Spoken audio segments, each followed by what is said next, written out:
This story begins in a large fitness center in Seoul. In the middle of the empty hall, the sounds came only from the staff room, where the huge man was live streaming on his fitness channel called Fitness Maniac. This young man's name is Choi Kang-hyuk, and he is the main character of this story. Turning his camera around, he showed the viewers that in today's episode, due to the huge number of requests, he would have one of the popular mukbangs, honey chicken and beer for snacks. Inside, Choi Kang-hyuk was thinking about how he was losing muscle just from looking at it. However, for the sake of his channel, he began to devour this food with gusto. While absorbing all this, he thought that it was actually really tasty, and he hadn't drunk beer for a long time. This guy's muscles scream that he's a sports freak. Of course, no one is born a fitness maniac. What led him to this obsession is hidden in his past. Once his body was terribly injured, he had problems even with normal walking. He was seriously injured while serving in the Special Forces. The rehabilitation was based on manual therapy and physiotherapy methods. After this, Choi Kang-hyuk was impressed and tried all kinds of activities, from yoga to Pilates, to strengthen his body, and also studied the rules of nutrition and diet. At some point, did all this make him the best coach in the country? Maybe you want to know why he's huddled in the corner of the gym doing mukbang if he's worried about his shape. The pandemic that has swept the entire world is to blame.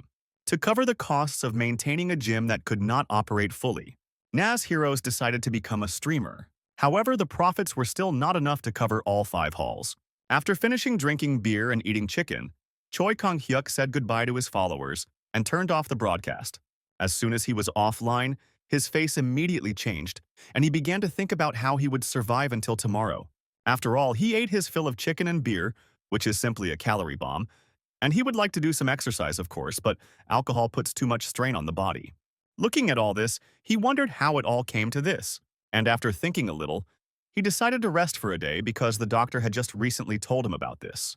Let's go back a little to the past. At a consultation with Dr. Choi Kang-hyuk, he learned that hair loss was caused by stress. Choi Kang-hyuk was very surprised and asked how this could be, to which the doctor replied that Choi Kang-hyuk probably did not notice the accumulation of fatigue because he had always been healthy, but now his body was on the edge, and he urgently needs to reduce his working hours, otherwise he will soon go bald. Imagining himself bald, Choi Kang-hyuk was immediately horrified. He thought that if he became bald, he would remain a loner forever. However, the doctor pulled him out of these thoughts and said that he would prescribe the appropriate medicine, but he needed to figure out the cause, stress, and he urgently needed rest. Choi Kang-hyuk sat down on the floor and wondered what he should do now. He didn't understand at all what to do because he was always working or training. But I remembered something and opened my phone. His life had become so busy lately that he had completely forgotten how much he loved the Muram novels. Let's go back to the past again. He was raised by his grandparents who were never very wealthy. Choi Kang-hyuk often borrowed martial arts novels from the corner bookstore. These moments became precious memories for him, and his grandfather constantly scolded him for this because he went there too often. Now he was leafing through similar novels and finally came across something interesting. And he also had a feeling of nostalgia, because he came across novels that he read in childhood. Choi Kang-hyuk continued to scroll through the list when he suddenly found something he hadn't seen before. It was a novel called The Chronicles of a Shaolin Monk, where the main character who just entered the Shaolin Temple persistently hones his skills. And paving the way for a martial arts master, Choi Kang-hyuk looked at this and decided to read a little. The novel was really good and Choi Kang-hyuk was clearly attracted to it. This even made him feel relaxed, and he wondered when was the last time he had rested. Now, it was as if memories from his childhood were surfacing in his head. Thus, after some time, Choi Kang-hyuk fell asleep on the floor. Suddenly, the light from his phone screen unexpectedly illuminated the entire room. Choi Kang-hyuk slept like that all night, when suddenly in the morning he heard someone tugging at his shoulder, asking him to wake up. Choi Kang-hyuk said that he wanted to sleep a little more when suddenly he heard the words that it was time for them to go to morning training, after which the guy's eyes immediately opened and his body tensed up. He immediately jumped up and asked, "Is he really late for morning training?" Suddenly, his look changed to one of puzzlement. In front of him stood a little boy with a shaved head and in a monk's costume. He was talking about how they would come last again, and they would be shouted at again. Looking at all this, Choi Kang-hyuk wondered where the child came from and who he was, and also why they shaved his head so much. The boy said that he was not actually a child and was also older and bigger than Choi Kang-hyuk, after which Choi Kang-hyuk immediately began to rise. Name Choi Kang-hyuk, occupation personal trainer, background special forces, height 180 centimeters, body fat percentage 8%, weight 90 kilograms, max weight 650 reps 3 times. He walked up to the boy and put his hand on his shoulder, asking, "Does he really have problems with his eyesight?" This Choi Kang-hyuk wondered how he even got here. After all, this should be his home, but when Choi Kang-hyuk looked back, he saw that he was not at home at all. And also, for some reason, his appearance also changed. Choi Kang-hyuk touched his newly bald spot and looked at his small, skinny hands. Suddenly, he realized that he had become smaller and also bald. He began to look around in horror and ask where his hair had gone and where he was now. Inside, Choi Kang-hyuk thought that it would all turn out like an old house from a TV series. Suddenly, Dai Choi Kang-hyuk found himself thinking about the fact that he had read a similar book just before going to bed. And everything looks as if he ended up in the novel, in the place of the main character. Choi Kang-hyuk looked at his hands and couldn't understand why he got into this affair. Suddenly, he realized something, and with a calm face said that this had happened to him before when he read, and this was definitely a dream. The second boy, meanwhile, said that they would definitely be late. Choi Kang-hyuk smiled and said that he was right, and it was time for them to go. After that, Choi Kang-hyuk thought with a smile that this was a cute boy. They went to the temple together with him, and on the way, Choi Kang-hyuk thought that even if it was just a dream, he would enjoy what was happening. However, once they got to the right place, they were yelled at by the coach because they were late for training. The man said that they needed to be taught a lesson, and he was about to scold them, ordering them to stand in their place. Our hero's friend immediately apologized, while Choi Kang-hyuk thought that this was a rather realistic dream. After that, the coach said that they would start with the horseman pose. Choi Kang-hyuk immediately realized that he was probably talking about squats. However, when he looked at the other monks, he couldn't understand what was going on. After all, with such a performance, they will only ruin their knees. Choi Kang-hyuk started doing fitness during his rehabilitation and knows better than anyone how important lower body and core exercises are. Sometimes he met trainers who focused only on the upper body. They missed the whole point of the training, and when he sees such meaningless exercises, he just starts to twitch inside. Now he looked at the monks who were hunched over in this pose and thought about how their legs were spread too wide and how they were not naturally arching their backs. And the fitness trainer inside him began to scream in horror.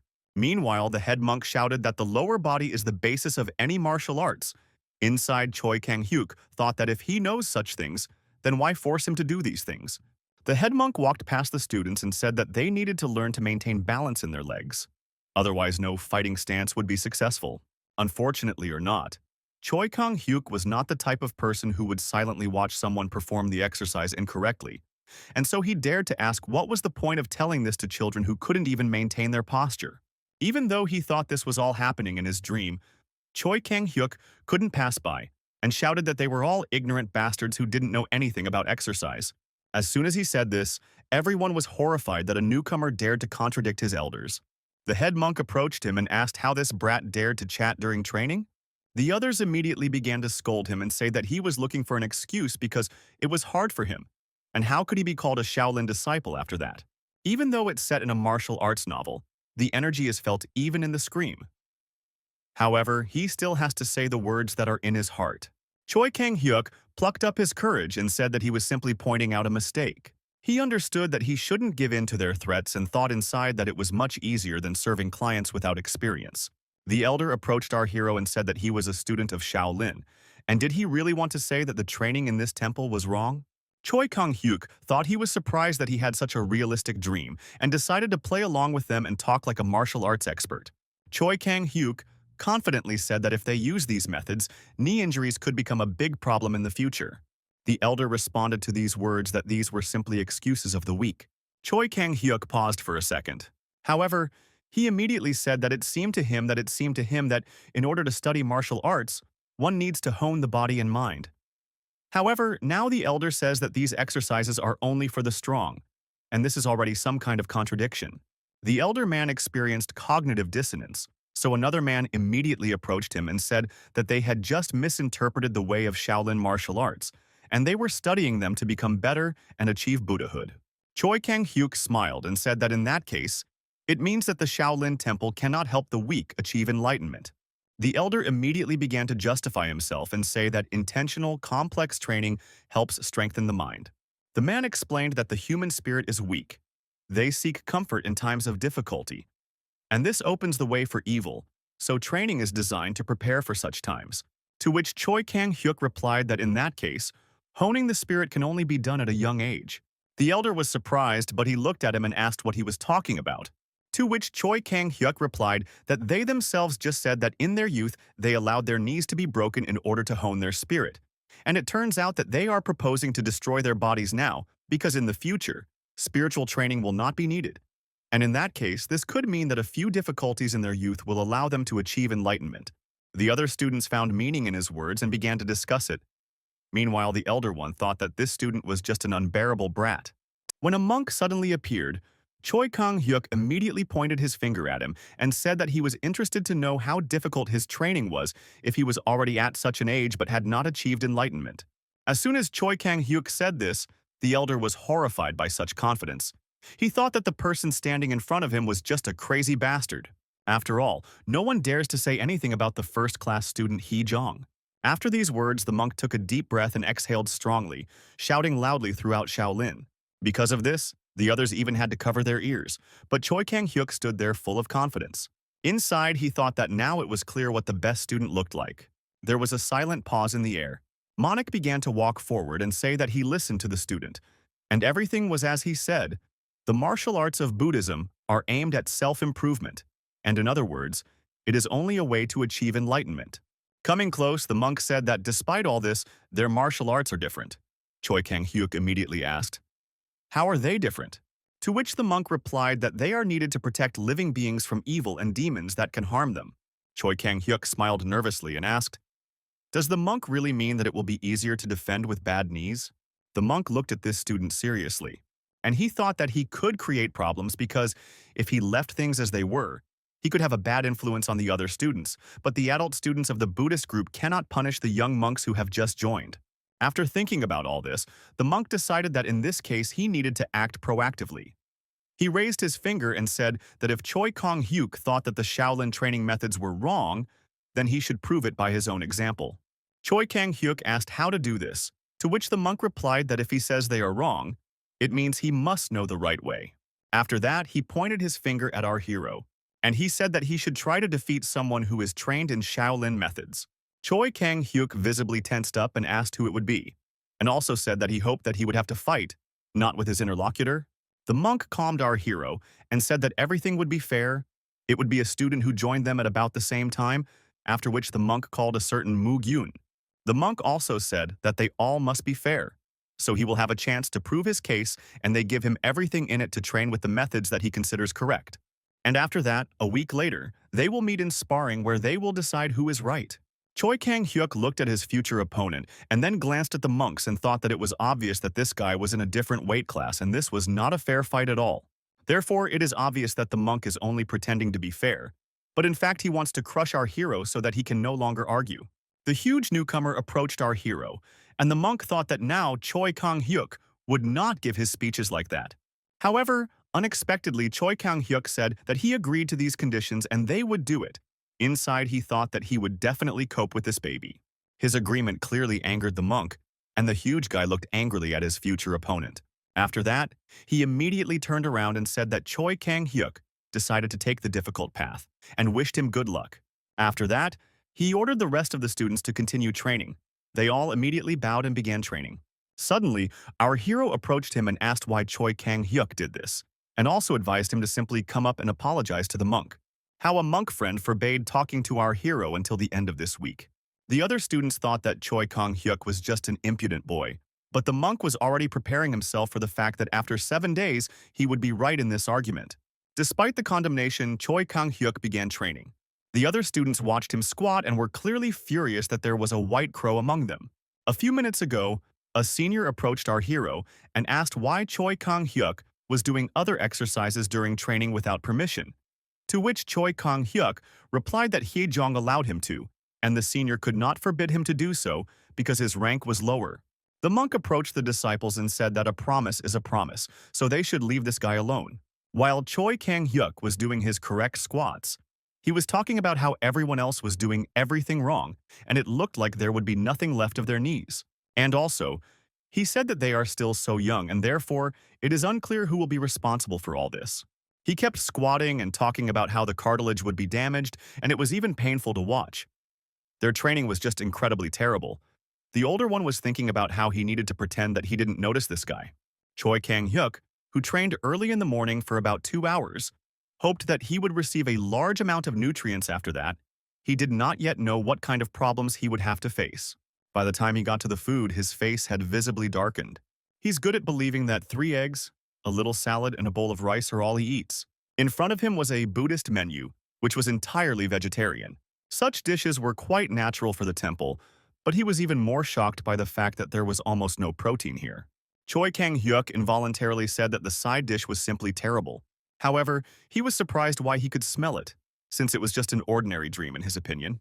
Choi Kang-hyuk also noted that it smelled pretty good, despite the fact that it was a dish that had no meat at all. However, I immediately threw these thoughts aside and thought that he doesn't care about the smell because he is forced to eat only grass. After that, he became even more gloomy, and unable to stand this attitude, he slammed his fist on the table and said that this was child abuse. He was immediately told that any chatter during meals was prohibited. However, Choi Kang-hyuk shouted loudly that they had been training all morning and it was too cruel to give them only vegetables. One of the elders said that he was already tired of this disrespect during breakfast, and the second asked, how much more disrespect is he going to show them? The elder one came up to him and said that this wasn't going to work and he was going to teach the younger student a lesson. Inside, Choi Kang-hyuk was wondering why they were angry when they were the ones who gave him shitty food. Here I was thinking about how he absolutely needs protein for his workouts, and he's not going to forgive that because otherwise his morning exercises will go to waste. Suddenly, a man in dark clothes entered the room. It was the head of the hall, Hyun Moon. He said that he was just passing by and decided to come in when he heard screams. This man is responsible for all the food here. He said that if Choi Kang-hyuk was really hungry, he could have more. Choi Kang-hyuk looked at his plate and said this wasn't enough? The man asked with a smile. Did he really want another side dish? Inside, he was thinking that these were just the complaints of a hungry child and that it would be better to be generous and ignore his grumbling. Choi Kang-hyuk looked at the man and asked, do they have chicken breast? As soon as he said this, the manager's face changed, and everyone else could not believe that he actually said this in front of him. Our hero's friend came up to him and said that he was acting too strangely. Was he having problems with his head? However, Choi Kang-hyuk ignored his words and shouted that they needed protein. Suddenly, Choi Kang-hyuk stopped because the whole situation became too strange. Choi Kang-hyuk thought that this was all a dream. But he was tired from exercising. He smelled the food, and he should have woken up from his sleep a long time ago. And now, thoughts were creeping into his head that this was most likely reality. However, Choi Kang-hyuk turned away and thought that he needed to deal with this situation first. After all, he is now a young monk of the Shaolin temple, so he needs to say something appropriate.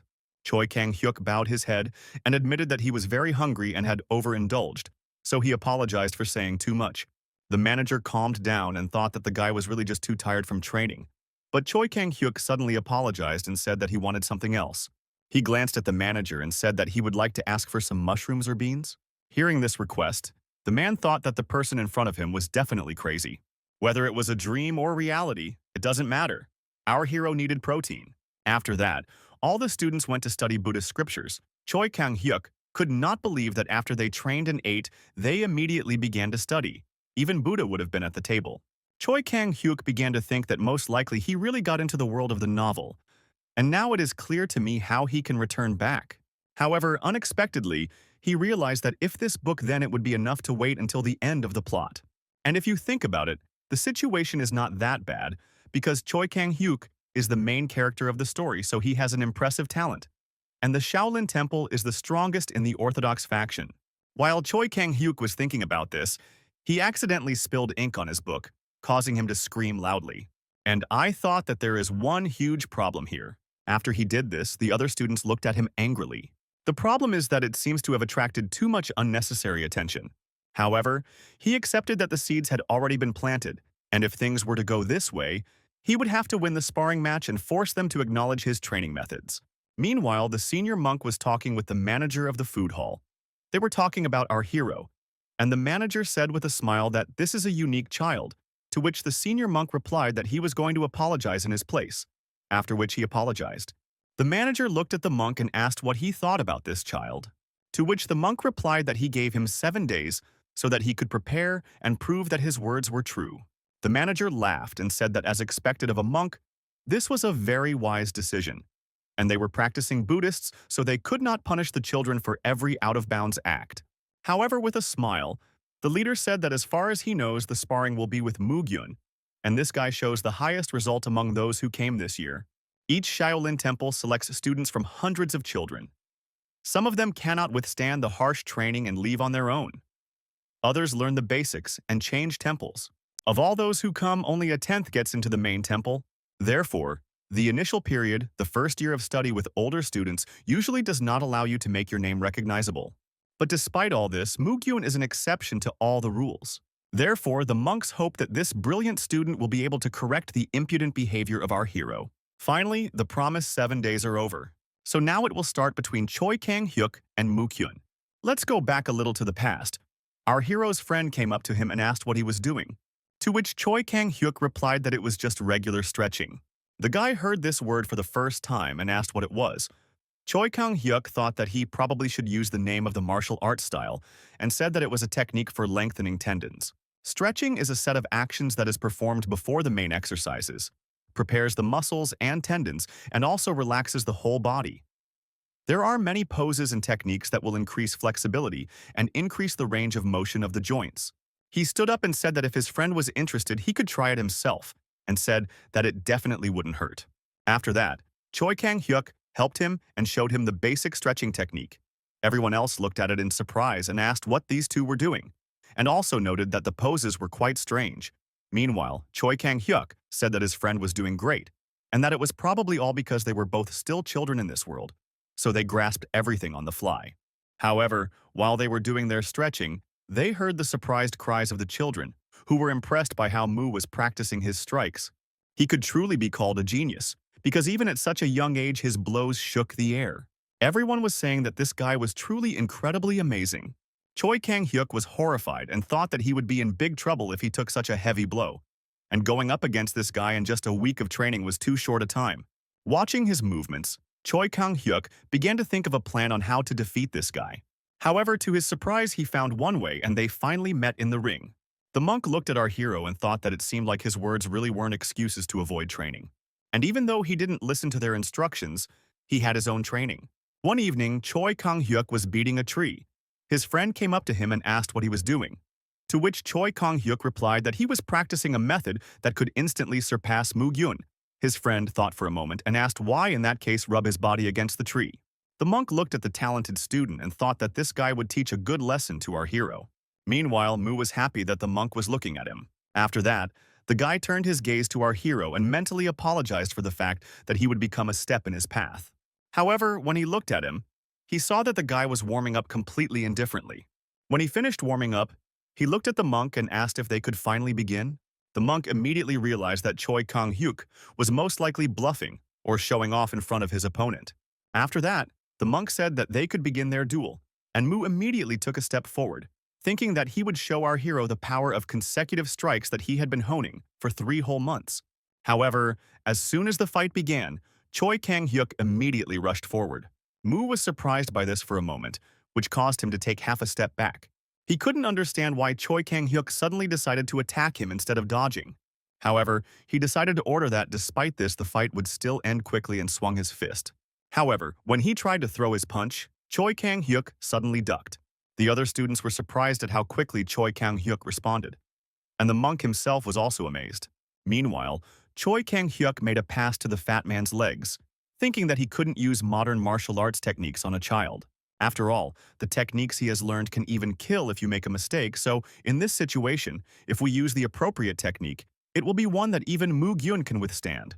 Therefore, Choi Kang-hyuk used the leg pass and knocked his opponent off balance, after which they fell together. Choi Kang-hyuk immediately let go of his leg and changed his position. He instantly made a bend of the elbow, and the time it took to seize the initiative from Mugyun, in total, took a little more than 1 second. The other students who were watching this could not understand what it was.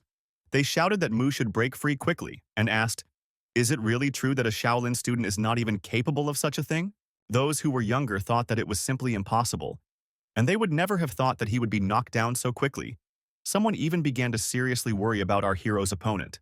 After all, it was enough to just look at his face, and it became obvious that the guy was completely depressed. Meanwhile, Mu-gyun was captured and didn't understand what the hell was going on and what Choi Kang-hyuk did to him. Some of the second-year students quickly came to you but still gave useless advice like try to turn over or transfer all your strength to your legs. And although none of them had ever seen a hand grab before, years of martial arts training quickly made it clear that this technique was very painful. Choi Kang-hyuk looked his opponent in the eye and said that he would break his arm if he resisted, so he should give up quickly. However, the others were shouting that the guy had to get up somehow because that kid hardly trained at all. Mu-gyun couldn't decide on one thing, and Choi Kang-hyuk said that if he applied a little more force, his teams would fly out, and the guy must clearly feel it right now. One mistake, and he would become a cripple for life. While the others were shouting that the guy should get out of there quickly, Choi Kang-hyuk was saying that Mu-kyung should just give up. Choi Kang-hyuk pressed a little more, and finally Mu-gyun screamed loudly in pain. After that, Choi Kang-hyuk let go of his hand and apologized for hurting him too much. The elder looked at the monk and asked what they would do in that case. Choi Kang-hyuk helped his opponent to his feet and immediately began to massage his arm to ease the pain. Choi Kang-hyuk emerged victorious from the morning match. Let's tell you a little about this world and its techniques, in particular about the consecutive strike. This is one of the 8 fists of extreme measures. The basis of attack, the elbow and shoulder fist, helps to quickly defeat an enemy at close range, known for its outstanding power. Mu-gyun mastered it better than other monks his age, and even some of the second-year players were impressed by his consistent hitting. But this beautiful and polished technique failed miserably that morning, without the slightest resistance, to a strange monk with a strange technique.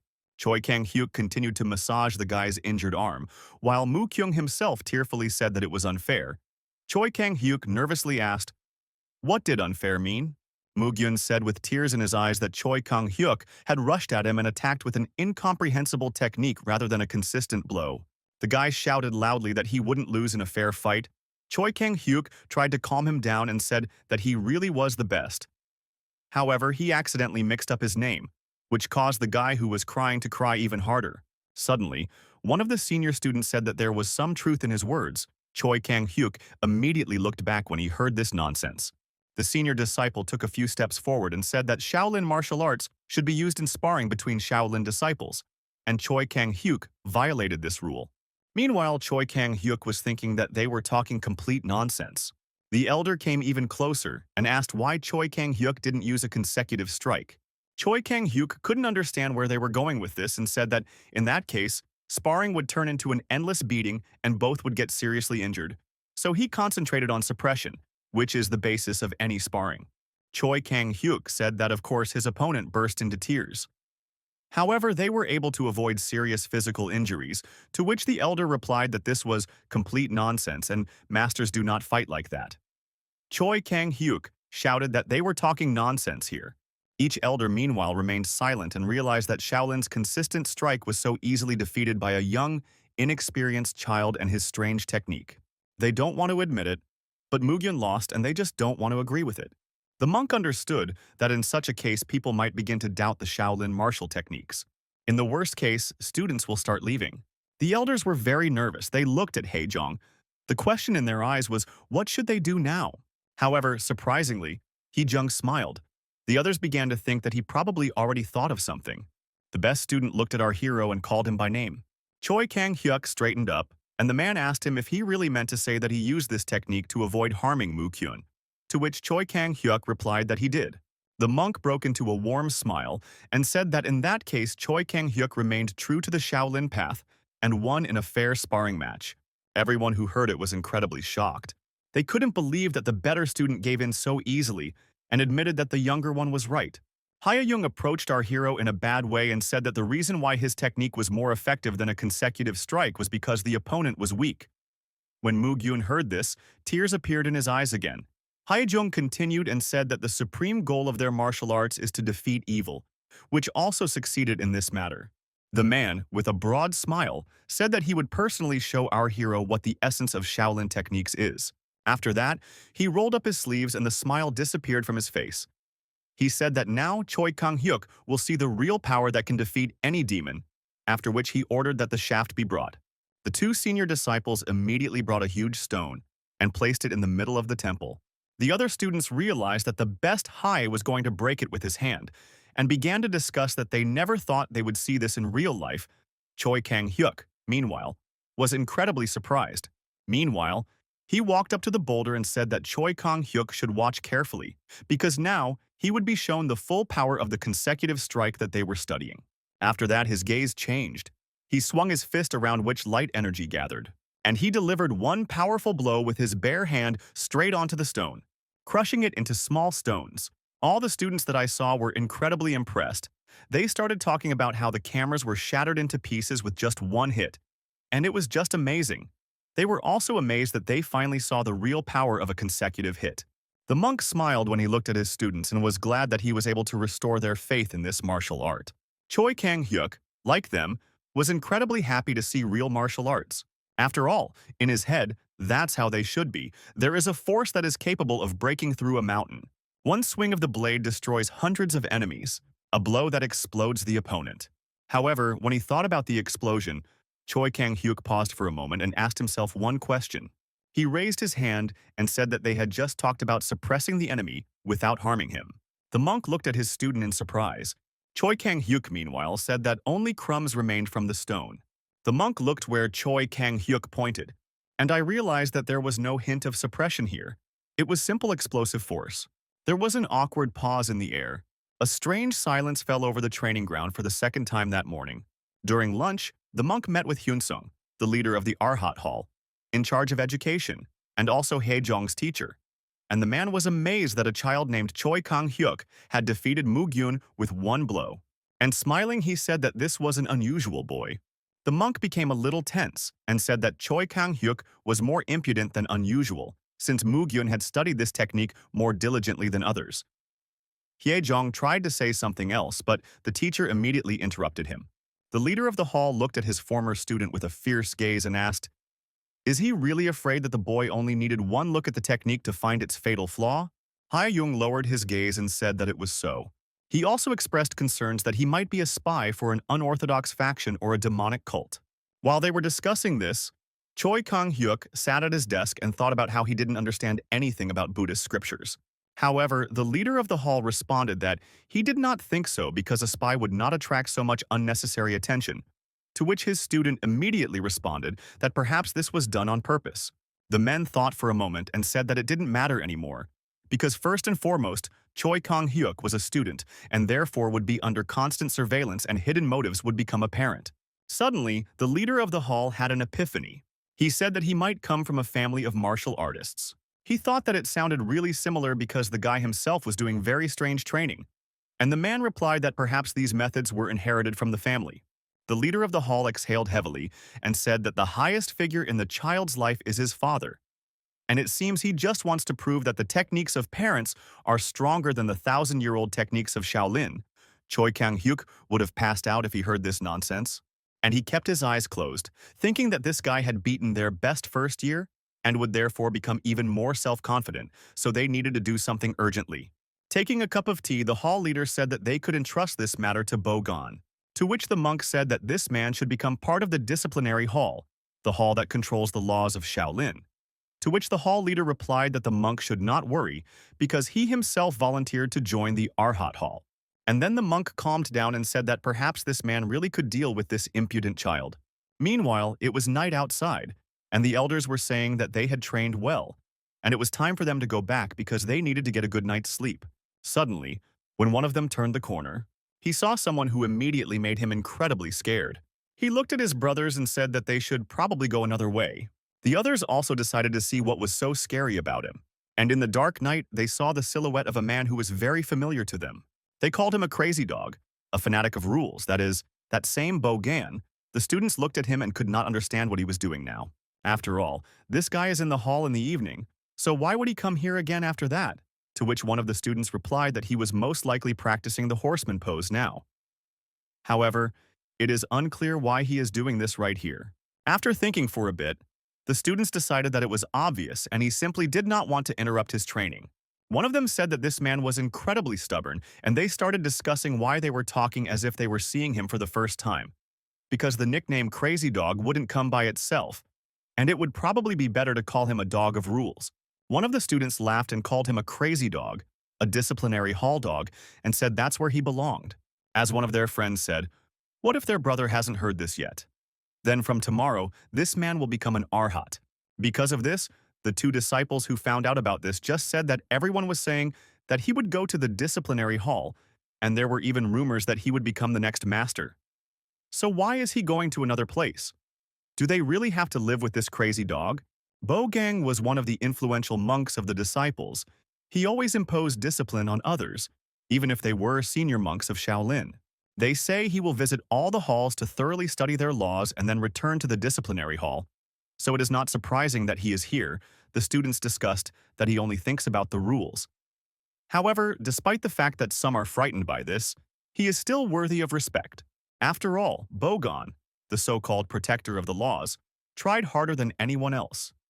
He believed that it was wrong to impose rules on others that you yourself do not follow. It is obvious that he also devoted more time to basic training than everyone else. His knees, which were subjected to constant stress, were in such a state that without using internal energy, even walking was difficult. They were so badly damaged. But despite this, he still didn't care. Basic training strengthens the mind and body, and this man believes that pain is part of training the mind. This man had just finished 30 minutes of horseman pose, standing up straight. He already knew that there was one problematic promising student in this place. In this man's mind, Choi Kang-hyuk was quite evil and vile, and he decided that he would do everything to return him to the true path of a Shaolin disciple. The next morning, he came out in front of his new students, who were incredibly surprised that the dog was now the ruler, would be their teacher. Choi Kang-hyuk and his friend were happy that they weren't late today while the man was talking about how he decided to join this hall. Laugh out loud if he said that from this day on, he would work with them as a member of the Arhat Hall. Choi Kang-hyuk, when he looked at his body, was very surprised and thought that the man looked like a soldier. However, when Choi Kang-hyuk looked at the other students, he heard them saying that this guy was clearly problematic and that things would get worse for them now. Those who didn't know him weren't in such a bad state, but those who didn't understand why this fanatic had come here. Despite all this, Choi Kang-hyuk quickly figured out the situation, and I realized that it seemed like this was the same Godgon, the protector of the rules, about whom it was written in the book. After that, the man said that it was time for them to start their morning training, and Choi Kang-hyuk thought that it was not his problem. All the other students immediately assumed the horseman pose. The fanatic of the rules thought that in order to guide a person, you first need to understand him, because when you know both yourself and the enemy, you will not lose a single battle. And because of this, the man decided to understand the root of the problem in order to solve it. With these thoughts, he approached our hero, who was in his own pose, unlike the other students. The man looked closely at what Choi Kang-hyuk was doing and realized that his legs were shoulder-width apart, his back was straight, his hips were pushed back, and his toes were slightly protruding forward. He immediately repeated this stance. He also noticed that Choi Kang-hyuk inhaled. While moving and exhaled when rising, the man began to repeat this exercise and thought that it was quite strange because he did not feel any difference. Thinking about all this, he noticed that the pain was the same as with a normal exercise, and it was probably some kind of trick to avoid training. The man thought that it would be better to teach this guy how to do all this correctly, when suddenly Choi Kang-hyuk looked at the teachers and said that this is not how it is done. He slowly approached him and said that the teacher's stance was wrong. The teacher asked what Choi Kang-hyuk was talking about. Choi Kang-hyuk immediately realized that he would have to teach this man the basics. Choi Kang-hyuk didn't know why the teacher was trying to copy his exercise, but she could clearly hear the unpleasant noise from his joints when he bent his knee. Choi Kang-hyuk realized that this guy's body was screaming about an injury, and as a self-respecting coach, he thought that he couldn't ignore this. Also, when he looked at the teacher, he thought that now a disciplinary master was standing in front of him, and it would be nice to change such a person to his side. Choi Kang-hyuk smiled evilly, because he understood that since this man had power, his life could become simpler. Meanwhile, the teacher asked what his problem was because Choi Kang-hyuk had been silent for too long. Choi Kang-hyuk stepped forward and said that these exercises would cause more harm if done with damaged knees. So if the teacher wants to know how to do it without harm, he should do what the student says. After hearing all this, the teacher was incredibly surprised because this guy could understand that he had problems with his knees just by looking at how the teacher did the exercises.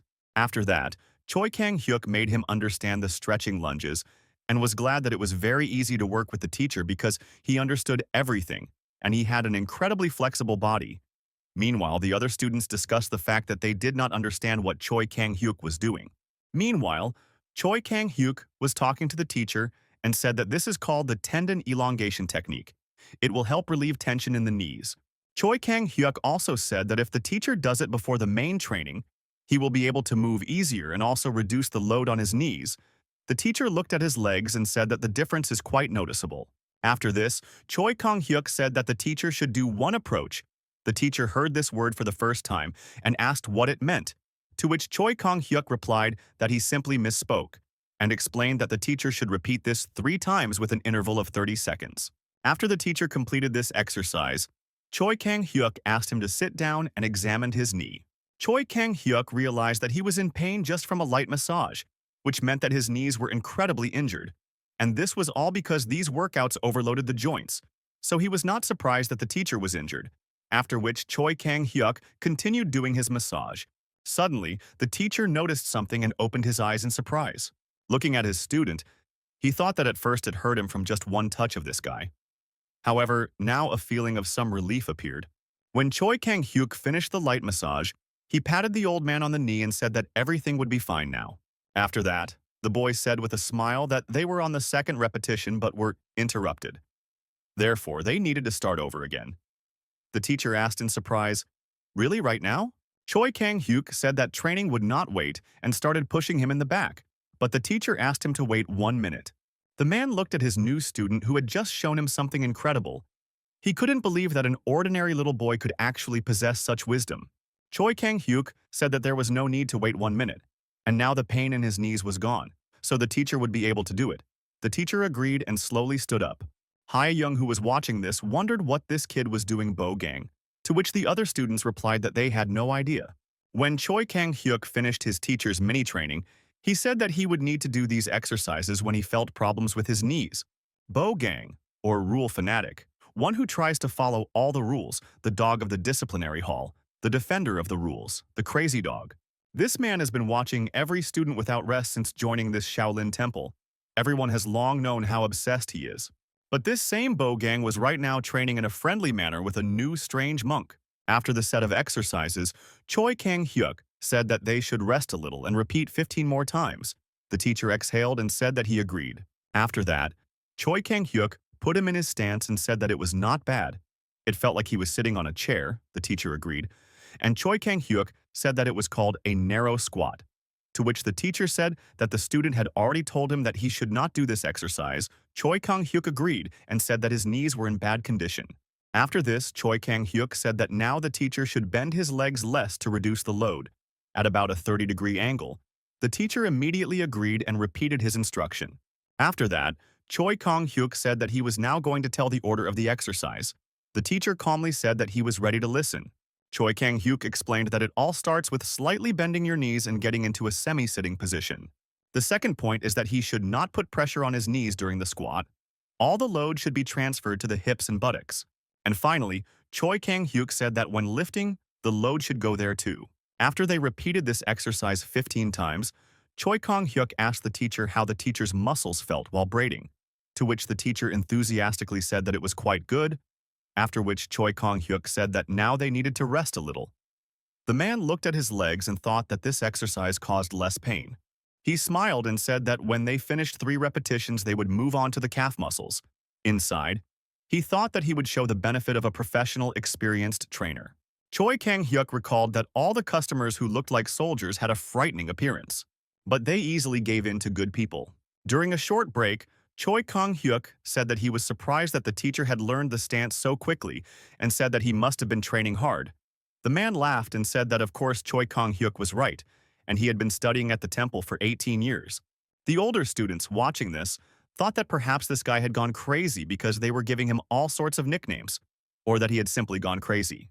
Meanwhile, Hee-jung tried his best to calm himself down with the help of the rosary.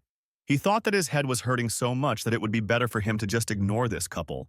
When it was all over, the teacher announced that it was time for breakfast and said that everyone had done a great job. Choi Kang-hyuk finally said that the teacher should repeat what he showed. When training the lower body, it will work best if you do the exercise before the main training. From the outside, it seemed that Bo-gan was silently following our hero's instructions. But it was not blind faith. He decided to trust him when he tested the exercises on himself. And the idea he came up with after stretching classes is combined with physiotherapy and massage by a first-class trainer. It was extremely positive. He thought that these were excellent techniques. After analyzing all of today's morning training, he thought that not only the way he performed the exercises was effective, but also the lengthening of the tendons along with the point massage, and he almost did not feel the pulsating pain in his knees. And the muscles of his limbs stretched more than usual. The man, smiling at his student, asked if these were really the techniques of his family. Choi Kong-hyuk did not understand the question and asked to explain it more clearly. The teacher said they were very effective and his family was clearly unusual, and it looked like they had been going on for generations. Choi Kang-hyuk smiled and thought that a convenient misunderstanding had arisen. Inside, he thought that of course he had acted very suspiciously and tried to figure out how to change people's opinions about himself. But the answer was found by itself. Choi Kang-hyuk said with a smile that his family taught him. The man laughed and said that these were simply wonderful exercises. When he was pleased, he laughed and said that his praise only concerns help with knees, and here they study martial arts that have existed for thousands of years. The man added that he understands his pride for his family. He also advises temple training. Choi Kang-hyuk folded his hands as a sign of respect and said that he would remember these words, after which his friend came up to him and asked if they were finished yet. Choi Kang-hyuk said that he was finished and looked at his teacher and said that he was going to go have lunch. The teacher said goodbye to his student and thanked him for this training. He looked at his talented student with a smile, as a friend appeared behind him, Monk. Hee-jung coughed loudly to attract attention. The teacher's face immediately changed from blissful to rather tense. When he looked back, he immediately apologized for appearing in front of the monk in such an unsightly state. After this, the monk asked what had just happened, to which the teacher replied that in order to defeat the enemy, one must first know him. The monk said that he wondered what the teacher had learned. After thinking for a while, the teacher said that if he understood correctly, then Choi Kang-hyuk came from a family of doctors and not martial arts masters. Upon hearing this, the monk was quite surprised and asked why the teacher decided so. The teacher pointed to his legs and said that his knees were in terrible condition after hard training. When he said this, the monk was incredibly surprised and asked why the teacher did not say anything about this. Uchida immediately replied that he simply did not want to disturb his teachers and senior monks, and also added that, first of all, he was afraid of showing weakness in front of the younger ones. And even those students with whom he trained for more than 10 years did not notice anything. However, Choi Kang-hyuk understood everything in just an instant. New movements that now put less stress on his knees, and he doesn't feel constant pain during training. The monk made a facepalm and said that the family of doctors who taught martial arts was indeed impressive, but it was unclear what to do now because this talented child could destroy the entire training system of this temple. The teacher looked at the monk and said that he need not worry, because he was going to return his student to the right path. The man hit himself in the chest and said that the younger always listens to the elders with whom they have become close, and instead of coercion, you can carefully introduce him to the temple's training methods and thereby convert him to your side. The monk agreed and said that in that case they would not rush and would do everything carefully and cautiously. Some time passed and it was time for the afternoon training. Choi Kang-hyuk was thinking about how he still couldn't get used to the Buddhism lessons after breakfast. His friend came up to him and said that his face was kind of purple, to which Choi Kang-hyuk said that he knew about it, but inside he thought that the death of a young organism from malnutrition was quite real with this diet. This time, Hee-jung came out in front of them and said that since everyone had perfected the sequential strike, it was time to move on to the next stage.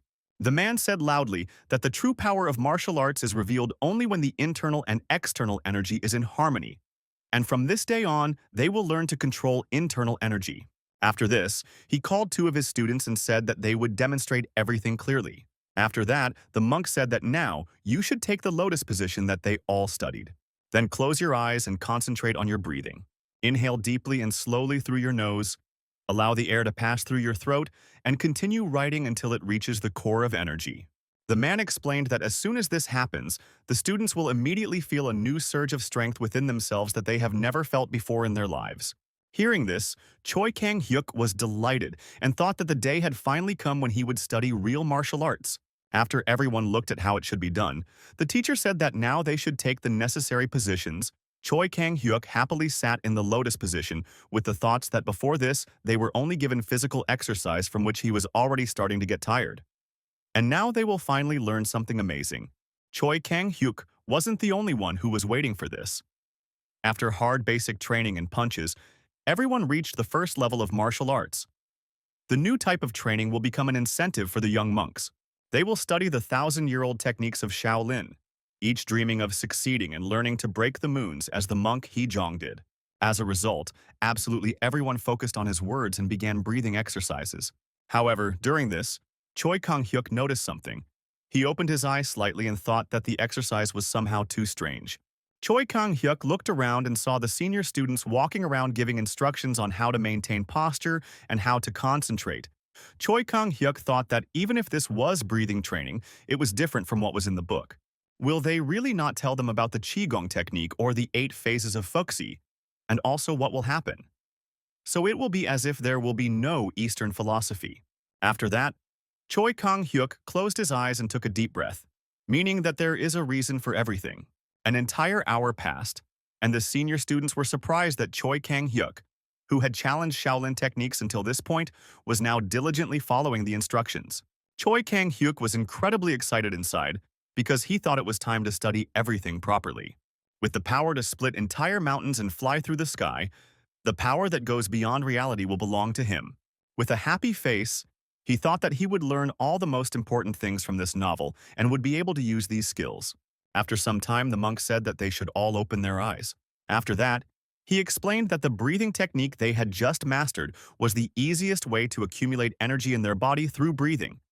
And in order to harness the Qigong technique, they needed to feel their energy.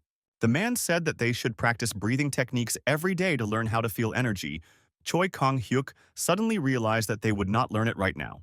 And I thought with sadness that they really will have to start from the very basics.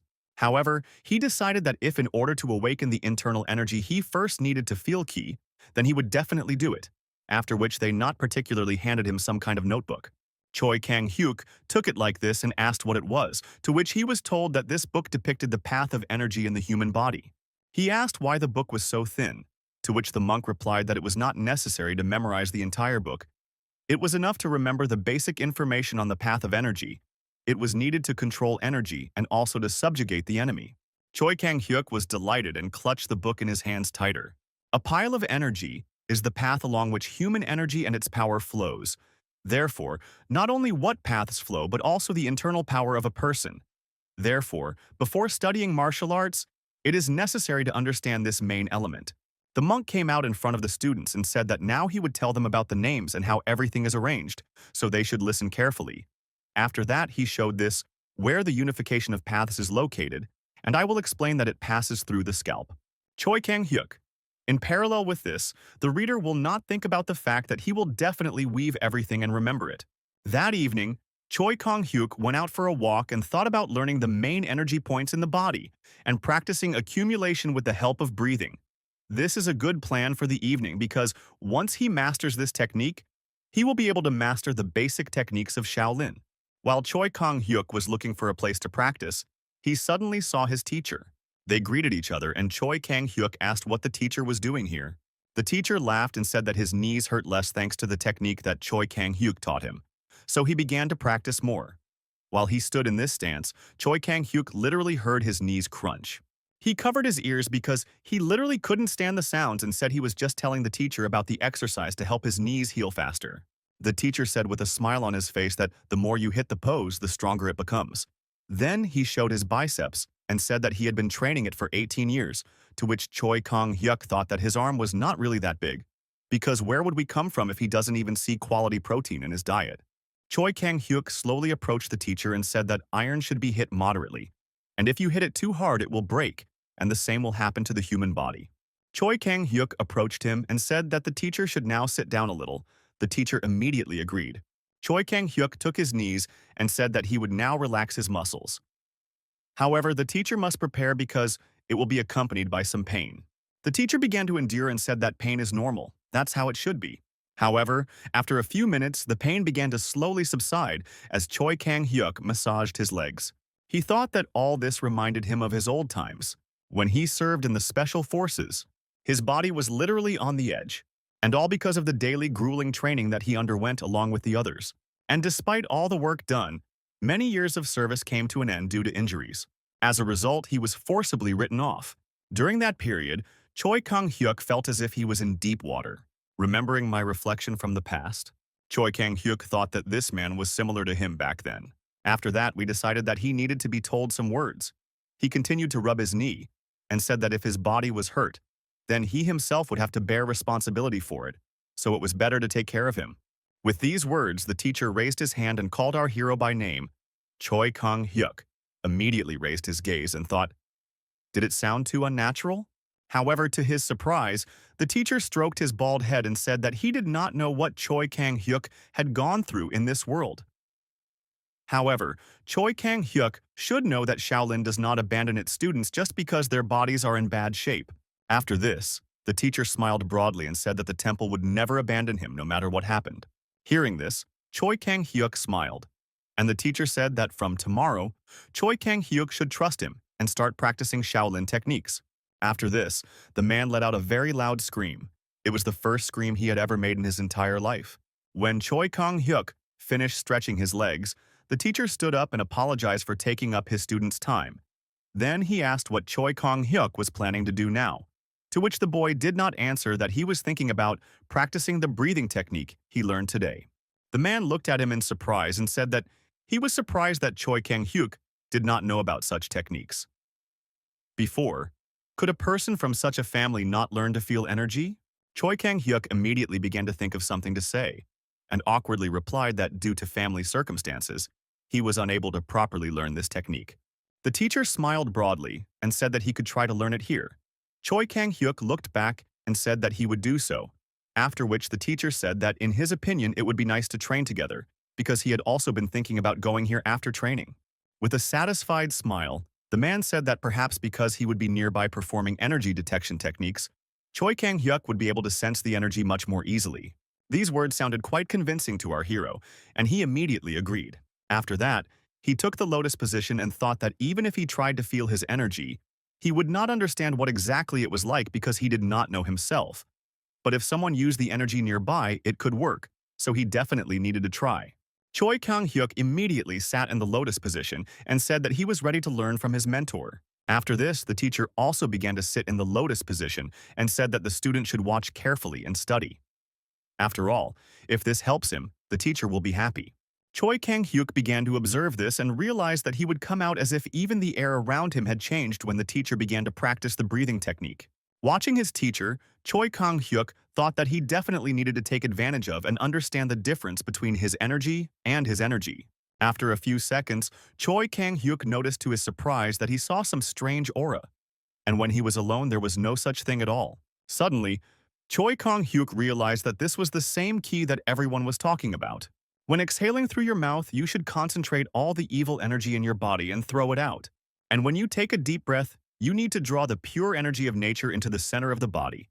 In this way, Choi Kang-hyuk can find the difference between his energy and the energy of Bo-gang. Time after time he tried to repeat this technique. However, despite everything, he could not do anything. And so, after a certain amount of time, he finally felt the core inside himself. It was as if his inner eyes had opened and he began to clearly distinguish his energy from others. There was one small hitch, however. Its inner core was the size of a grain of rice, so small it seemed miraculous. However, despite all this, even if truffle chips can be called such because they contain 0.001% truffle, then this can also be called a success, which is why Choi Kang-hyuk quickly perked up. Meanwhile, the man opened his eyes and looked at the student, visibly surprised. He couldn't believe that this guy had already started to sense qi, and it seemed that what the other monks said was indeed true, and this child would be able to become a 1,000-year pillar of Shaolin. Choi Kang-hyuk, meanwhile, continued to meditate and thought that to some extent he already felt and sensed energy, and also got used to breathing steadily. However, because it became colder, he decided to take a break and opened his left eye. He immediately saw the teacher in front of him, who stood up and laughed loudly, saying that Choi Kang-hyuk had finally come to his senses. Looking around, the guy asked, "Is it really late at night already?" He immediately began to apologize and say that he didn't think that time would fly by so quickly. To which the teacher said with a smile that he could relax and better hurry to the dorm because lights out would be announced soon. Looking at his student, the man thought about that even though he had just discovered his energy, It had already reached an incredible level for a child. Meanwhile, Choi Kong-hyuk apologized and thanked for the support. The man looked at him and said that he could take his time because now he could learn the initial technique of this temple, the Buddha's heart technique. Choi Kong-hyuk said that although he could feel the energy, shouldn't he first learn all the paths of energy? The man was a little surprised and asked if he did this to me as the son of his family. Choi Kang-hyuk immediately realized that he had accidentally let it slip again and said that it was just a joke. The teacher said with a smile that it was quite funny, after which he said that it was already time for them to go and sleep. Choi Kang-hyuk thanked his teacher again, and they finally said goodbye. Inside, Choi Kang-hyuk didn't understand why this teacher was so attached to his family. He saw that it reminded him literally every time, which made it more inconvenient to lie. After that, Choi Kang-hyuk decided that he had to learn all these paths as soon as possible. Early the next morning, everyone gathered for morning training. Choi Kang-hyuk sighed heavily because he had hardly slept while learning all these paths. Meanwhile, the monk said that those who had felt the energy and learned all the paths of energy should come forward. Choi Kang-hyuk thought that it was worth it, and now he can be proud of himself by stepping forward. However, when he looked back, he saw that besides him, several other people had come forward. He could not understand whether it was really so easy to do. Meanwhile, the monk said that the children who had learned all the paths of energy and felt chi were already ready to learn about the next steps. Choi Kang-hyuk, meanwhile, looked around and thought that he would be an unrecognized genius here. However, it turned out that many here possessed the same things that he has. He picked up one book and said that this book describes the technique of Buddha's heart, which is the basis and foundation of the Shaolin mind principle. The man opened his book and said that he would tell everything in sequence, so the introduction would not take much time. After this, he began to explain everything. The students listened attentively to his every word. All those who failed the task of learning the paths of energy and comprehending chi admired the students who managed it in just one day. A few minutes later, Choi Kang-hyuk and the other students who were just as talented started to come back. Everyone was surprised that they had learned the new technique so quickly. When Choi Kang-hyuk approached his friend, the guy immediately asked him how it happened that he learned all this, to which Choi Kang-hyuk replied that it was possible because this was just the beginning and it was not at all difficult. Choi Kang-hyuk began to explain that first the incoming energy must circulate through the body from one place to another. If it is not directed correctly when raising the chi, it can be quite dangerous. After finishing his speech, Choi Kang-hyuk looked at his friend and asked, "Didn't he understand anything?" After which the guy smiled and said, "That's true." Choi Kang-hyuk said with a smile that it was no problem, and his friend could also learn all of this in the shortest possible time. And to begin with, he needed to focus on his breathing. Choi Kang-hyuk remembered the entire map and the order of the paths well, so it was well imprinted in his memory. The Buddha heart technique is the initial teaching, and now Choi Kang-hyuk was practicing it and felt his energy accumulating faster and faster. Choi Kang-hyuk was happy that he understood and studied martial techniques in the martial arts world and also felt his growth. For him, it was incredibly fun because he was literally in a martial arts novel, and he was the main character here. What could be better in life? This guy's training went very smoothly. Suddenly he heard whose voice it was, and then he turned around. He looked at his friend and asked where he came from. Suddenly he saw that this young man had dragged some monk disciple along with him, and it all looked very strange. Choi Kang-hyuk tried to comprehend the situation and asked where his friend found this body. A friend named Mu said that it was not just a body. He said that this student was also punished. Choi Kang-hyuk said that he hoped that it was not Mu himself who did it. The guy said with a smile, "Of course not. He was proven for entering the mountain ahead of time." Choi Kang-hyuk said that it was all clear, however. He was still wondering why he was carrying him in such a painful way. Mu replied that it was because it was heavy, and there was no other way to carry it, and he also explained that he was going to lift it up, but it kept falling over. Suddenly, Choi Kang-hyuk noticed something and stood up abruptly. He approached this student and looked at him intently. Looking at his body, the mood said that it looked like there were traces of dirt due to the way Muyul carried this guy. However, if you look closely, any sighted person will say that these are obviously bruises. Choi Kang-hyuk looked at his friend and said that they have a problem. Someone beat up this student. I said that there were a lot of bruises on his body, and also marks were visible on his clothes. Mu said that it was strange because Mu Gyung, whom he was carrying, usually did not conflict with anyone. Choi Kang-hyuk thought that, for some reason, his name was familiar to him. After some time, our heroes remembered that, unlike other children, This boy had an exhausted appearance, sunken cheeks, and a thin body. Choi Kang-hyuk just remembered that guy. However, the memory that just popped up in his head was of a completely different kind. He didn't remember his face, but the name seemed familiar. Choi Kang-hyuk decided to remember where he heard this name. However, the resource that it is not important, and now it is necessary to return to another. After that, he looked at his friend and asked that he also does not know why he was sentenced to this punishment. Choi Kang-hyuk replied that he didn't know either and wanted to find out, after which he suddenly said that they could try to do it together. Choi Kang-hyuk looked at the beaten guy again and thought that if there were such marks on him, then he had one guess as to what happened. Choi Kang-hyuk smiled devilishly and said that it would be best to find out what happened from someone who knows for sure. A friend asked what Choi Kang-hyuk was talking about, to which Choi Kang-hyuk replied that if he was sentenced to this, then there was definitely a person who climbed the mountain earlier. And he mentioned that this was the guy with whom our hero had a sparring match.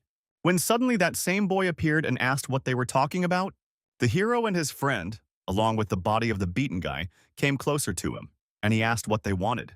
Before that, I discussed the fact that perhaps he could beat him up.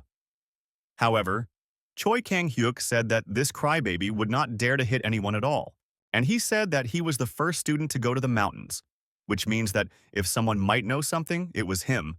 The friend said that Choi Kang-hyuk was incredibly smart and decided that they should immediately go to him and ask. And so they stand in front of him, and he looks at them in surprise and asks what they even want from him. A friend accidentally dropped the beaten guy, which made Choi Kang-hyuk awkwardly remain silent. And the big guy asked again what they needed. He didn't stop asking, why on earth should he take away precious time from training to talk to them? Choi Kang-hyuk didn't understand why he was acting like this, and asked if he wasn't the master's best student, and if the students weren't more important than training. The man came closer to our hero and asked since when Choi Kang-hyuk became his student, to which the guy replied that he had actually already beaten him once. The big guy stuttered and said that he wasn't in the right mood at the time. Choi Kang-hyuk began to chime in and say that that was probably the issue and not that he was weak. Choi Kang-hyuk said that the big guy lost to the weak one, and then burst into tears and called the teacher for help. After these words, the big guy could not stay away and swung his hand to finish off our hero. However, after that, Choi Kang-hyuk dove down again, just like in that fight. But instead of going to the legs like last time, Choi Kang-hyuk braided it, knowing that the big guy might have already prepared for this. Therefore, he grabbed him by the clothes and threw him to the ground, after which he instantly appeared behind and used a neck grab. Lying on the ground, the big guy thought that this damn guy used some strange technique again. But it was a normal twist. Choi Kang-hyuk, with a smile, suppressed his opponent and said that it turns out that the best student lost again. Choi Kang-hyuk said with a smile that even if I didn't fight 100 times, he won all 100 times, and also said that he couldn't understand why such a big guy would lose. This made the big guy angry and ordered him to shut up. However, Choi Kang-hyuk squeezed his hand even tighter. After that, he would look into the eyes and say that if the big guy tells why this guy is in such a state for a cat, then Choi Kang-hyuk will explain why the big guy loses every time. After this, Choi Kang-hyuk suddenly let go of his hands and the man was finally able to breathe calmly. As soon as he was free, he immediately took a few steps back and grabbed his throat. Choi Kang-hyuk understood the reason why this guy hated him. He was upset because of his defeat in the last fight. In front of him was a proud man defeated by a technique unknown to him. Need to open thought about the fact that he is probably very curious about why he lost and he is very nervous. Meanwhile, the big guy asked if Choi Kang-hyuk would really tell his secret. Choi Kang-hyuk thought for a moment and replied that the big guy should first explain why the beaten guy was in such a terrible state. The big guy thought for a bit and explained that he was beaten by Tae and his henchmen. Choi Kang-hyuk immediately asked who he was, to which the big guy replied that he was the only son of Pyeoguk So-bul from the Shaolin side clan. Mugyong is the son of the master of the side clan. It is said that Master Hyun-moon went to take Tai as a student, but there he noticed Mugyong's talent, so he took him along with Mutai. But the problem is that the son of the main clan started to bully Mugyong, saying that he is below him. Choi Kang-hyuk asked how a Shaolin disciple could do such terrible things, to which Daroga replied that nothing could be done about it because his father worked for Mute, and therefore none of them can resist such an attitude. Choi Kang-hyuk became even more angry because of this and thought that if this were an ordinary school, he would understand such behavior. But this is the Shaolin temple where they teach the path of Buddha. Because of this, Choi Kang-hyuk got angry and pointed his finger at the big guy. He asked what the big guy was doing at that moment, because he was the strongest here. However, he still did not intervene. The guy saw anger in the eyes of his opponent to whom he lost and asked what he should have done. To which Choi Kang-hyuk replied that in general, seeing a strong person in front of him means that he should have protected the weak. To which the guy replied that there were three of them, and it would be hard for him to deal with even one when there were three people at once. To which Choi Kang-hyuk replied that this was just nonsense because all of them here were considered strong. The big guy blushed a little and said that everyone calls him the strongest because many are not very well trained. And she added that she had already said that these guys came from secondary families. Of course, the martial arts of the side families are based on the martial arts of the Shaolin day, so they already know Tolstoy, so they don't train so hard. Choi Kang-hyuk suddenly remembered that the guys who came out with him were the same ones who already knew how to control energy. I thought about the hero a little and remembered that this guy seemed to be a poor student. However, despite this, he already had these skills. Suddenly, Moo Gyung himself came to his senses. Touching his bruises, he pushed the locked door into the past where he is now. Here he somehow raised his gaze upward and saw three students in front of him. He immediately got scared and jumped back shouting loudly. The big guy said that the guy doesn't have to be afraid because no one will hit him. After that, Choi Kang-hyuk approached him and said that his circumstances were very familiar to him. Inside, Choi Kang-hyuk thought, and then locked up that there was nothing to be done here. After all, if you get really scared, you can start to be scared of ordinary people. Looking at how this guy was shaking in fear of him, he was surprised because he had been beaten and humiliated so many times, and as a result, he had become so downtrodden. At the same time, Choi Kang-hyuk did not understand how school violence could even exist in this temple. Choi Kang-hyuk raised China that this guy's father works for the father of the guy who beat him. And of course the guy could turn to Hyun for help, but he was afraid of the consequences and retribution. Choi Kang-hyuk began to think if there was some way to fix this situation when suddenly it dawned on him. Choi Kang-hyuk took a few steps towards the guy and said that he could help, but Mio had to listen to him first. The skinny boy looked at his savior and asked how he wanted to help. Choi Kang-hyuk said that he was going to report on all the guys who had kept him busy so far. Hearing this idea, the skinny guy made a face and asked, "Does Choi Kang-hyuk really think this is a good idea?" After all, they won't leave his father alone if that happens. Choi Kang-hyuk said that this was also easy to solve and everything would be fine if the skinny guy became Zhanshan's disciple. A Zhengshan disciple is a disciple who continues his studies while living in the main hall.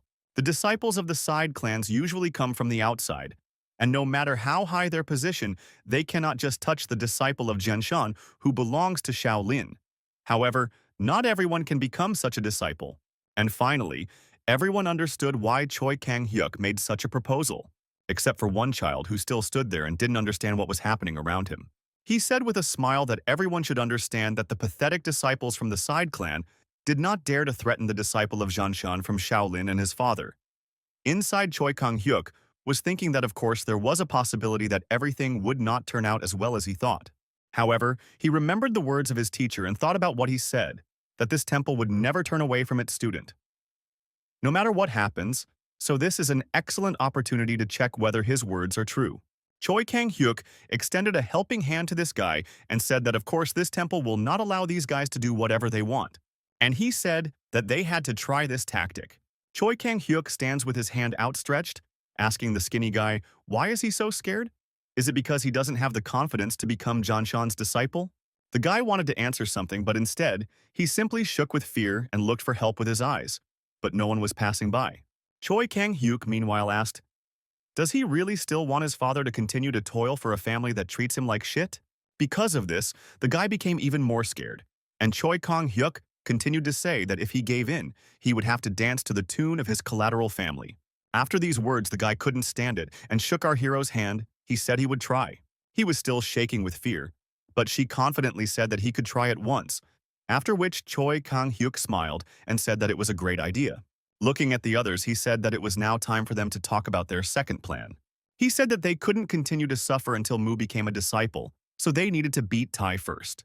Let's fast forward 3 days into the future, afternoon free time. There was a gang of scoundrels standing there who were discussing the fact that the skinny guy would come again today.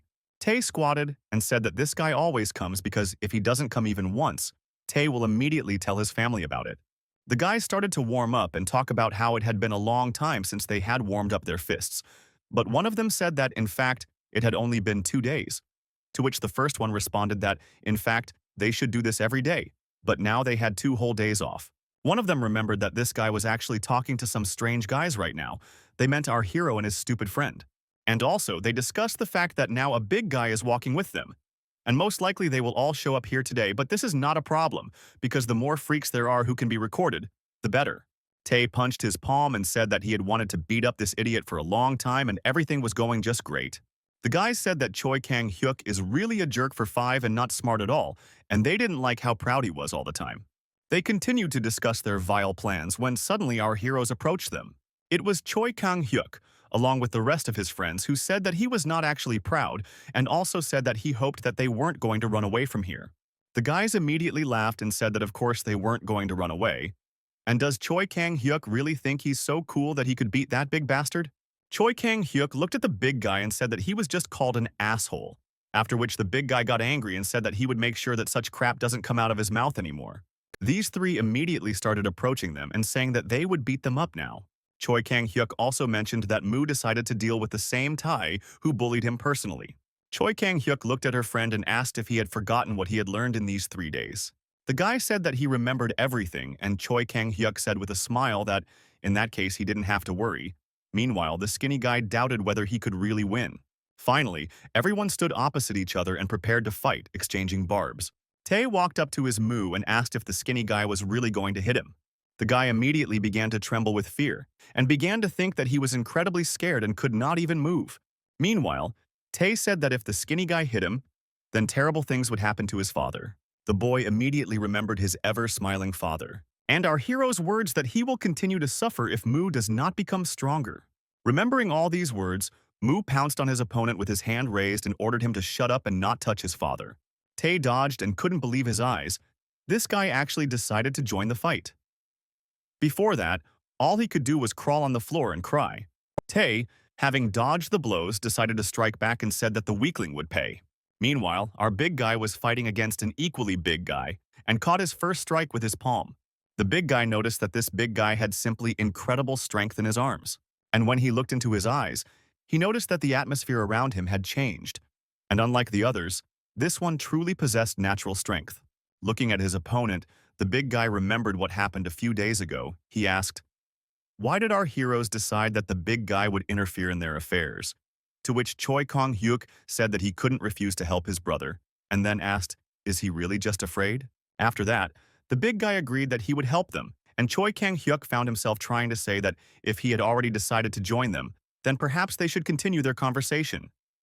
To which the big guy replied that Choi Kang-hyuk was too arrogant. Choi Kang-hyuk ignored these words and said that the big guy was surprised. Every time he lost to someone weaker, the guy immediately changed his expression and asked, "What was the reason?" Choi Kang-hyuk raised his hands and said that his consecutive punching technique is really fast and powerful, but that's not all he has to master. The guy asked, "Is this not enough?" And then Choi Kang-hyuk took a fighting stance and said that now he will understand everything. When he experiences it himself, Choi Kang-hyuk mentioned that he was now going to attack him with the first form of this technique, and the big guy would have to try to dodge. After that, Choi Kang-hyuk threw a punch that the big guy dodged without any problem, and Choi Kang-hyuk congratulated him on how well he dodged it. He smiled. He said that he would now attack with his second form, and the big guy would have to dodge that too. When it was all over, the big guy thought that it would be quite easy to dodge that too. Choi Kang-hyuk swung his left fist and the big man prepared to dodge. Suddenly, the hero's face changed and he sharply raised his right leg up, hitting him from below. The big guy immediately fell to the ground and said that he had just been tricked. To which Choi Kang-hyuk said that was exactly what had happened and no one should just stand there and take a beating if they knew what was coming. Choi Kang-hyuk looked at his opponent's face and said that he had to deceive his opponent for his attack to work. Choi Kang-hyuk also admitted that his punches are certainly fast and powerful. However, even before the big guy throws his punch, he gives so much indication of what he is about to do. The big guy stood up and said that if the blow is fast, then even if you predict it, no one will be able to stop it, and you just have to hit hard and fast. Choi Kang-hyuk said, with a smile, that he thought the guy was right, and sometime far in the future, if he decided to become the strongest in the world, then his words would have power. Choi Kang-hyuk began to explain everything using the example of a book from his world called The Journey of the Apostles. The protagonist was known to be the best in the dark arts and the strongest in the world. and his mastery of the blade was often described as an unfathomable mastery of swordsmanship that could not be blocked even if it was known. Choi Kang-hyuk said with a smile that it works both ways, and if you are not the strongest in the world, then it simply does not apply to you.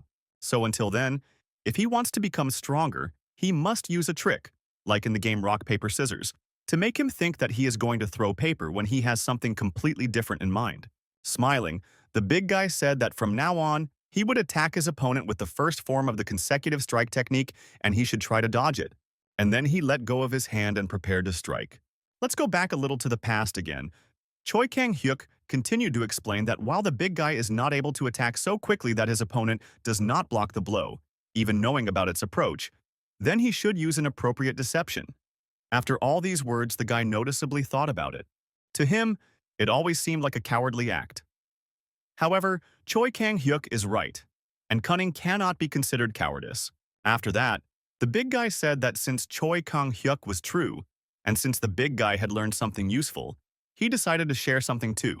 He said with a smile that if Choi Kang-hyuk wanted to fight Tae and his gang, then they shouldn't be underestimated.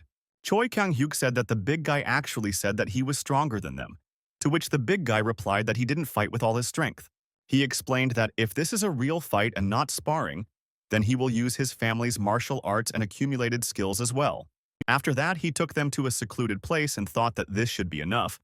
Choi Kang-hyuk looked at him and asked why he would come to such a secluded place just to show off his martial arts, to which Big Boy replied that he didn't want to get into trouble with the oncoming people for his careful use of his family martial arts. The guy thought that thanks to this, he would be seen differently and activated his aura, after which he crouched down a little and made a sharp lunge forward with his fist. The first two fingers were moved forward slightly. When Choi Kang-hyuk saw this, he was pleasantly surprised. After assessing his movements, Choi Kang-hyuk thought that it was really different from when he only used consecutive punches, and the power and speed were so good that it could be said that it was at the level of a school boxer. Of course, it's not as strong as Choi Kang-hyuk imagined, but considering his age, he's definitely a monster. And every time this guy punches or kicks, the sound of the wind echoes. Then Choi Kang-hyuk realized that if he fought against these guys, they would also use their martial arts against him.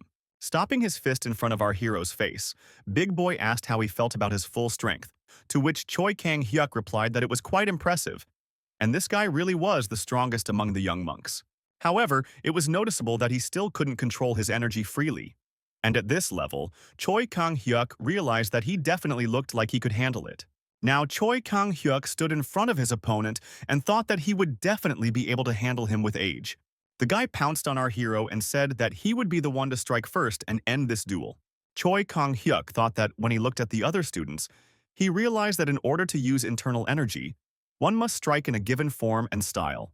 And besides, compared to Mugyun, this guy's level of punches is just like a newborn's. That's why Choi Kang-hyuk dodged one of the attacks. And he thought that in the end his opponent uses a martial art that relies on successive strikes, so his movements are quite predictable. As soon as Choi Kang-hyuk dodged, his opponent immediately jumped back and realized that this meant that he had not just been lucky last time. However, Choi Kang-hyuk immediately pounced on his opponent and prepared to destroy him with a few moves. Choi Kang-hyuk began to dodge using a pendulum motion just like in boxing and said that it was now his turn to throw punches. When Choi Kang-hyuk got too close, his opponent raised his hands up to protect his face. However, Choi Kang-hyuk used a trick and instead struck him straight in the stomach. After such a heavy blow, the enemy immediately came to his senses, and he swung his hands, calling our hero a bastard. However, Choi Kang-hyuk immediately used a sweep and knocked him down, after which the guy fell flat on the ground. And when he raised his gaze upwards, he saw Choi Kang-hyuk standing above him, who was already prepared to finish him off. However, instead, the hero was struck near his head. The guy saw that the earth in front of him turned into stones and let out a frightened cry, after which he suddenly began to cry. Choi Kang-hyuk grabbed his head and said with a smile that now he had most likely become a bad guy, but then he came to his senses and said that in fact they were bullying Mukyung, so they had no right to whine about it. When Choi Kang-hyuk looked at the others, he thought that he didn't even need to worry, and they all did well. After this, Choi Kang-hyuk turned his gaze to Mu and was horrified. After all, this guy beat Tae mercilessly while sitting on him. Choi Kang-hyuk immediately rushed forward and said that he didn't need to be beaten anymore because this guy had already lost the fight. Just then, Choi Kang-hyuk suddenly stopped because he finally remembered. When he saw that look, it was written in the book. He turns the enemy's face into a bloody mess. His hands are stained red with someone else's blood. Eyes sparkle with madness while blood is smeared across the face. Without a doubt, it is he who stands in front of our hero, a character from the first novel by Ga Kyun, the author of the Shaolin Monk Chronicles, which is called Return of the Demon Lord. Now standing before him is the most insane villain, the one who loves blood the most, the bloody monk Mu Gyong. Friends, I spend a lot of time and effort retelling a single manhwa. It takes several days, and my videos don't always pay off. If you like what I do and want to support me or see more of this manhwa, please use the super thank you feature. It really helps. And a huge thank you to everyone who watches the video to the end. I really appreciate it. A lot of time has passed since then, and some of it has already been forgotten. However, somewhere in the distant corners of our hero's memory, an illustration of one character was preserved. A mad monk who claimed that all people are evil, and he declared that he would wash away their sins with his blood. The scene that Choi Kang-hyuk now sees reminded him of the madness and fear of the hero Mu Kyung from that very novel. Choi Kang-hyuk understood that in this universe, he was the one who awakened the bloody monk, but it could still be stopped. Our hero's hands were shaking. He thought that he just wanted to raise this guy's self-esteem. However, now he sees demons in front of him. Choi Kang-hyuk came to his senses in time and decided that this was not important now. If nothing was done, then Tae would die. Choi Kang-hyuk and his friend rushed to save this boy. They grabbed Mu and started yelling at him to calm down. But the guy said he wasn't going to stop because Tae was going to continue to bully his father. Finally, after some time, he was able to calm down. The guy's hands were shaking, and Choi Kang-hyuk was surprised at how strong he turned out to be. When Mu realized everything, tears appeared in his eyes. Despite all this, Choi Kang-hyuk thought that everything ended well because this guy had not yet managed to become a bloody monk. Because according to the book, this guy was just crazy and it was never explained why he went crazy. Continuing to endure the mockery of his teachings, he eventually crossed the line that should not be crossed. Suddenly, our entire company heard someone's cry behind us. Choi Kang-hyuk immediately recognized that it was the voice of his teacher. Looking back, he saw that it was his brother and thought that this would be the end for them. The teacher looked angrily at his students and said, "Choi Kang-hyuk, okay, now we'll have to explain what's going on here." Choi Kang-hyuk. He came a little closer and asked our hero to tell us everything that happened here. However, they were about this. Choi Kang-hyuk turned to his new comrade and patted him on the shoulders. The teacher was so surprised and asked what Choi Kang-hyuk was doing. Turning back to his teacher, Choi Kang-hyuk said that the teacher should look at Mu's body. Choi Kang-hyuk took off his clothes and the teacher saw that the boy's entire body was covered in bruises. The teacher's face immediately changed. However, he still asked what happened here and demanded an explanation. Choi Kang-hyuk looked into his teacher's eyes and said that the scars he was seeing now were left by those who were now lying on the earth. They had been tormenting Mu for the past 2 months. Choi Kang-hyuk took a few steps forward and explained that today, the three of them were going to do the same thing, which is why Choi Kang-hyuk, along with his friends, decided to intervene. As soon as the teacher heard this, he looked at Tae's henchmen and asked if this was true. The boys looked into their teacher's eyes with fear and did not dare to answer. After this, the teacher came up to them and squatted down. He looked into their eyes and repeated his question. Suddenly, 3 more students ran into the alley. They asked why the teacher was shouting so loudly. However, when they all got here, there was even more confusion. The students who had just come running were asking, "What the hell happened here?" However, the teacher did not even respond to their words and demanded explanations from those who were conscious. Meanwhile, Mu was crying and trying to find the strength to say at least something. However, unexpectedly, Choi Kang-hyuk put his hand on his shoulder. He said that everything was fine and the guy could speak as it was because their teacher was a very fair person. The teacher who heard this stood amazed by the kindness of our hero. Choi Kang-hyuk, meanwhile, looked into Mu's tearful eyes and said that he was not afraid of the air. After this, the guy burst into tears even more and fell to his knees, loudly shouting that Choi Kang-hyuk had not lied, that these guys had really been beating him up for the last 2 months. Mu burst into tears and began to tell in a trembling voice about what he had to endure during all this time. True, due to strong emotions, the story turned out to be somewhat disjointed, but the teacher still got the gist of his words. Choi Kang-hyuk approached his teacher from behind and said that Shaolin does not abandon its students under any circumstances.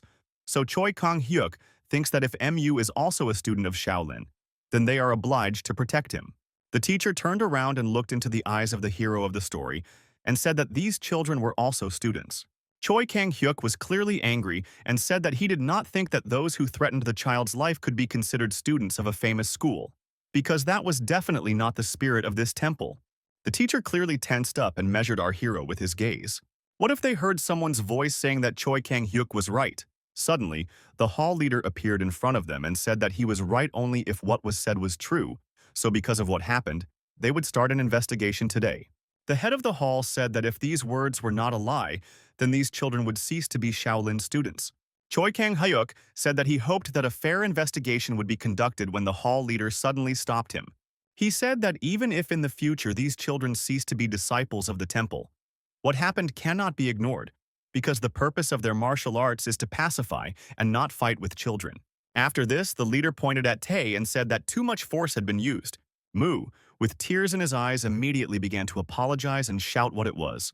However, Choi Kang-hyuk suddenly raised his right hand and, cutting him off mid-sentence, said that it was he who beat Tai. Choi Kang-hyuk closed his eyes and humbly lied. He said that he was too angry at the guys who bullied his friend and couldn't control his emotions. It was only his fault. The guy, with tears in his eyes, could not believe such kindness towards him. Now he idolized our hero. However, inside Choi Kang-hyuk was thinking that it was really his fault, because if he abandoned Mu now and shifted all the blame onto him, then he could become a bloody monk again at any moment. But if he was kept an eye on him, then none of this would happen for sure. Choi Kang-hyuk thought with a smile that they would definitely become comrades, and he would not allow his friend to become a bloody monk. Of course, our hero was punished. Now Choi Kang-hyuk, together with his teacher, walked through the forest, and the teacher said that for entering the path there is a special place for practices called facing the wall. Facing the wall is a meditation for gaining enlightenment in which a person is facing the wall. Walking through the forest, the teacher said that Choi Kang-hyuk could not talk to anyone for the next 7 days and nights. He would have to constantly look at the wall and meditate. Choi Kang-hyuk listened and agreed with everything he heard. After some time, they finally arrived, as the teacher announced. Approaching some strange natural structure, the teacher said that his punishment would take place in this place. Finally, he said that Choi Kang-hyuk, in the cave, must maintain the correct posture and meditate facing Senia. He must not look around even while sleeping and eating. And as for the latter, he will periodically bring him water and food. Finally, Choi Kang-hyuk accepted his punishment and sat down against the wall.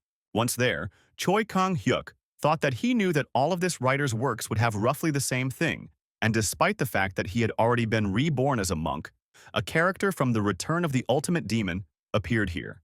Return of the Absolute Demon and Tyranny of the Unorthodox Faction share the same universe. However, if you think about it, they not only have one world but also the same time in which both main characters act. However, they worked in different places, so they rarely met. And in addition, in the second part of the Tyranny, the main character of Shaolin, the Divine Monk, appears. In other words, if the plot of two stories takes place at the same time, then its action may well influence the events in other works. Thinking about this, Choi Kang-hyuk realized that eventually, due to his interference, he might cause the butterfly effect and disrupt the development of the other main characters. Looking at the wall, Choi Kang-hyuk thought that he needed to gain experience to become stronger, because from these stories he remembered almost nothing except the growth of the characters. Although it is not surprising after all, it has been 10 years since he read these books, but he remembered the plot only in general terms, not to mention the details. However, Choi Kang-hyuk knew that if the entire novel went wrong because of the main characters, then perhaps the Divine Monk would not remain unchanged either. However, Choi Kang-hyuk consoled himself with the thought that if he could handle even Mu Gyeong, the future Bloody Monk, then he would be able to handle the rest. After all, the main character of Return of the Absolute Demon gains enlightenment and becomes stronger, precisely in the final battle with the Bloody Monk, which, no matter how sadly, disappeared due to the actions of our hero. And this means that the main character will no longer be able to reach the same level of strength. Listening to all this, Choi Kang-hyuk did not understand where he should start and what to do next, so that the plot would end well. Meanwhile, the teacher secretly watched his student and thought that he seemed to be focused solely on his repentance, and such concentration at only 12 years old was truly impressive. And also, if we take into account his special skills and talents shown earlier, this child is truly destined to become the mainstay of their 1,000-year-old Shaolin. Let's go back a little. The hall leader said that everything happened because of his immorality. His student apologized and said that in fact it was he who flew incorrectly, not the hall leader. The man said that there was no need to justify himself and asked how the investigation was going. To which the monk replied that they had questioned all the beginning students and their testimonies had matched. This guy had indeed been subjected to constant bullying. And this film is a disgrace to their temple, because of which the atmosphere here is not the best now. While they were talking, Bogang suddenly appeared. The hall leader and his disciple immediately welcomed their teacher to the temple. The man approached the leader and asked if he noticed what was happening. The leader said that he also noticed it, and only the monk did not understand what they were talking about. The teacher looked at the monk and said that Mu's hands and face showed that he was the one who beat Tae, meaning that Choi Kang-hyuk intentionally took the blame to protect his friend. After thinking for a moment, the hall leader said that they were happiness and blessings that had come together under the heavens. But good always triumphs over evil, and if Choi Kang-hyuk had not intervened, something worse than a simple fight could have happened. They looked at each other silently, and the teacher said that he had his own opinion about what happened. Looking at the leader, he said that something like this could not be connected to just one person's misdeed. Everyone was to blame, and instead of blaming or regretting what happened, wouldn't it be better to focus on preventing such incidents in the future? The leader of the sting looked at the teacher and asked, Choi Kang-hyuk does he already have a plan? Choi Kang-hyuk. The teacher raised his left hand, which was trembling with impatience, and said that he thought the main reason for the quarrels between the students was the lack of training. After all, due to too much free time, they had a lot of energy left, which is why they dared to start a fight in the temple. And in order to prevent something like this in the future, he plans to pay more attention to their physical training. Hearing this theory, the hall leader thought for a moment. After that, he made a decision and said that he was leaving this task to the teacher and his student. In the next few days, he would be busy finding out the details of the fight, so they would have to do it themselves. The leader of the new explained that first it would be necessary to punish 3 students whose crimes have already been proven. And for this, he was going to go to the disciplinary hall. The others immediately said that they would do everything possible to guide the students on the right path. The teacher, meanwhile, continued to watch his student and thought that more than an hour and a half had already passed, and he had not even moved from his place. This is truly impressive. After this, he realized that further observation would be unnecessary and decided to leave. Thinking about visiting his student again tomorrow at dawn, the teacher thought that he would periodically bring him food and water, so that Choi Kang-hyuk could not worry and concentrate on meditation. As soon as the teacher left his student, Choi Kang-hyuk immediately noticed it, after which he breathed a sigh of relief and was glad that Bogan had finally left. Choi Kang-hyuk smiled slyly and thought that 7 years in the Special Forces had not been in vain, and now he could easily detect someone else's presence. When his teacher left, the hero immediately lay down on the ground and wondered what he was going to do here for the remaining 7 days. Since he couldn't even start training because, without beans and mushrooms, he wouldn't be able to replenish his protein reserves. Looking at the ceiling, Choi Kang-hyuk was struck by the question of when was the last time he ate meat, and he remembered that it was chicken before he got here. The crispy crust, the tender flesh inside, were now incomprehensible to him. The more he thought about it, the more his stomach growled. All Choi Kang-hyuk could think about now was that he wanted to eat meat. Lying on the floor, so he was already starting to wonder if it was even possible to get meat here, when suddenly he stood up unexpectedly because an idea came into his head. Saliva began to flow from his mouth while he maniacally thought about how he could get food on his own. And now he is in the forest, and no one is watching him, so he can definitely try to get some. Choi Kang-hyuk set up a small trap for small animals, but unexpectedly it turned out that the rabbit that was supposed to get caught in the trap. He brought a little girl with him, who, for some unknown reason, also followed this rabbit. Finally, the trap worked, and Choi Kang-hyuk was able to catch the meat. As soon as the rabbit found itself in a hopeless situation, Choi Kang-hyuk immediately approached him. His gaze was literally crazy, because for the first time in a long time he saw meat in front of him. The girl who was watching this looked at him in surprise as he muttered under his breath that he was finally going to eat. At the same time, not far from Mount Song, where the Shaolin Temple is located, is the province of Icheon. In this place, the temple disciples collected information. By asking ordinary people, they managed to hear many local stories. After a while, they gathered at the gate of the Western Temple, Bureau Sobel. It was a company that deals with the transportation of goods. Along with his students, a regular man, the deputy head outside the walls of Shaolin named Hegel, entered here. He was immediately greeted with a smile on his face. It was the head of the bureau, Tae's father, named So Moon Pyung. The man immediately said that it was a great honor for him to meet the great martial arts master with 5 invincible blows. when suddenly he stopped unexpectedly and saw his son among them, who did not even dare to look his father in the eyes. The man asked what happened to his son and demanded an explanation. But judging by the look of the deputy head and the other monks, he understood that nothing good should be expected from this news. Taking a deep breath, the deputy chief said in a loud voice that T's current appearance was the result of his own evil deeds. Instead of training to purify his body and mind, he bullied his comrades and caused chaos in Shaolin itself. The man who hugged his son could not believe what they were saying, while the deputy continued to say that in addition, after examining the area, they also discovered that the Bureau Sabal was basely helping money and intimidating common people. After that, the deputy said that the family that professes Shaolin does not dare to commit such unholy acts. So he orders that these people be immediately deprived of martial arts. So immediately ordered his guards to protect them, and people appeared, grabbing their blade. However, as soon as they tried to strike even one blow, the well-prepared monks immediately fought them back.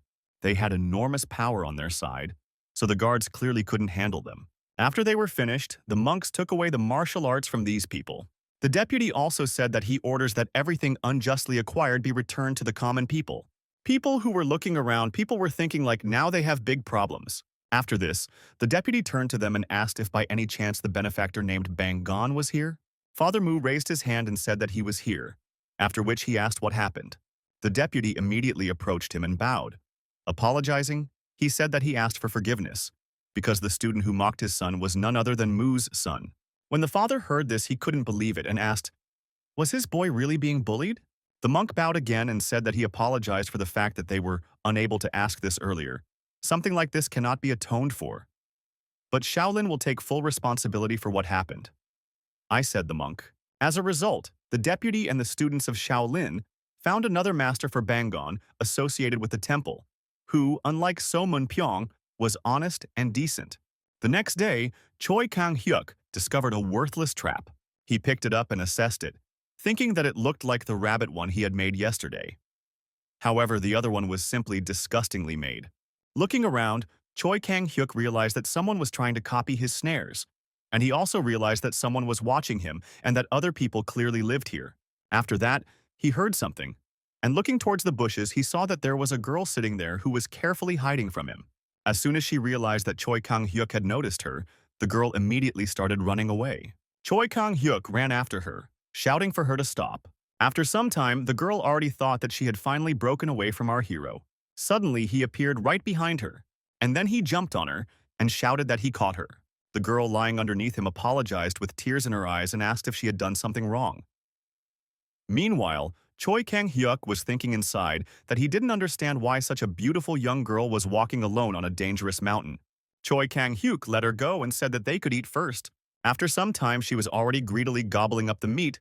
Choi Kang-hyuk looked at her with a smile and asked, Choi Kang-hyuk, has she really been hungry for a long time? Choi Kang-hyuk. He also noticed that she was trying to make a rabbit trap for the same reason.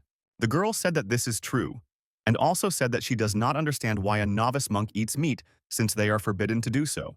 Choi Kang-hyuk said with a smile that he had a special reason for this and she shouldn't bother her head with this information. After that, he asked how she ended up here, reminding her that this was the territory of Shaolin, and judging by her clothes, one could say that she was from a wealthy family. The girl immediately remembered her entire family and all the pain she had experienced. However, she didn't say anything out loud. She began to reflect on these memories, and Choi Kang-hyuk thought that perhaps she had something she didn't want to talk about, and it would be better to just change the subject. He winked at her and asked her to keep the fact that he was hunting rabbits a secret. The girl asked if it was because he couldn't eat meat, to which Choi Kang-hyuk clearly became tense and said that in a sense it was, but there were other reasons. Looking into her eyes, Choi Kang-hyuk said that in exchange he would help her return home. The girl asked, can he really do that? Here he began to explain that a naked monk would soon appear here, and this man had a certain status, so he would easily help her.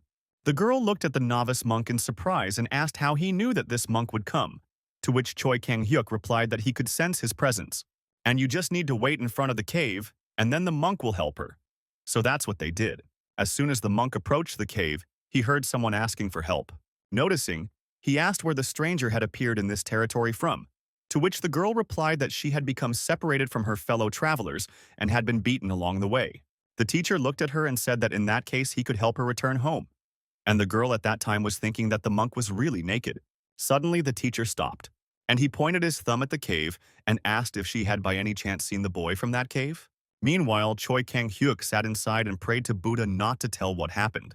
Meanwhile, the girl Mila smiled and said that she now understood why he wanted to keep all this a secret. After that, she told the teacher with a smile that she was afraid to approach, and also did not even see anyone nearby. The teacher looked at the cave and thought that if Choi Kang-hyuk meditated so well, then he could help this girl. He breathed a sigh of relief and said that she should follow him. They would come down the mountain and find her a home. After this, the teacher asked her name, and the girl answered with a smile that her name was Rika Solwa. When they left, she mentally thanked the little monk and promised herself that if they met again, she would definitely repay him for his kindness. When they left, Choi Kang-hyuk immediately understood this and smiled. After that, he lay down on the stones and thought that he was too tired today, and also remembered that he forgot to ask the name of this girl. However, he decided that this was not a critical mistake, because he did not think that they would meet again. When the teacher took the girl home, he returned to the temple and called Mu to him to explain that the conversation would be about his father. Bogang told this student everything that happened in Ikonyon, including the fact that the Sobel bureau that Tae's father used to run no longer exists, and the monks gave his father a new job. Having finished his story, the teacher said that from that moment on, the boy should stop worrying about worldly affairs and devote himself entirely to discipleship. With tears in his eyes, the boy said he would do his best, and he will definitely become a student of Jianshan. Hearing this, the teacher stroked his head. Choi Kang-hyuk was not mistaken. Shaolin turned out to be not the place that abandoned its students. It was the fourth day of our hero's punishment. Choi Kang-hyuk was thinking that during his training in the Special Forces unit, where he was previously, survival training was conducted, and naturally, it included methods for learning how to get food. So hunting now does not present any difficulty for him. And the only thing he forgot about when he was frying meat for that girl was that lighting an open fire during a hunt could expose him. It would be better to move to another cave after something like this to cover up the traces of his presence. Also, we shouldn't forget about cleaning. Therefore, in order to minimize the amount of waste generated, Choi Kang-hyuk did not even remove the skin and meat. It was smeared with dirt in advance, but he did not care about that anymore. It tasted so-so, but he was finally able to replenish his protein reserves. And he finally remembered what meat tasted like. On the fifth day, Choi Kang-hyuk woke up before the morning bell and began to meditate while looking at the wall. However, it was not because he was so diligent. He was simply being watched from time to time. Early in the morning, when the teacher arrived, the man immediately thought that he did not expect that Choi Kang-hyuk had already been busy meditating since early morning. Slowly approaching him, the teacher thought that perhaps even he had spent the whole night like this. When the teacher came to change the water and food, he was surprised because this guy wasn't even distracted by extraneous sounds. When the teacher left, Choi Kang-hyuk picked up what he had left behind and thought that forcing a child to eat only this for a whole week was really too much. Food is given once a day, only after Byeokgukdan and water. But Choi Kang-hyuk makes up for his lack of energy by hunting and has even become accustomed to this routine. It was the sixth day, according to the rules. After the body has received a sufficient amount of protein and energy, you need to move on to training. This is preparation for the body when you do as many exercises as you can. And I continue to do all these exercises. Choi Kang-hyuk suddenly realized one thing. The breathing technique during the exercises is similar to the breathing technique for accumulating energy in your body. Thus, Choi Kang-hyuk began his own training, mixing spiritual cultivation with fitness. Choi Kang-hyuk had already begun to regret that he had been given so little time, and also noticed that after completing these trainings, his body seemed to have been cleansed. But despite all this, Choi Kang-hyuk still didn't know something. He didn't know that this was actually a training that really existed in this world called Hangen. On the seventh day, the meditation came to an end. The teacher came to his student and said that he had done well and could get up. Choi Kang-hyuk continued to stare at the wall and quietly asked if he could speak yet. The teacher said that of course he could, and also added that since dawn would soon come, they would immediately go to the training ground.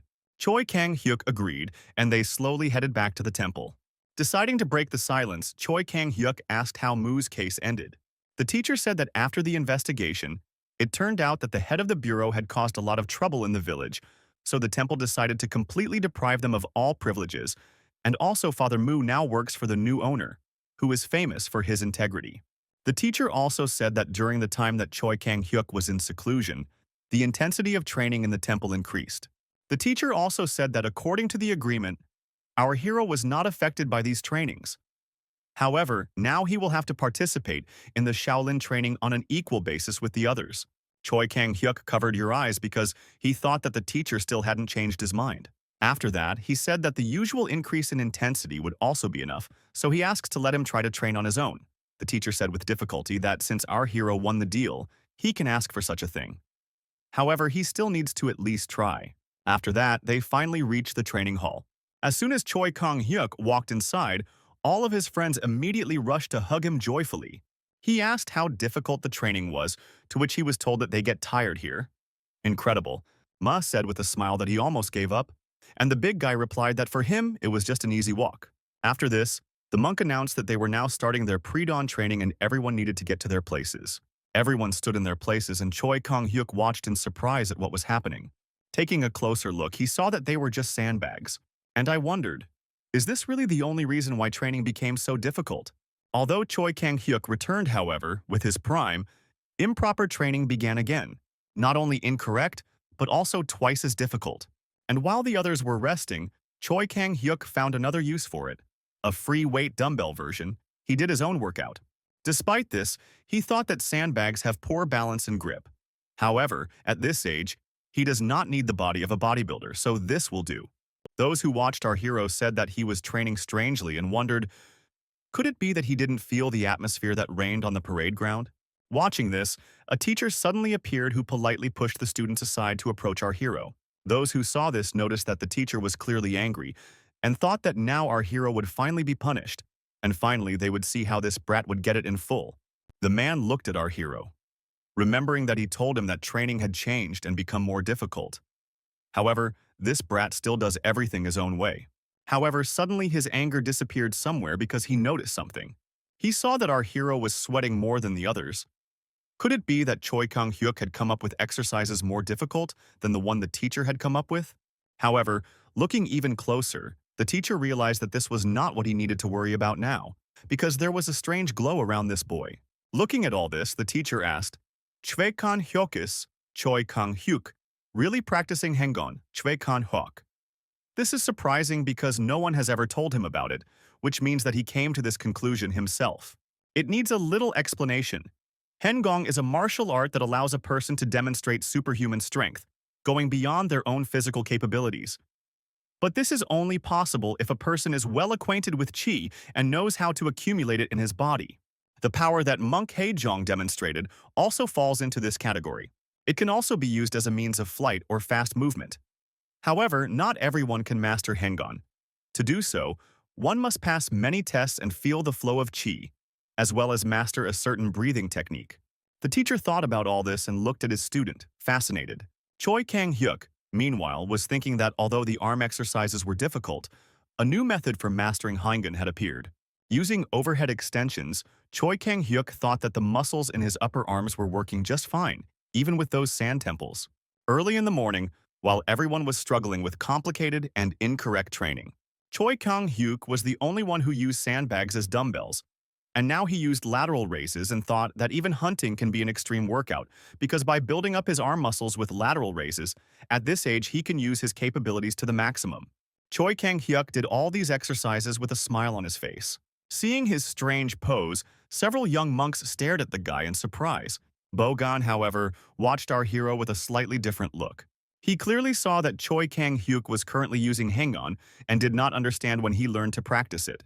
The teacher could not stand it any longer and slowly approached our hero, asking him to stop for a second. Choi Kang-hyuk. I looked back and asked what was wrong, to which the teacher replied that they should talk somewhere else and also added that he had one request. The teacher showed Monk Haejong what Choi Kang-hyuk could now do. The monk looked at the boy and thought that this was unmistakably Chi Hengong. The boy meanwhile asked, is it really interesting when he learned this? Choi Kang-hyuk thought that it most likely happened when he was in the cave. But if he told them the truth, it would look like he was there not doing punishment, but rather just brazenly loafing around. Choi Kang-hyuk looked at the monk and teacher with a smile and decided to say that he learned this for the first time today. The guy began to explain that in their family, a lot of attention is paid to breathing technique, and he was so happy with the training that it happened somehow by itself.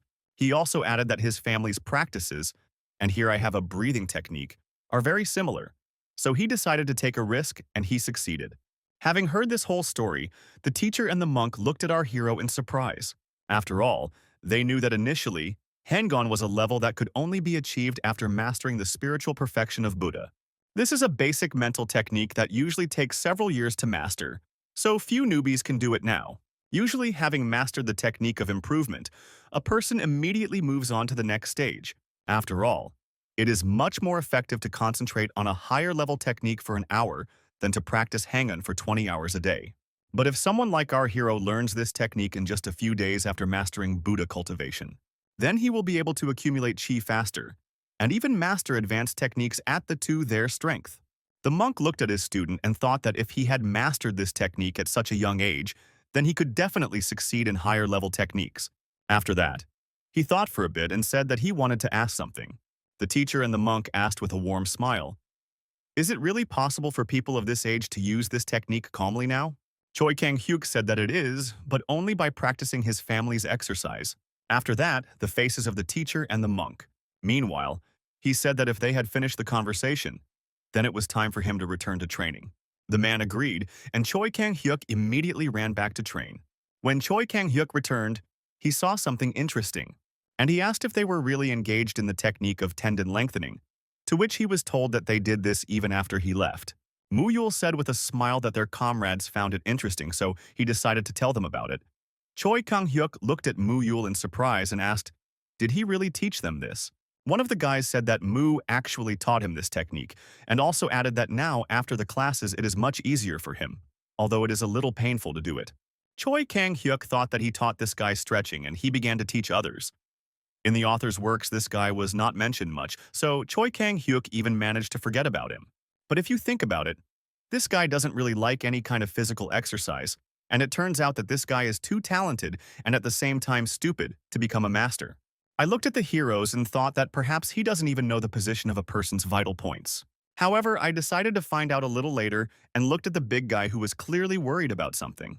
Choi Kang-hyuk asked what happened, but Fatso didn't answer, and Choi Kang-hyuk then said that he wasn't going to stand there and persuade. After this, our hero's friend suddenly said that the big guy also used a stretch. He came to them once and said that his seat was literally wooden.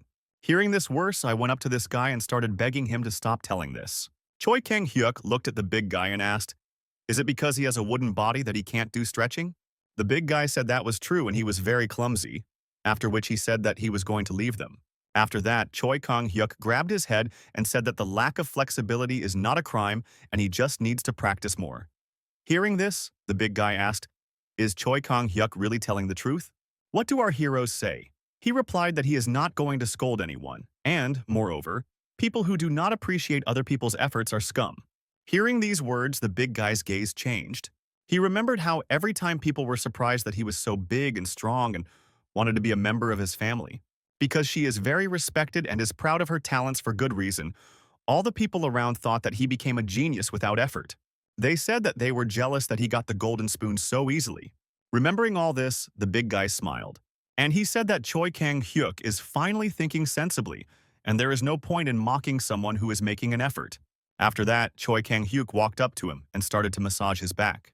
After that, he sharply leaned him forward, saying that now the big guy would have to try twice as hard. After some time, Choi Kang-hyuk looked at his friends and said that he was not as good as them. However, not everything is hopeless. Choi Kang-hyuk also thought that his friend was teaching while he was away, and in that case, he needed to check something. After that, they started doing armed forces gymnastics. The big guy said that his side hurt too much, to which they answered that it should be like that. Suddenly, Choi Kang-hyuk shouted and said that the big guy should first not clench his fists and also bend over more and straighten his arms. Finally, when it was all over, Choi Kang-hyuk said that the last exercise would be based on breathing. They started waving their arms.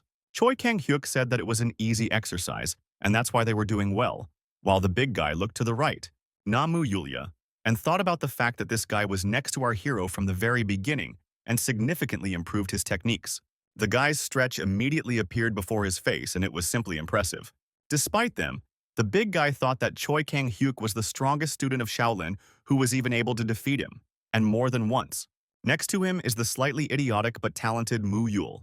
And finally, Mu Gyong, with still undiscovered potential, however, who had already crushed Mu Tai. Looking at them all, the big guy smiled and thought that they were all just monsters. However, he also thought that he would train hard so that they would not surpass him, because he had to be the strongest. By using sandbags during training, morning practice became enjoyable. And during his self-training, Choi Kang-hyuk practiced using the Hangun. Through breathing, he accumulated more and more internal strength and gradually became stronger. He also did stretching exercises from time to time with the rest of the guys. One time, two older students were passing by. One of them stopped his friend and said, "It looks like Choi Kang-hyuk's shoulders have become broader." They wondered if it was because of the unusual exercises he did with the rest of the students. There were changes in the class schedule that day. The trainings began to be conducted even earlier, in front of the students. Hee-jung said that now that most of the students have mastered the spiritual development of Buddha, they can move on to the next stage, the use of internal energy. The monk asked two senior disciples to come forward to demonstrate, and he began to explain that firstly, it is necessary to collect internal energy in the lower part of the abdomen and move it up through the points of Tsisa, Zhongwan, and Juk. Then 70% of the energy must be directed to the Tsisa point on the right and to the Jianyu shoulder point, and the remaining 30% to the opposite arm. Choi Kang-hyuk immediately began repeating it. He noticed that he was succeeding and he decided to use the technique of successive strikes. He then punched the air, creating a powerful gust of wind. Choi Kang-hyuk looked at his hand and thought that using the acupuncture points of internal energy to strengthen each part of the body was genius. The reason for distributing energy is to maintain the balance of the body. However, when the internal energy increases, it will be difficult to cope with it using only the left hand, and you will have to give a percentage of your strength to other parts of the body, for example, your legs. Meanwhile, the monk continued to say that in order to use the first form of a sequential strike, you also need to direct energy to the lower part of the body. As soon as he said this, Choi Kang-hyuk thought that he was right. However, he suddenly stopped, because this fact changed something. You can't just focus on your hands, you need to give energy to your legs as well. In short, you need to control your whole body. After trying, Choi Kang-hyuk thought that it was more difficult than it seemed, and he clearly didn't succeed the first time. Choi Kang-hyuk. But in general, the question is how much training is needed to instantly reach the desired state in a real fight. After this, Choi Kang-hyuk decided to check how things were going with his friends. And noticing that Mu Yul was doing some nonsense, he slowly approached him. Choi Kang-hyuk grabbed his head and asked him to stop and not to embarrass himself. After that, he asked why his friend was doing everything so hard, to which the guy replied that he simply could not remember the order of energy distribution. Choi Kang-hyuk said that the guy should remind him that he remembers, and then Choi Kang-hyuk will explain everything. Then they both shared their knowledge, and Choi Kang-hyuk corrected him. Choi Kang-hyuk thought that it was a bit hard for this guy, so it's no wonder that Mu Yul didn't appear in the novels. Choi Kang-hyuk touched his body and said that the guy should forget about the name for a while, and then said that he should raise the internal energy from the place that Choi Kang-hyuk touched. After that, he showed where it needed to be raised, and then explained how to move the energy to this shoulder. When Choi Kang-hyuk explained everything, the guy immediately figured it out and said that when Choi Kang-hyuk explains, everything becomes too easy. Choi Kang-hyuk breathed a sigh of relief and said that if the guy gets confused again, he should ask again and not do some nonsense. As Choi Kang-hyuk gradually began to master the technique of using a consecutive strike, Hye-jong and the others taught the students a new art every day. But since it was a basic martial art, there wasn't much form and the training was completed in 10 days. After this, each student continued to train at his own pace. And so, after 10 difficult days, Choi Kang-hyuk and all his friends had completely mastered all forms of consecutive strike. At the next morning practice, the teacher walked past his students and noticed that they were working hard as always. Suddenly, he heard someone breathing too loudly, and I noticed that it was Choi Kang-hyuk and his friends. However, the most important thing was that Choi Kang-hyuk, using 3 times more sandbags, the teacher did not understand where he got such strength and endurance at such an early age. He looked at our hero and thought that he had a strong build, as well as excellent muscles and power. And his body was bigger than that of the other students who had joined a little earlier. The teacher couldn't believe his eyes, because Choi Kang-hyuk achieved such a result in just 2 months, which means that this guy's training was not an empty phrase. The man's eyes began to flash back to the guy's words, saying that if he continued to train like this, then his whole body would hurt terribly, and with such exercises, his condition would only get worse. Everything Choi Kang-hyuk said then was true. Also, the fact that Choi Kang-hyuk used his own training, which turned out to be effective, made me think. Digesting all these thoughts, the teacher sat down on the bench and wondered, is Shaolin training really wrong? While he was thinking about this, time flew by unnoticed. Suddenly, the teacher heard the leader's voice asking why the teacher was still here, if class time had long since ended. The man immediately stood up and greeted Mr. Hyun, to which the hall leader said that it was clear that the teacher was seriously thinking about something. Coming a little closer, the leader said that often experiences go away as soon as you share them with others, so the teacher could not worry and tell everything. The teacher slowly lowered his head down and the leader asked what was bothering him. Then the teacher looked up at the bright sky and said that it was all because of a student named Choi Kang-hyuk. After a short conversation, the teacher approached this student and said that the head monk wanted to see him. To which Choi Kang-hyuk asked with a smile, was he really guilty of something? The teacher calmly said that Choi Kang-hyuk didn't have to worry. His friends immediately said that he probably hit someone again or did something else, so it would be better to just apologize. But inside, Choi Kang-hyuk didn't understand why the hall leader suddenly decided to see him. The teacher did not pay attention to the words of the other students and said that the head monk was coming, so they had to go. As he walked inside, Choi Kang-hyuk asked himself, did he really screw up somewhere? Looking at hall head Nahan, who was quite serious, Choi Kang-hyuk already prepared himself for the worst. Choi Kang-hyuk sat across from the head monk, thinking about how he would call a busy student and then just look at him and say nothing for a few minutes. However, Choi Kang-hyuk noticed that he was most likely currently carefully examining his body. Looking at every part, every detail, Choi Kang-hyuk thought that it was very awkward. After that, he stood in the pose of Mr. Olympia and thought about how awkward he was because his muscles weren't very developed yet. When Choi Kang-hyuk did this, the hall leader looked at him in surprise and asked what the student was doing, to which Choi Kang-hyuk replied that he was just trying to pose. The leader of the hall laughed and said that they hadn't seen each other for a long time, to which Choi Kang-hyuk replied with a smile that they had met for the first time since that fight incident. And kept warm said that it was not the most pleasant event. Choi Kang-hyuk asked a return question and asked, did he really call him here because of this? The man drank some tea and said that he had called our hero here to check something out personally. After that, he said that now that he saw this student, he personally had no doubts. Choi Kang-hyuk asked in surprise what the head monk was talking about. The head monk replied that he had heard that his body was developing much faster than that of other students, and this turned out to be true. However, that's not the only reason he called this guy here. The head monk wants to ask, could it be that Choi Kang-hyuk and his amazing growth is related to the family teaching method he practices? Choi Kang-hyuk immediately thought sadly that most likely the head monk was leading him to the point that he needed to stop his training and practice according to the rules of their temple. Because of this, Choi Kang-hyuk asked if they really wanted to test if his training method was better than the temple's training methods, to which the main monk replied that he was not interested in that. After that, he said with a wide smile that their Shaolin is not an isolated place, and he is ready to change, so he has a proposal. Choi Kang-hyuk remembered Hee-jung, who always said, so they still have to do it to protect everyone, and thought that this temple didn't look like it was ready for change, but asked what kind of suggestion was that.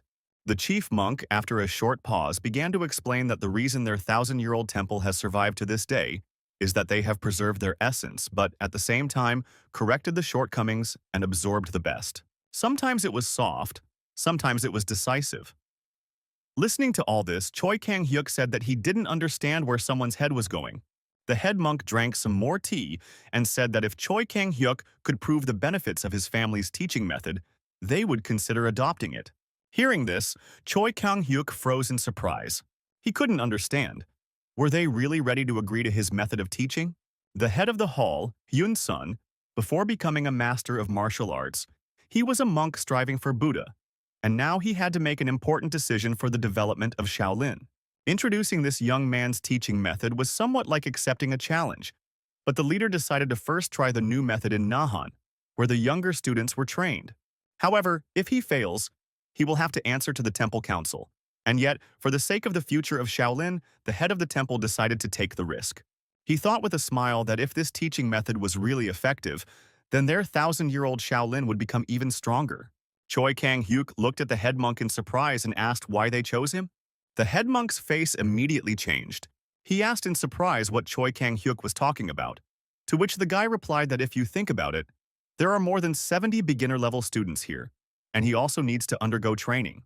The guy also said that in addition to past incidents, many consider him crazy, and he does not think that they will follow the instructions of someone they consider abnormal. However, inside Choi Kang-hyuk was thinking that it was really beneficial for him to teach beginner-level students because if this place became stronger, he would be able to successfully finish the novel that he got into. However, he also thought that he definitely did not want to educate these impudent brats. Choi Kang-hyuk said that if the head of the temple really wants this, he has a condition. They discussed all this. Night came. All the students slept for about 6 hours. Suddenly, they heard the cry of the senior monks ordering them to stand up, and everyone immediately woke up. They started to quickly get dressed and ask if it was time for training already, and at the same time they were surprised because the bell hadn't even rung yet. When they reached the main square, they looked in surprise at the three people standing there. They couldn't understand why Choi Kang-hyuk was standing there among Monk Hee-jong and Bo Gang. Monk Hee-jong looked at everyone present and said that they woke up the students earlier than usual to do a warm-up before the morning training. The man also stated that, moreover, from now on, Choi Kang-hyuk will be monitoring the morning classes. Everyone immediately started to laugh and discuss. Could this really be just a joke from the senior monks? Choi Kang-hyuk looked at all this and thought that the reaction was quite expected, and after such news, negativity cannot be avoided. After that, Choi Kang-hyuk took a deep breath and thought that if he was responsible for this, he would not allow anyone to look down on him.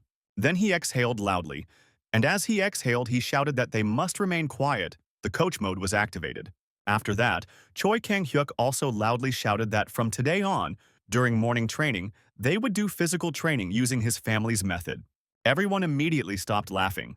Choi Kang-hyuk continued to shout that for now, he would become their mentor and not a Shaolin disciple. His friends couldn't believe the news. The monk looked at his student and thought that he definitely had nothing to lose now. However, despite this, he noticed that his eyes were burning with fire. Despite all this, some students continued to laugh and think that this guy was not all he was cracked up to be. Noticing them, Choi Kang-hyuk glared at the guys and asked why they were laughing. Their faces immediately changed, and Choi Kang-hyuk said that they would see if anyone would still laugh after today's practice. After this, Choi Kang-hyuk paused for a moment and said that if anyone had any doubts about his skills, he asked them to come forward. And he also added that this also applies to those who laughed.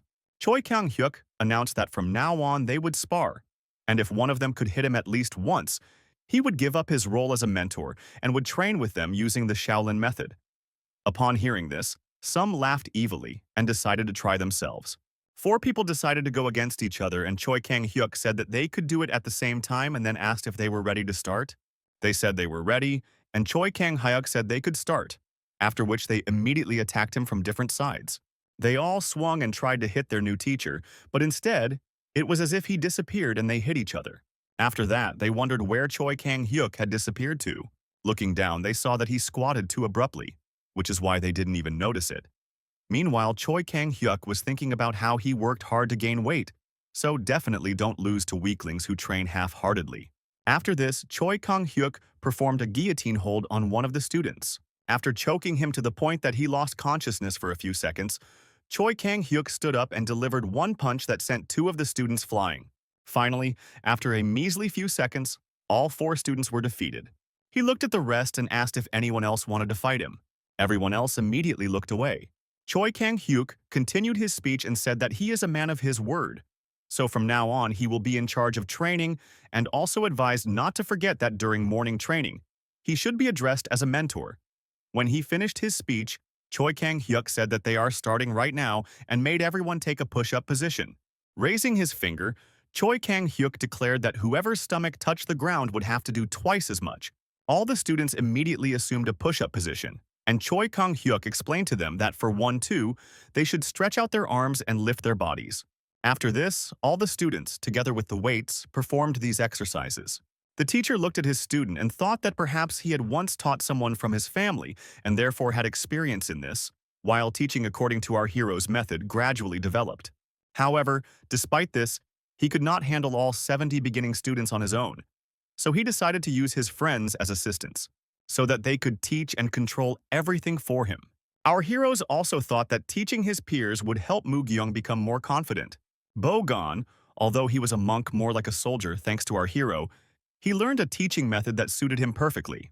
The teacher looked at the students and thought that even those children who used to fool around all the time now do not spare themselves.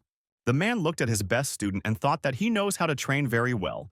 He gives free rein when it is necessary, so this is. But if they go to hell, he makes them train. And also because of me, the teacher decided that this should be tried with the rest of the students who are the supplier. Over time, the effect of the training began to manifest itself quickly. Perhaps the reason was that the students were young.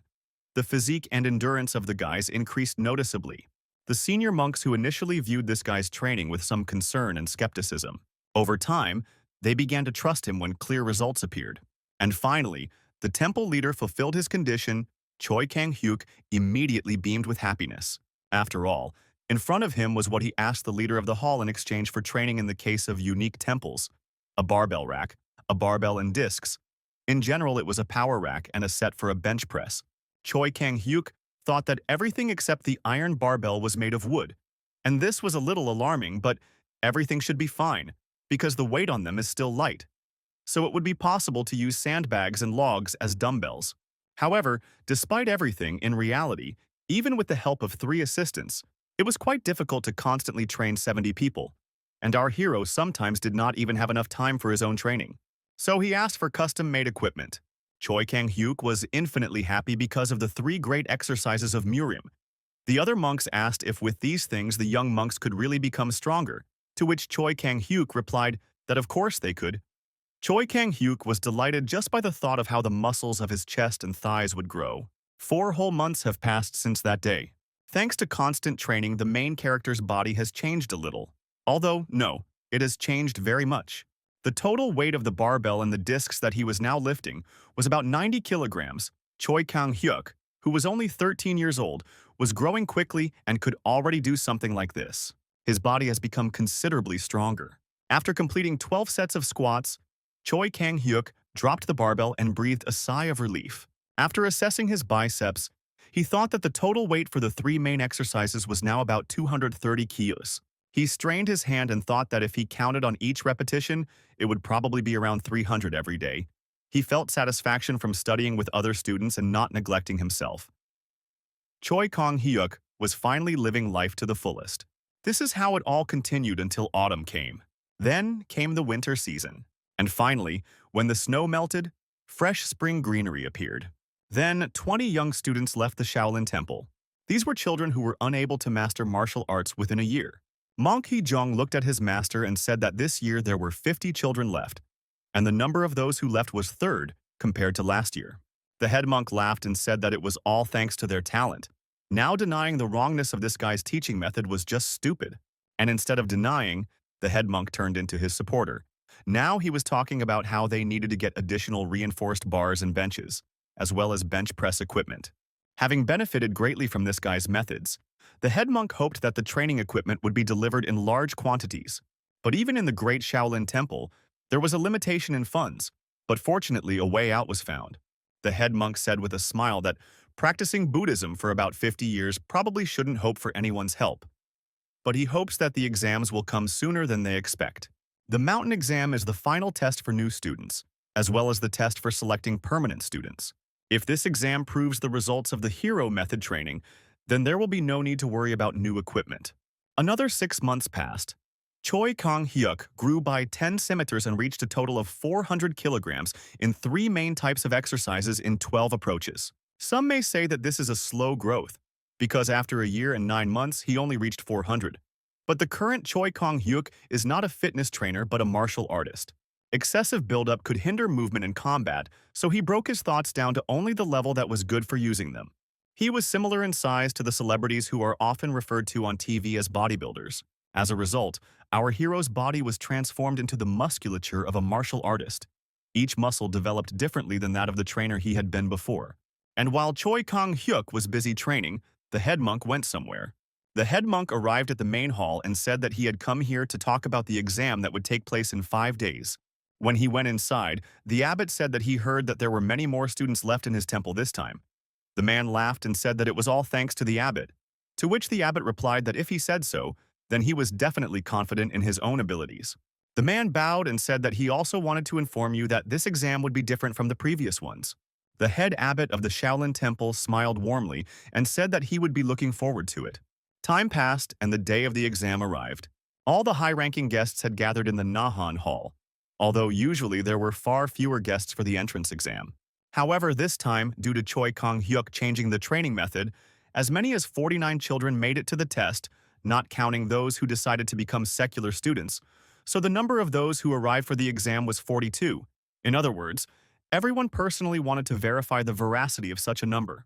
The main monochrome said that they clearly should not be the only ones who will see this wonderful event, to which Monk He-jong replied that he also thought so. Of course, there was some gossip. Some people asked if it was possible that the headmaster Hyun Sung left so many students just because of sympathy, to which they answered that it was unlikely. Also, this is what Hyo Gyul, the deputy head outside the walls of Shaolin, said.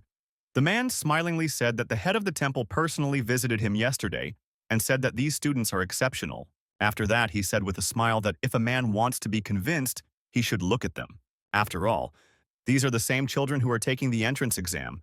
When they looked at them, they were surprised, because these guys clearly did not look like children. The man who saw this said that just by looking at their bodies, one could tell that they were definitely on a different level of discipleship. Finally, after some more time, there was silence in the air and a representative of the temple slowly entered inside, who thanked everyone for being able to come despite being busy. He said with a smile that, given the large number of young monks who would have to take the exam today, there was no point in delaying the greeting any longer. So it was time to get started. Choi Kang-hyuk patted the big guy on the shoulder and told him not to overdo it, and also gave Moo Kyung some advice not to be nervous. Looking at Moo Yul, Choi Kang-hyuk realized that this blockhead shouldn't say anything unnecessary. After that, they headed to the arena, and Choi Kang-hyuk said that it was time to have fun. The Shaolin entrance exam is quite simple. A beginner student fights one-on-one with a senior student, and potential teachers from different schools, watching the fight, choose and take the child they want to teach further. Usually, a duel between a beginner and a senior student takes place exactly until the moment when the first one can show his skills.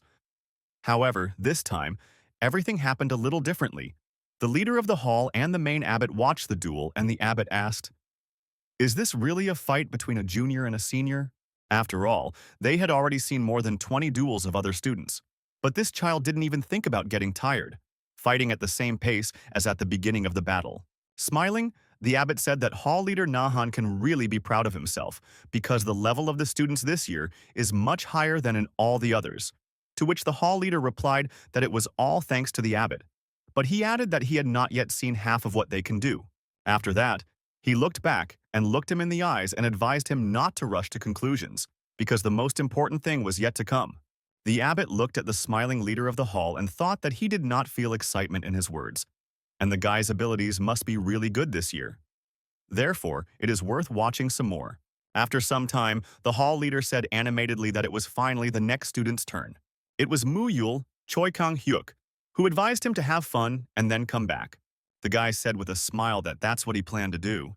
After that, he entered the arena, looked at his opponent and said that he relied on his elder. As soon as the signal for the start of the fight sounded, Moo Yul immediately rushed forward towards his opponent. The elder thought that Moo Yul had clearly mastered the 10 circular exercises and 14 exercises of the small red tiger style, and in that case, he could begin to evaluate the mastered martial techniques. The man noticed a gap in the little guy's defense and decided to test his ability to improvise and use combat techniques. He tried to attack, but Moo Yul spun around and easily dodged. Then Moo Yul swung his elbow, and he tried to strike, from which the elder managed to defend himself. However, he did not understand how a beginner-level student could move so quickly. However, despite this, the elder already thought that Moo Yul had been caught and would now lose. But as soon as he had his blow, Moo Yul abruptly ducked to avoid it. The students and monks watching this were in complete delight. They saw that he had incredible skill with his body and moved instinctively, like an animal. And on top of that, he has a flexible and unique body that responds to his instincts. The deputy head said with a smile that this child must definitely become his follower because he would fit perfectly into their Five Fists martial arts school. After another half-minute, they announced that the fight was over. Choi Kang-hyuk thought that Moo Yul's animal flexibility was definitely a gift, and they thought for a long time about how to improve it. Moo Yul concentrated on the blood vessels and the flows became entangled in his arms and legs. Then he was instructed to train only the connection between techniques, ignoring the flows. As a result, he firmly remembered the movement of techniques and the flows of internal energy in his body. And if it doesn't work with his head, then he needs to remember the body.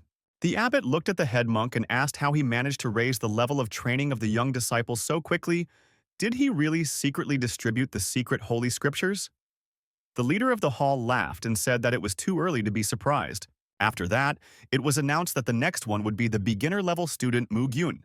Choi Kang-hyuk led him and advised him not to worry too much. The man rolled up his sleeves and said that he didn't even think about worrying. He looked like a gorilla. Those who saw him couldn't believe their eyes because this guy clearly didn't look like a beginner-level student. Entering the arena, the big guy stood in front of his opponent, who could not believe that such a huge height could be achieved at such a young age. For a moment, the big guy's height is about 186 centimeters. Mugyun was now shaking from the tension. He thought that for the sake of this day, he had endured the most difficult training for 2 years, so he would never lose.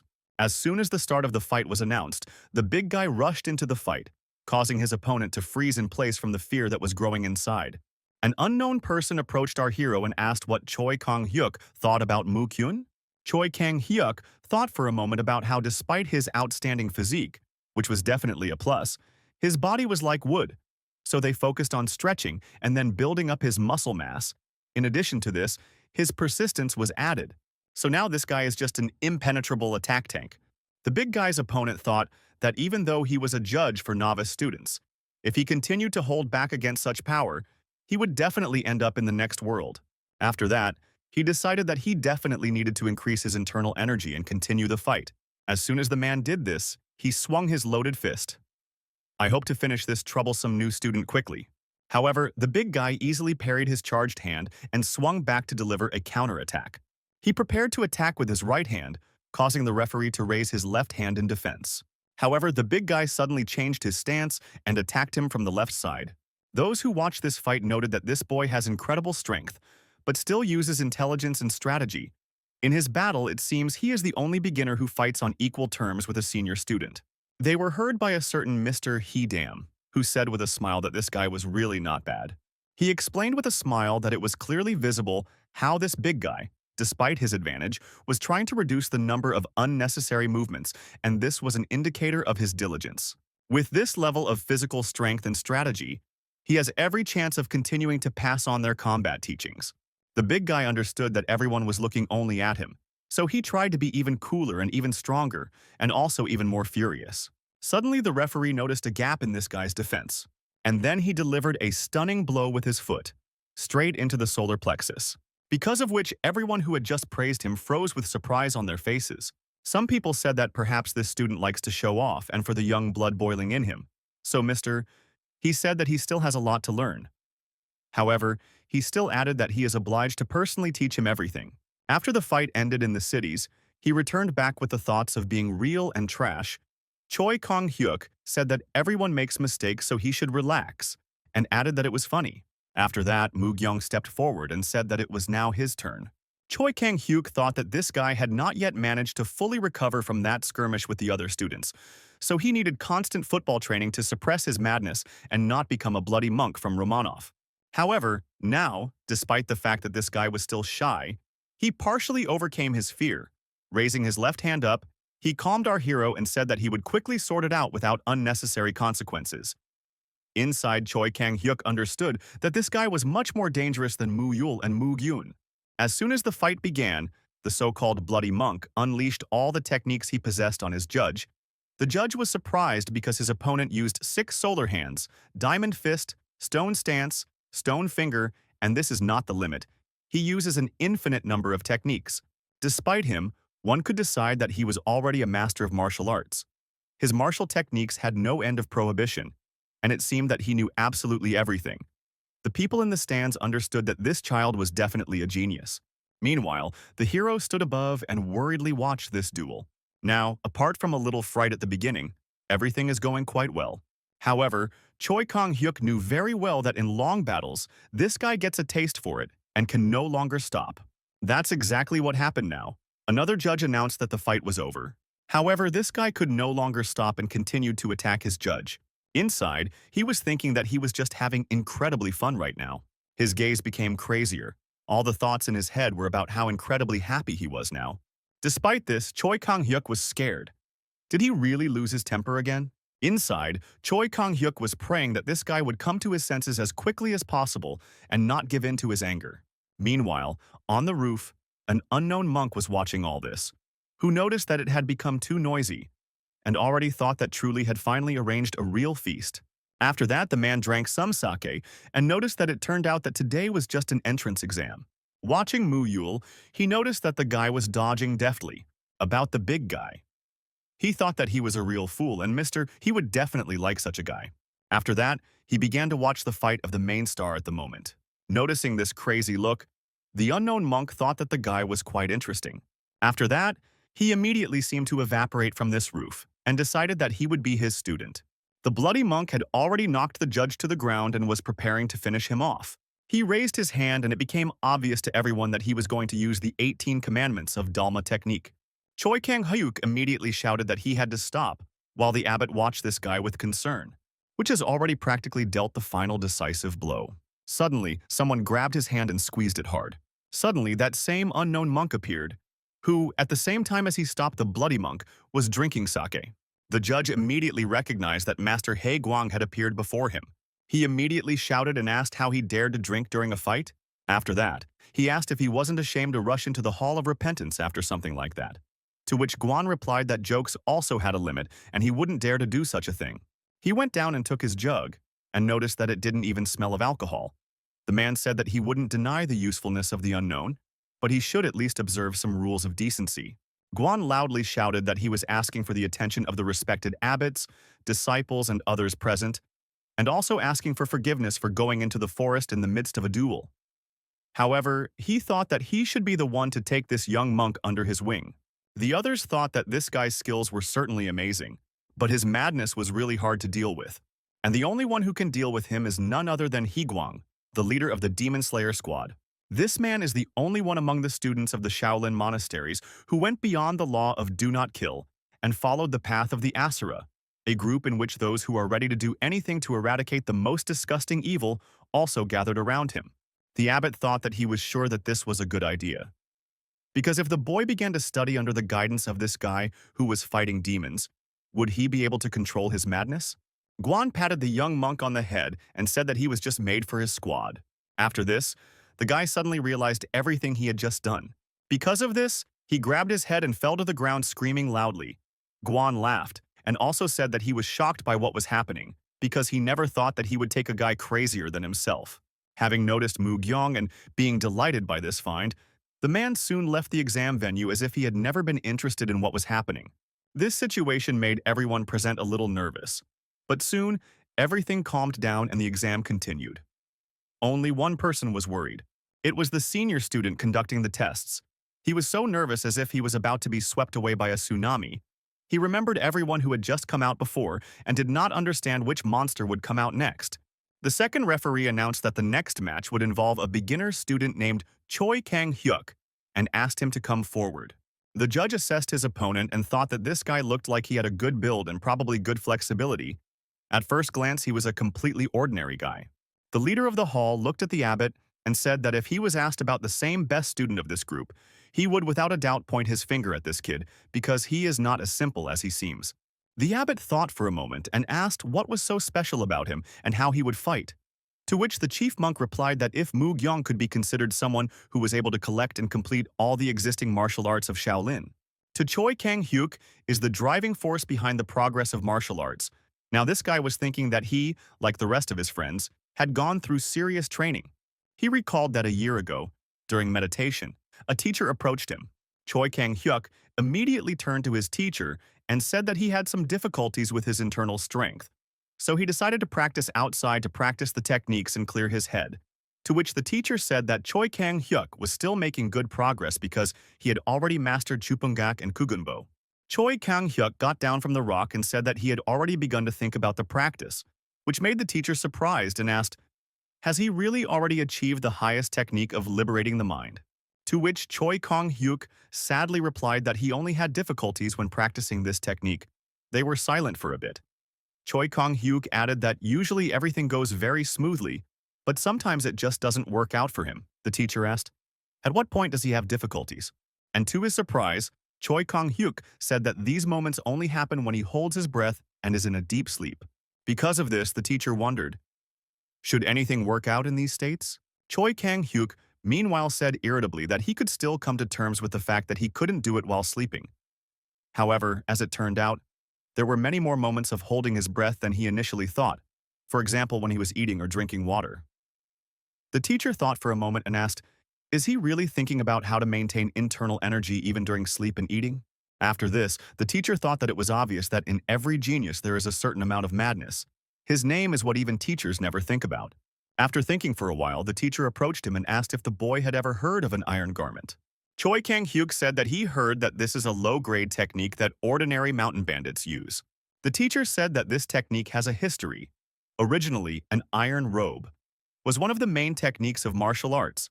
Such a combat technique allows you to strengthen the body and protect yourself, like a technician or metal weapon.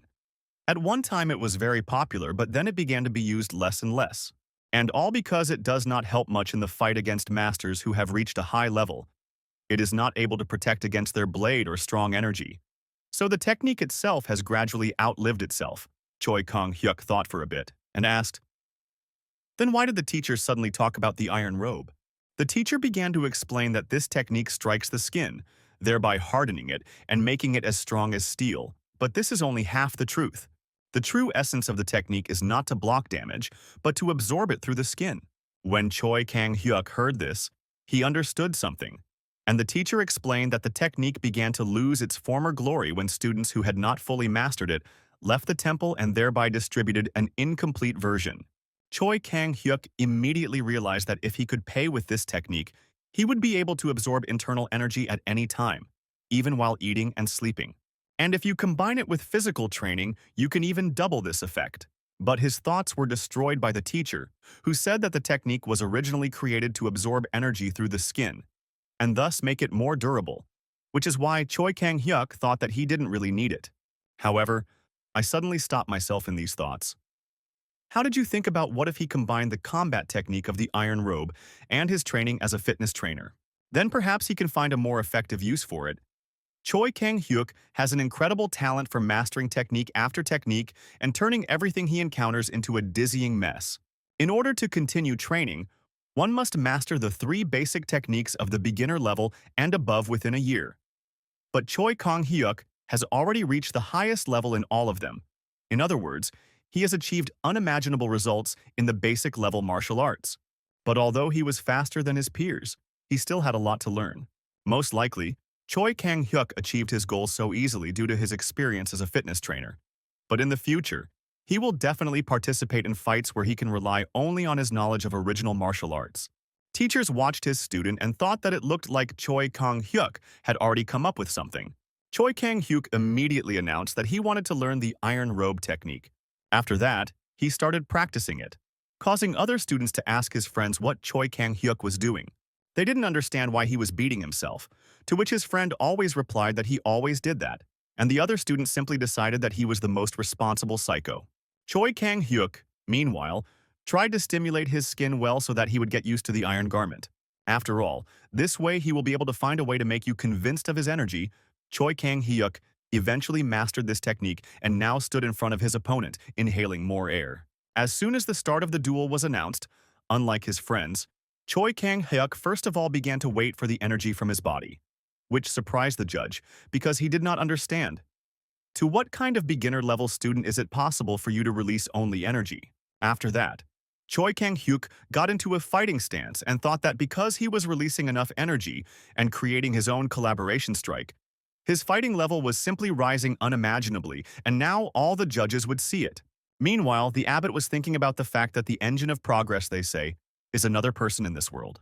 Meanwhile, an old man finally entered the arena, who was being carried on the shoulders of one of the students. The old man apologized for this and explained his actions by saying that he really wanted to watch this year's exam, to which the student replied with a smile that it was not a burden for him. The old man said that he still had to apologize because of him, the road took a little longer, which caused them to miss a few trucks, to which the student replied that he perceived it as a long walk, so everything was fine with them. When they approached the arena, the old man said that they needed to go a little forward, because from here he would not be able to see. To which the guy replied that he was not yet competent enough to properly evaluate students, and he would not be a judge today, so the master should watch and make a decision for him. The old man began to watch and saw that a beginner-level student, Choi Kang-hyuk, had entered the arena. The old man noticed that despite the fact that this guy was at such a young age, he had perfect balance in his body. When the start of the fight was announced, Choi Kang-hyuk seemed to charge his right hand, and then he rushed into the attack, swinging it. People immediately said that it was just an explosive attack, and the judge for the fifth could not understand what kind of art this guy had. Choi Kang-hyuk, meanwhile, used 9 steps and a technique called Guanyin water. In order to gain energy and deliver an incredibly powerful blow, he used the so-called chain circle technique. In the filly the heart will be, because of which he made an incredible gust of wind, throwing the judge away from you. Here I am clearly tired of the fact that this year only talents are entering the arena. Choi Kang-hyuk, meanwhile, was thinking that by mixing the art of 9 steps and the Lithuanian falling technique, he was able to activate the power of his lower body and also use the principles of the 6 water movement technique to strengthen the center of his body and increase the power of his strike. At the same time on the site, his closed at the end of his movement, Choi Kang-hyuk used the chain circle technique in order to give strength to his shoulders. This is how he created a technique in which the secrets of different styles are mixed. Because Choi Kang-hyuk mixed these techniques, he just used a hybrid technique in which all 3 of the techniques that were used synergized with each other to create an incredible effect. Choi Kang-hyuk immediately rushed in to deliver another blow. The referee, meanwhile, did not understand why. Despite the fact that he had put up a block, he still missed so much damage. When he looked, he saw Choi Kang-hyuk already rushing towards him at full speed. Here I thought that he had to dodge because Choi Kang-hyuk swung his overhand. However, at the last moment, Choi Kang-hyuk relaxed his hand and the referee realized that it was a trick, because of which Choi Kang-hyuk was able to grab the judge with his entire palm. The judge immediately realized that this guy had an incredible grip and he would not be able to move her. After that, the judge realized that it was better not to skimp on this guy and decided to strike him. But Choi Kang-hyuk dodged and fought with a smile, simultaneously using different combinations of techniques that he changed on the fly. The old man who was watching this couldn't believe that this guy was able to return such power with such pathetic abilities. After all, he used only the basic techniques of the fist, palm, leg, finger, hand, and step. And if you don't count the chain circle, then this child is born using only basic techniques. Martial arts styles that use the legs include wind style and 9 steps, but the boy also uses upper body techniques. This means that he really only attacks with basic techniques. Instead of moving on to the next level of training, he uses the basic energy to combine the style and create something of his own. What approach can be called the true path of the great master? This boy is already walking the same path as the geniuses of past generations. Watching this fight, the old man said that his student should come to the center of the ring. Choi Kang-hyuk, meanwhile, used everything he could for the first time, and was incredibly delighted that he was finally late, according to martial arts. Choi Kang-hyuk trained his body and learned techniques, but he never got a chance to show his strength. And now, they will have it so he can finally end up in the battle and not worry about the enemy's injury. The real fight that Choi Kang-hyuk has wanted for so long. The tension that arises in a battle with a strong opponent. The pleasure that comes when you can show your accumulated potential. For our hero, the world seemed to have stopped now. This fight was more like art. Our hero's eyes saw only the opponent's movement and nothing else in this world. Suddenly, Choi Kang-hyuk noticed in surprise that the judge had decided to retreat. Choi Kang-hyuk thought that he had just entered, so why did the fight suddenly end? After that, he looked back, and he looked at the guest with surprise. The other monks immediately parted when the old man, riding on his disciple, entered inside. The other disciples did not understand why this man actually decided to come personally and also enter the ring. Choi Kang-hyuk, meanwhile, did not understand who was standing in front of him, and why people were dispersing like the Red Sea. As soon as the high monks saw that Master Hyun-gwan had come to them, they immediately jumped down and bowed. All the other monks and disciples immediately bowed and greeted the great master, shouting at the same time. Choi Kang-hyuk was surprised and wondered how great a man this was that he commanded universal respect without further ado. The student who was carrying the old man said that he was asking for forgiveness for interrupting the entrance exam, to which he insistently replied that he understood that the great master would definitely not interrupt the exam without a good reason. The old man said that, to tell the truth, he went out to ask this boy something.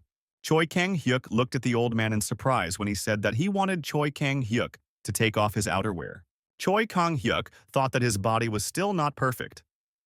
However, he had nothing to be ashamed of anymore, so he immediately took off his outerwear. After that, Choi Kang-hyuk took the pose of Mr. Olympia, and the old man was surprised, saying that this body can be called a warrior's heavenly body. In this universe, a warrior's heavenly body is the highest level of physique. Such a body has excellent balance, developed thoughts and bones, and is designed for mastering martial arts. After a short pause, the old man said that Choi Kang-hyuk had just used the 6 basic martial techniques by mixing them, so he wanted to know, did Choi Kang-hyuk create his body just for the sake of using this technique? When he realized this meaning, he wondered how this old man could have figured it out before. The head monk of Nahan Temple just heard this for the first time, and was incredibly surprised because it means that the guy chose the same path as the master. The abbot was just as surprised, and said that in their Shaolin school, there is a wide selection of martial arts. So why did Choi Kang-hyuk decide to choose this style instead of other paths? Choi Kang-hyuk sheepishly replied that he did not have any obvious talent in cognition, so instead of mastering a huge number of techniques, it was more suitable for him to combine the ones he already knew and use them together. A decision that Choi Kang-hyuk came to after a year and a half of doubts. But the whole point is that Choi Kang-hyuk is not the real hero of this novel. He is an alien from another world, so he does not have the same intelligence as the main character of this story. Therefore, he was not sure that he would be able to grasp everything on the fly like Mugyong and easily master new techniques. So he came up with a hybrid technique based on mixing the bases, and it turned out to be very effective. In order to use the original energy, it is necessary to distribute it correctly throughout the body. In addition, if you mix different martial arts, the energy will begin to increase, and eventually such power will be difficult to contain. Therefore, in order to contain such power, Choi Kang-hyuk began to train his body, and simply put, the better the body, the calmer the mind. The old man smiled and said that he could clearly see that Choi Kang-hyuk had also mastered the iron cover. Along with this, Choi Kang-hyuk was surprised that the old man even noticed this, and the old man meanwhile said that controlling the excessive flow of power with the help of an extremely trained body and the power of the skin is a genius entrance. And in other words, our hero, despite being at such a young age, managed to create his own technique. Choi Kang-hyuk, listening to all this, wondered, is this old man a genius? After this, the master looked at the abbot and said that he would like to take this guy as his student. The abbot was incredibly surprised and asked, does the master really want to personally take up his training? A whole day passed and Choi Kang-hyuk still couldn't understand how everything came to this. After going to Abbot Nahan's room, Choi Kang-hyuk sat awkwardly and thought, is this old man really that great? It looked, one might say, decrepit, and in appearance it was clearly far from the traditional body of a Shaolin monk. Choi Kang-hyuk was also thinking that he didn't remember hearing anything about this person even in this world. While he was thinking about this, the abbot suddenly entered the room. He looked at the student and asked if Choi Kang-hyuk knew who the great master Hyun Guan was, who had interrupted his fight today, to which Choi Kang-hyuk replied that he had never heard anything about him. The abbot looked at the student and said that he called him here because he wanted to ask him about something, but first he needed to tell him something. The abbot changed his tone of voice and said that he would tell our hero about the great master Hyun Guan, who would soon become our hero's mentor. Even though he's a flabby old man now, when you called him the greatest fighter of the century, at the time when the abbot himself was still a student, Master Hyun Guan, who was then 32 years old, had already achieved outstanding results. He surpassed other students, was close in level to the masters, and in strength was practically not inferior to the teachers. Even then, everyone knew that in some 10 years, he would earn the title of the greatest fighter of the century. Choi Kang-hyuk listened to this story and asked why she studied the body of such a great man so much, to which the abbot replied that the reason for this was the invasion of Megyo. As soon as Choi Kang-hyuk heard that name, he immediately remembered something. The abbot continued to tell how the peaceful era of his studies was disrupted by the Megyo invasion. The second stage disciples were sent to the battlefield to stop them. However, war is the most unpredictable place, as a result of which many of them fell victim. The teachers entrusted Master Hyun Guang with the care of the next generation of students and forbade him from engaging in combat. Instead of him, only the strongest were sent to fight, although they themselves lacked experience. After all, they were only students, and no matter how much the abbot thought about it, in his opinion, this decision was the beginning of all the misfortunes. Magyo took advantage of the fact that all the heads had gone to war and sent a special task force. Then soon, Master Hyunguan and the students of the initial levels remained. Even then, the master had practically achieved the status of the greatest fighter of the century. And that is why Magyo could not harm him in any way. But the students who were in the school then, the abbot's peers and older children, could not yet cope with the power of the monsters. And the invaders took advantage of this. The master realized everything too late, and when he went to save them, he saw that it was already too late. But despite this, he decided to stop the invaders at the cost of his life. As a result, each time he sacrificed his own body to save others, the number of his fatal wounds continued to increase. The abbot closed his eyes sadly and said that if they had died, and the master had remained unharmed, everything would have been different. Choi Kang-hyuk asked if the master was in such a state because of the injuries he received, to which the abbot replied that this was the case. Choi Kang-hyuk asked with a smile, "Couldn't he just be cured?" and immediately offered his help. When the teacher heard this, he asked, "Is this something he can do?" After that, he immediately shouted that the greatest doctors could not heal his wounds and help the master, to which Choi Kang-hyuk replied that if they had already tried everything, then they could give him a chance because it certainly wouldn't get any worse. The guy also said that, firstly, of course, he will not be able to heal all of the master's internal injuries, and he will also not be able to return his body to its original form. However, Choi Kang-hyuk said that he is confident that he will be able to achieve at least the master to start walking again. And this is quite possible. Choi Kang-hyuk continued his story, and he said that most likely the abbot heard that Bo Gang's knees were also not in the best condition recently. The chief monk, who had been eavesdropping on all of this, suddenly revealed his identity and said, "Could Choi Kang-hyuk really cure the master with the same technique he used on the teacher?" The abbot, who did not know about this, asked, "Could Choi Kang-hyuk really be telling the truth?" And then the abbot was told about everything that had happened, and the process of healing Bogan's knees, and how Jin's methods had allowed him to raise the overall level of the students this year. When he asked about all this, "Is it really true?" after which the main thing is water, did the abbot really not notice this during the exam? The teacher did not calm down and asked if Choi Kang-hyuk could really heal the master's body in such a way. To which Choi Kang-hyuk replied that given the fact that the condition of his body was many times worse than what was with Bogan's knees, it would not be possible to do it so quickly and easily. Choi Kang-hyuk said that he also had a few left, and the abbot immediately slammed his hand on the table. After this, the man stood up and said that he was ready to do anything if it would help his master, and the entire temple would do everything in their power. He said this from the bottom of his heart. Undoubtedly, the Shaolin warriors tried their best to improve their bodies. That is why various schools and families were in an eternal search. Treatments based on acupuncture and decoctions, incomprehensible logical techniques, as well as crude and terrible methods, such as forcing a child's fragile body to unbearable loads, the school undoubtedly tried to cure Master Hyung Kwan, using the same trial and error method. But in the end, no one succeeded, and the excessive stress on the body only had a negative effect. However, Choi Kang-hyuk had other methods. With the help of effort and time, he helps to develop the body in a safe way. All the judges at the entrance exam who saw the results of such methods with their own eyes could not disagree with this. Moreover, the master himself appreciated the results of this young man. So there is a strange confidence that only this child can cure the master.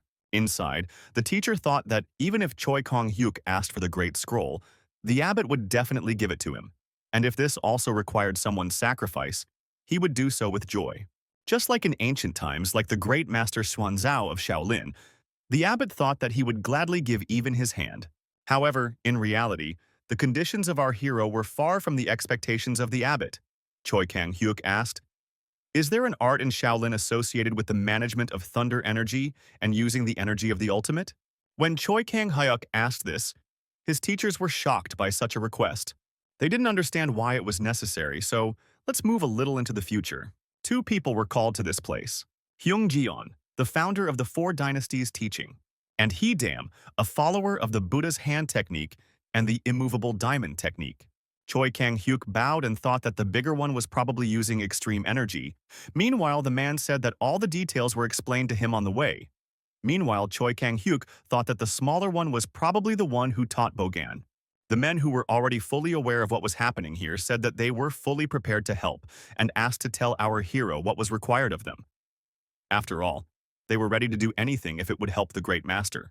Choi Kang-hyuk rolled up his sleeves and asked, "Hit his hand using thunder energy so as to cause minimal damage." The teacher of the four dynasties did not understand what a hero was, nor why his requests were so crazy.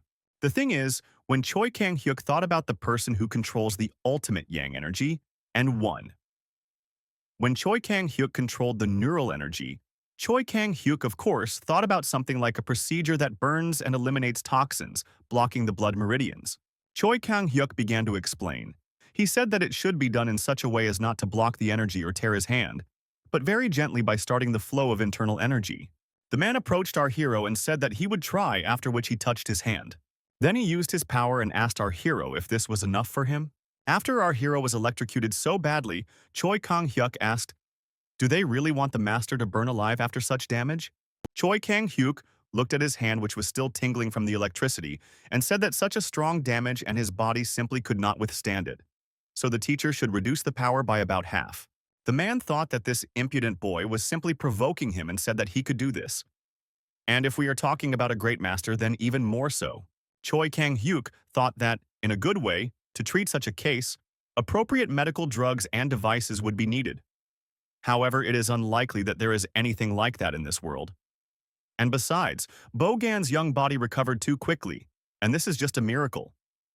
However, you can't expect the same from the body of a master who is already old, and this is a different case, so our hero's idea was very simple. He decided to use traditional medicine to treat the brain and internal organs.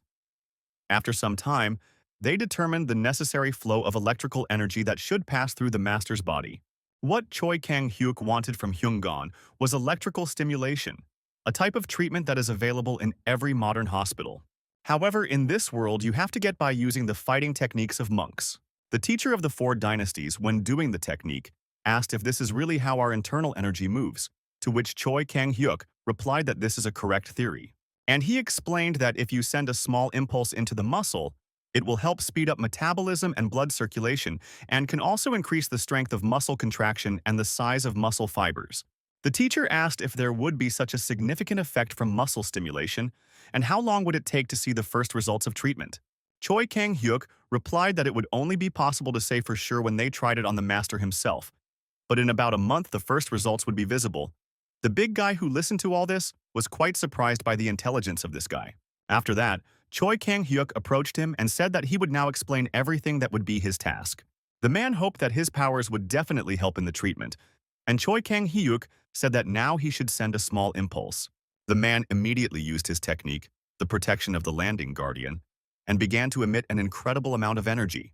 Choi Kang-hyuk, who got burned by such energy, said that this cannot be done and the master's body will definitely not work out and will fall apart prematurely.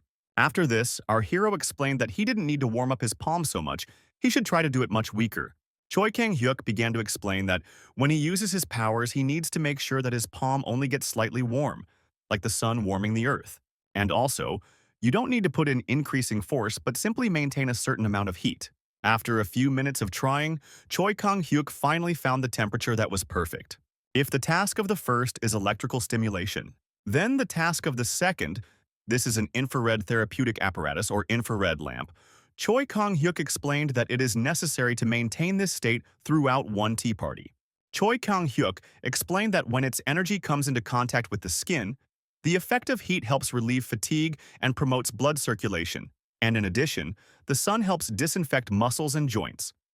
Therefore, if you add up all the benefits of sunlight and use them over time, it will help a lot. Having heard all this, the big guy quietly asked, "Will this really do any good?" Choi Kang-hyuk looked up and repeated the question, to which the man replied, "Can such a technique really help the master?"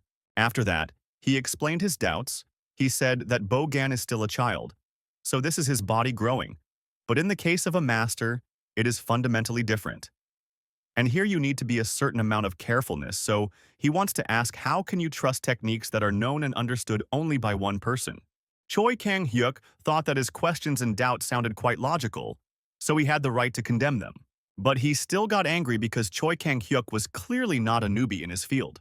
During his time as a trainer, Choi Kang-hyuk received all the certificates for the possibility of conducting physiotherapy, and also received a diploma of a rehabilitation massage therapist, which is already a private qualification. Moreover, he tried almost all kinds of sports and studied a lot of literature on this topic. Choi Kang-hyuk began to understand nutrition. All this study was in order to better understand how to help one's own body. However, this knowledge could not only restore one's own body but also help others. Choi Kang-hyuk recalled with a smile the times when he went to evening classes to get these knowledge and positions. At that time, he was still very good.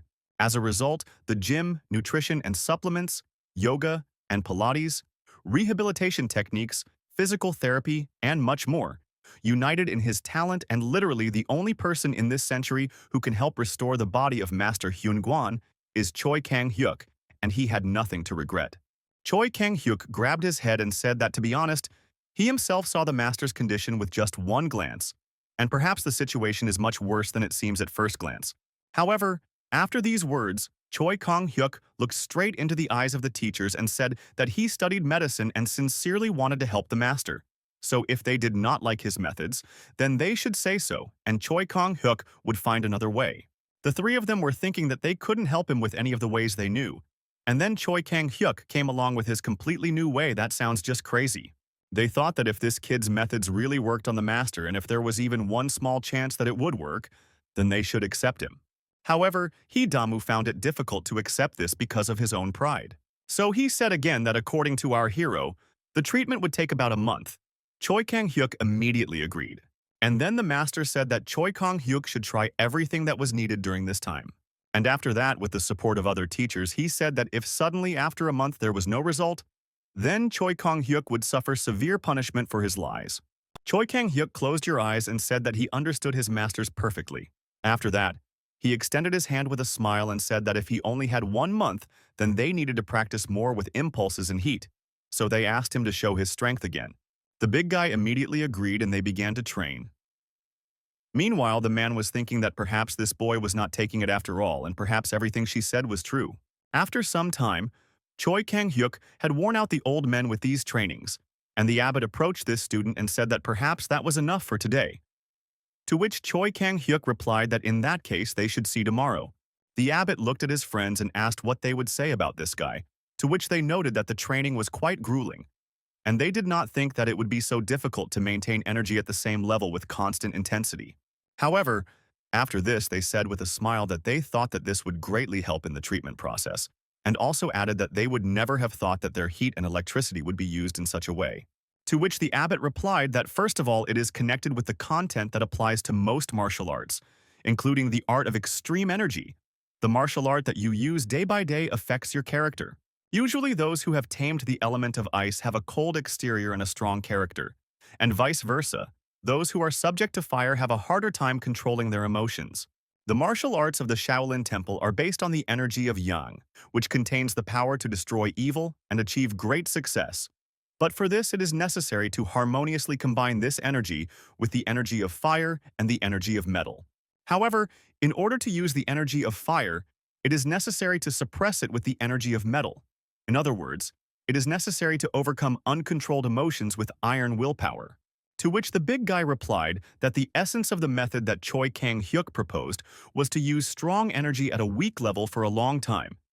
And when masters of their level use power, everything turns into chaos. After that, they said that they had been restraining themselves for a long time with the help of sutras. However, they could not even think that it was possible to train patience by maintaining energy for a long time. And these trainings could also be called quite effective at a high level of training. So they began to discuss, and now to add this method to the training program. After which they agreed with this and decided that as soon as they learn to control this power, then it will be possible to teach students this technique. These thoughts were very correct, because such a technique can be very useful in the future for the temple. The next day, Choi Kang-hyuk and the 3 teachers came to the master, near whom one of his most faithful disciples spent time day after day. They said that they had one important matter to ask the master. Sitting down opposite, they briefly explained that perhaps this boy could help the master's body recover. After this, a story was told about all those students who were helped by our hero's methods. And finally, after a short conversation, it's time to start the treatment.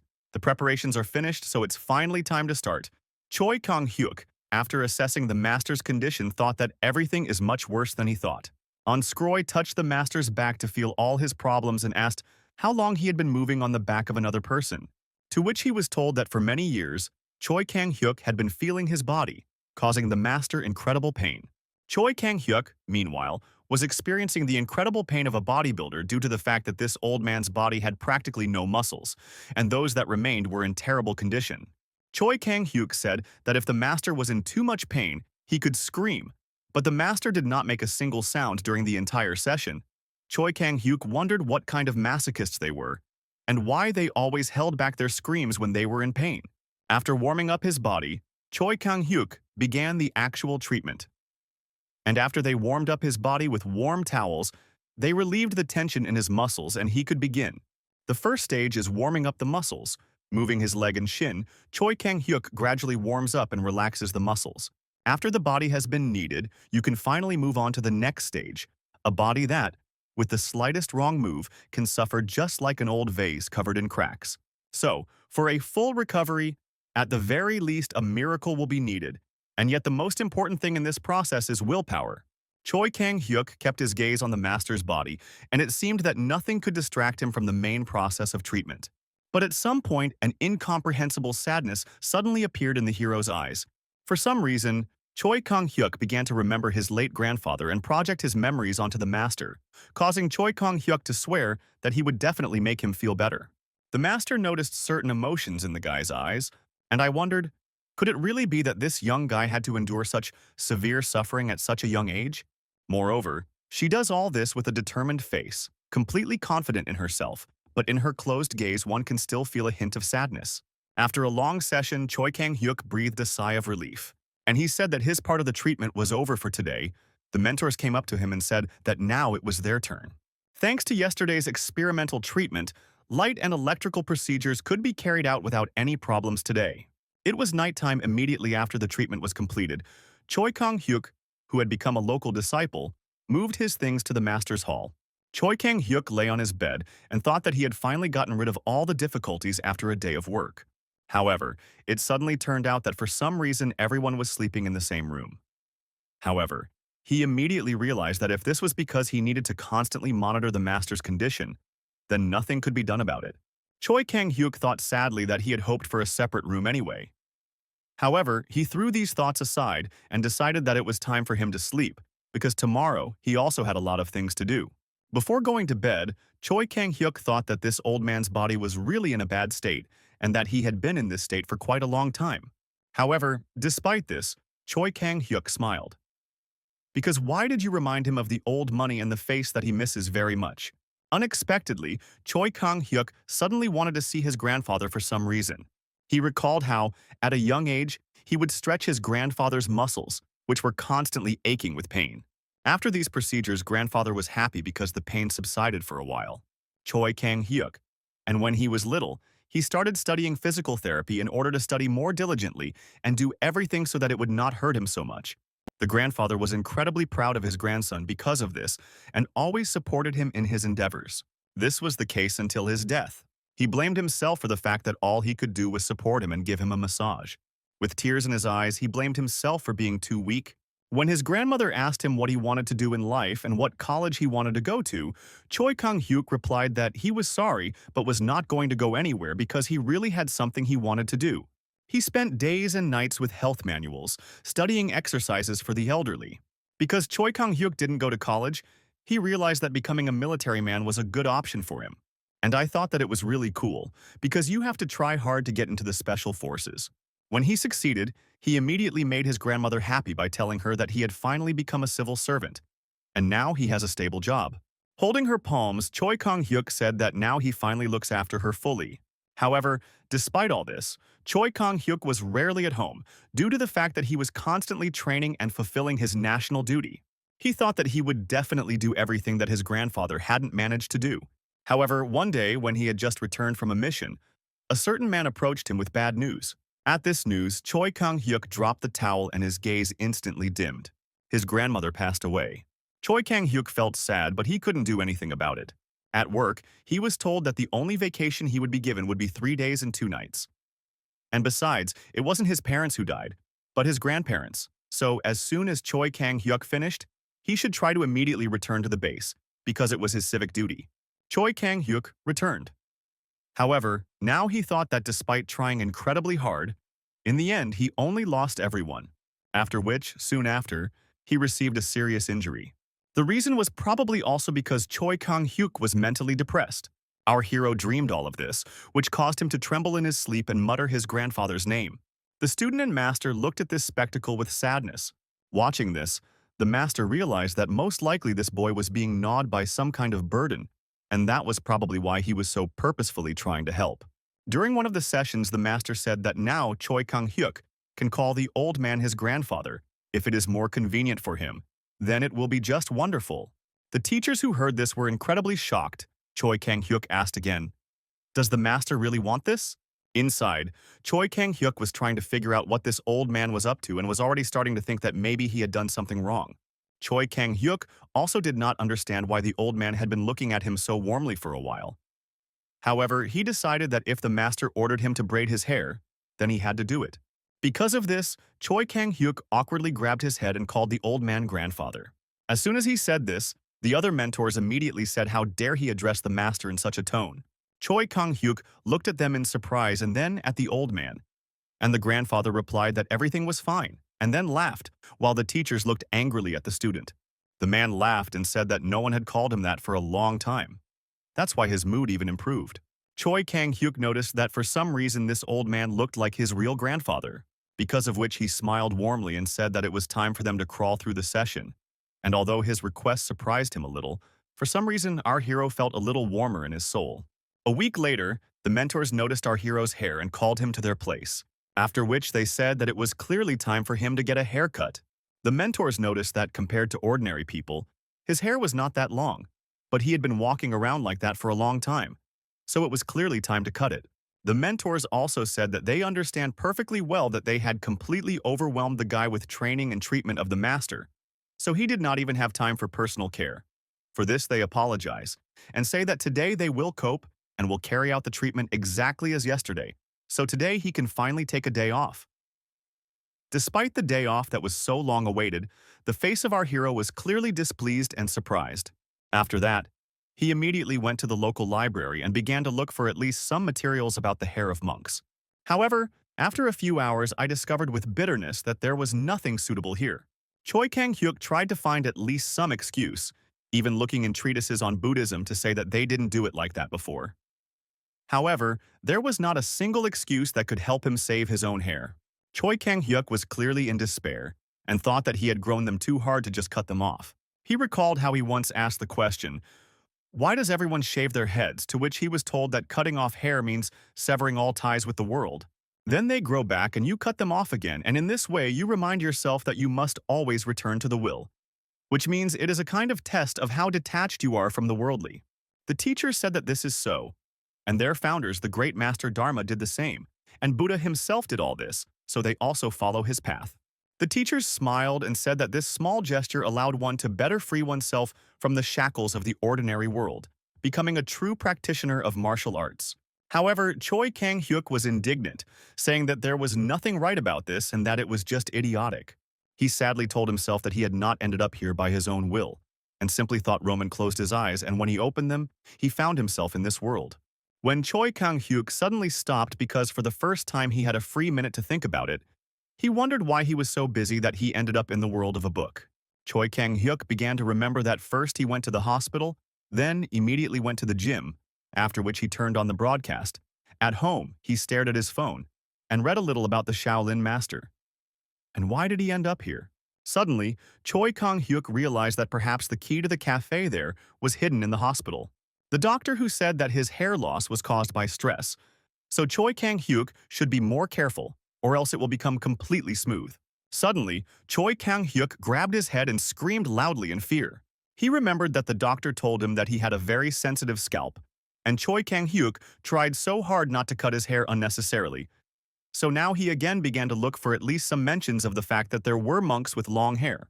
He also thought that this rule was the most idiotic in Shaolin. He thought that in order to sever all ties with the world, it was not necessary to go bald. And suddenly, he completely calmed down and his pulse returned to normal because he had an idea. Choi Kang-hyuk thought that now was the time he needed. And if he didn't have quite the hair, no one would say a word. He went out full of confidence, with the thought that in this era, the most important thing is to break the connection with the ordinary world. and his thoughts led him to the idea that he was definitely a genius. The next day, Choi Kang-hyuk returned to the temple and said that he was training. His friend said that Choi Kang-hyuk should come here quickly because today he needs to continue his treatment. However, when Choi Kang-hyuk came inside, they were all very surprised by you because of his appearance. The mentor looked at his student. I asked, "Didn't he give the scissors to our hero?" To which the student replied that he actually did. After this, the mentor looked at our hero again and asked why he didn't get a haircut. Choi Kang-hyuk, with shaved temples, said that he actually got a haircut. And the teachers asked in surprise, "Does he really call it a haircut?" Choi Kang-hyuk smiled and replied that they themselves said that hair should be cut off as a sign of rejection of everything worldly and breaking these ties. So Choi Kang-hyuk thinks that this option is more effective than simply shaving your head bald. And he added that someone who looked at his hairstyle would not dare to say that he was still connected with worldly desires. Choi Kang-hyuk also added that, moreover, the symbol on the temple reflects service to Buddha. It screams to everyone around who Choi Kang-hyuk is and what he strives for. Choi Kang-hyuk said with a smile that he now looks like a person with the best of intentions. The mentors and the student watched this performance in amazement. However, unexpectedly the old man laughed and said that this was a rather interesting approach and quite correct. After all, the main thing is to convey the meaning, and the methods are not important. After that, another mentor came inside and wished everyone a good day and asked how they slept last night. Suddenly he saw our hero and asked what that strange hairstyle was, adding that they actually sent him to get a haircut last night. Choi Kang-hyuk was pleased with himself and said that such a hairstyle not only reflects the rejection of everything worldly, but also expresses the meaning of Buddha's teachings. So Choi Kang-hyuk settled on it, and his grandfather liked it too. Hearing this, the mentor immediately began to say that the hair growing on the body is like weeds in the garden. They reflect human sins and temptations. By cutting off the hair, they confirm that they have chosen the path of service B. Choi Kang-hyuk said with a smile that this was exactly why he had cut his hair. To which the mentor immediately shouted that the remaining hair on his slow-witted head reflected the fact that he had not completely severed his connection with the worldly. Choi Kang-hyuk tensed up and said that if they thought that any facial hair was evil, then that meant that they should also get rid of it not only on the top of their head. And if they are monks who shave their hair on their heads so as not to think about the mind, then shouldn't they do the same with their entire face, including eyebrows, mustache, and beard? Choi Kang-hyuk looked at the mentors who couldn't find what to answer and said that in that case, they would have to get rid of too much excess hair. Choi Kang-hyuk also added that if you look at the images of monks of the past, they have no hair on their heads, but the hair on the sides is braided, the eyebrows are in place, and the beard is in place. So maybe what's important is that they cut off ties with the world, and not in what form they need to do it. The mentors thought about it, like they were thinking that Choi Kang-hyuk was really right, because the only thing our ancestors didn't have hair on was their heads. They looked again at their student and thought that although he had not gotten rid of all his hair, he had shaved off enough of the back of his head and back, and then he had carved out the symbol of Buddha, and his unshaven head was no worse or trained his commitment to Buddha. The master asked with a smile what the mentors would do now, because if they forced him to shave his hair completely, then they would have to lose their beard. To which they replied that if his hair doesn't grow longer than it is now, then he can do whatever he wants. Choi Kang-hyuk knew inside that these men would never give up their beards, and he was happy about it. However, in reality, he bowed to them and said that he was grateful and understood them perfectly. The next day, after the end of treatment, it was time for morning training. When Choi Kang-hyuk appeared before the monarchs, Teacher Bo Gang immediately asked what he had on his head. Choi Kang-hyuk said with a smile that this is the hairstyle that the hairdressers allowed him to have. The man could not believe that these people agreed to this voluntarily. Inside, he thought that it was a miracle that Choi Kang-hyuk remained alive after this. However, after these words, the teacher calmed down and said that if the master allowed it, then so be it. Therefore, Choi Kang-hyuk should quickly return to training. After Choi Kang-hyuk was able to get permission from the masters for such a hairstyle, other students also wanted such hair, because they realized that now there was a profitable solution and it was not necessary to pour in their own hair. Even though they are followers of Buddha, they are still children at heart, and among them, there were those who put themselves above others and those who simply craved attention. For them, our hero's new hairstyle became an inspiration and a call to action. After this, the big guy approached his friend, and a little embarrassed, he said that it was time for him to shave his hair too. So he wanted to know how Choi Kang-hyuk did such a hairstyle. Choi Kang-hyuk thought that he had a feeling that even if he wrote the instructions, this guy wouldn't be able to do it. Because of which Choi Kang-hyuk decided that he could very well do his hair too. After all, they are in the same boat. That same evening, this guy came to the mentors and said the same thing that Choi Kang-hyuk said. And I was glad that it turned out that if I managed to preserve the meaning of Buddhism, then shaving my head is not at all necessary. The mentors reluctantly agreed to this, and the boy began to discuss what kind of hairstyle he should now get. However, the mentors decided to teach at least one of these students a lesson and, standing up, said that they would now trim his hair themselves. Mu Gong's plan to cut only part of his hair failed miserably, and although our hero's hairstyle did have a big impact on those around him, that's a completely different story. Choi Kang-hyuk continued to treat the master, despite the fact that the old man's body was in a deplorable state and every part of him had given in to the treatment. And at the same time, external influence on the whole body at the same time would only worsen the general condition. Therefore, Choi Kang-hyuk, in accordance with sports training, divided the master's body into zones and worked on each of them on a specific day. For example, today, he works with the calves and feet, tomorrow with the knees and hips, and the day after tomorrow with the lower back and pelvis. And personally, the next day he moves on to the shoulders and arms. Of course, all this is accompanied by stimulation with current and heat. However, we should not forget that Choi Kang-hyuk is not a doctor but a third-generation Shaolin disciple, so he also needs to train. After one of the sessions, it was time for him to start his training, so they said goodbye for a while. Battery replied that he wished him luck in training, and the younger student said that for now he would take care of his mother, and Choi Kang-hyuk could not worry and train calmly. Despite the importance of the treatment, Choi Kang-hyuk is also required to return to Nahan Hall every day. On this day, the leader of the hall called the hero to him and said that thanks to him, their hall was allocated additional funds. Choi Kang-hyuk immediately said that this meant that new sports equipment would be purchased, to which the head monk said that this was so, and added that in Chubadan they recognized the merits of our hero. The head monk said that this means that all training in this hall will now be conducted according to our hero's method. Choi Kang-hyuk thought with a smile that finally his approach, which was initially perceived as the ravings of a madman, was finally recognized. However, Choi Kang-hyuk immediately realized something and asked, not only are they taking his training method as a basis, it means that he will have to teach his methods to everyone in Nahan. The head monk laughed and said that Choi Kang-hyuk could calm down because they couldn't bother him all the time. He would just have to show the second-level disciples how to use all of this. Choi Kang-hyuk said that if so, he would gladly agree, when suddenly the head monk handed him a stack of papers, causing Choi Kang-hyuk to look at him questioningly.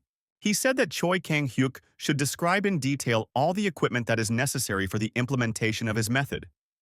Choi Kang-hyuk took a piece of paper and a pen and said that he understood the task. Thinking about this, Choi Kang-hyuk decided that if new equipment appears, then some modern exercises will be added, and he can't wait for this moment. Then suddenly Choi Kang-hyuk came up with something. He asked if he could add items not only for the hall but also for other purposes, which made the monk surprised and asked what he was talking about. Choi Kang-hyuk replied that he was thinking about adding special equipment specifically for his grandfather. The head monk asked if playing sports in such a state would not only cause him great harm. Choi Kang-hyuk replied that it would be different from the equipment they were used to using. This equipment was intended for treatment, and it would have a completely different functionality. The head monk said that he didn't know that such a thing happened. The exercises that came to this guy's mind could help the master. This is Pilates. In the modern world, it is better known as fitness that helps girls keep themselves in shape. Although Pilates exercises were originally invented for soldiers during the rehabilitation stage, as a type of fitness that helps to overcome the lack of physical activity. In other words, these exercises in this situation are ideal for a master. The head monk thought for a moment and said that if it was necessary for the treatment of the master, then they would not dare refuse. So Choi Kang-hyuk should do as he saw fit. Choi Kang-hyuk started writing instructions on how to create these items, but stopped everything. And I wondered if it was even possible to make something like this in this century. After all, most Pilates equipment is made of rubber, styrofoam, or plastic. But in this century, it is unlikely that such a thing exists. Therefore, we need to somehow find analogs and not screw up. However, such materials can be quite expensive. Finally, after 2 hours, Choi Kang-hyuk finished his list. After that, Choi Kang-hyuk came out, and his friends immediately said that he was late today and they should quickly go eat. Choi Kang-hyuk looked at the big guy and asked where all his hair went. Choi Kang-hyuk recalled that he told him how to save everything. However, he immediately remembered that this time he ended up with mentor Hai Dam. The guy sadly said that he simply couldn't explain everything correctly. Muyul, meanwhile, said that he was doing great. Answering our hero's question, he added, however, that for some reason, as soon as he devoted himself to training, the mentor sighed heavily. The guy also said that the mentor also wants to meet our hero, which is why Choi Kang-hyuk asked why, to which he was told that they don't know for sure. In order to clarify the situation a little, let's go back to when the mentor was training his new student Mu Yul. He-gol, the deputy head of the Shaolin, could not understand how he could teach your new student, and he did not think that everything would turn out like this.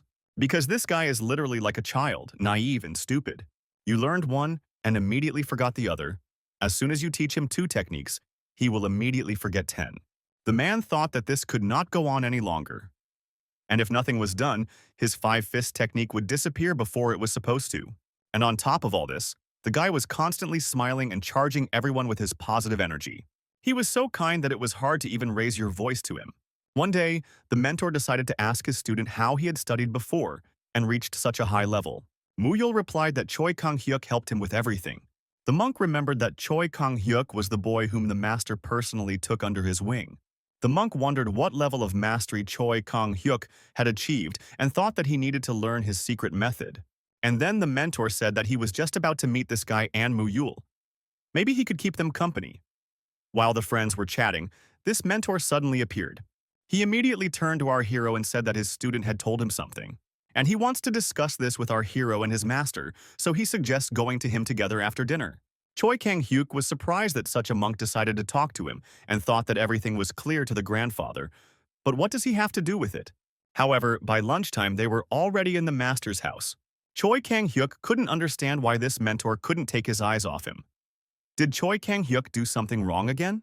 Mu Yul meanwhile hugged the master and said that he had read about him, and the master said that he was always glad to have guests. However, busy people like them apparently need something since they came all this way. The mentor apologized to the master and said that he needed to discuss something with his new student, which made the master quite surprised.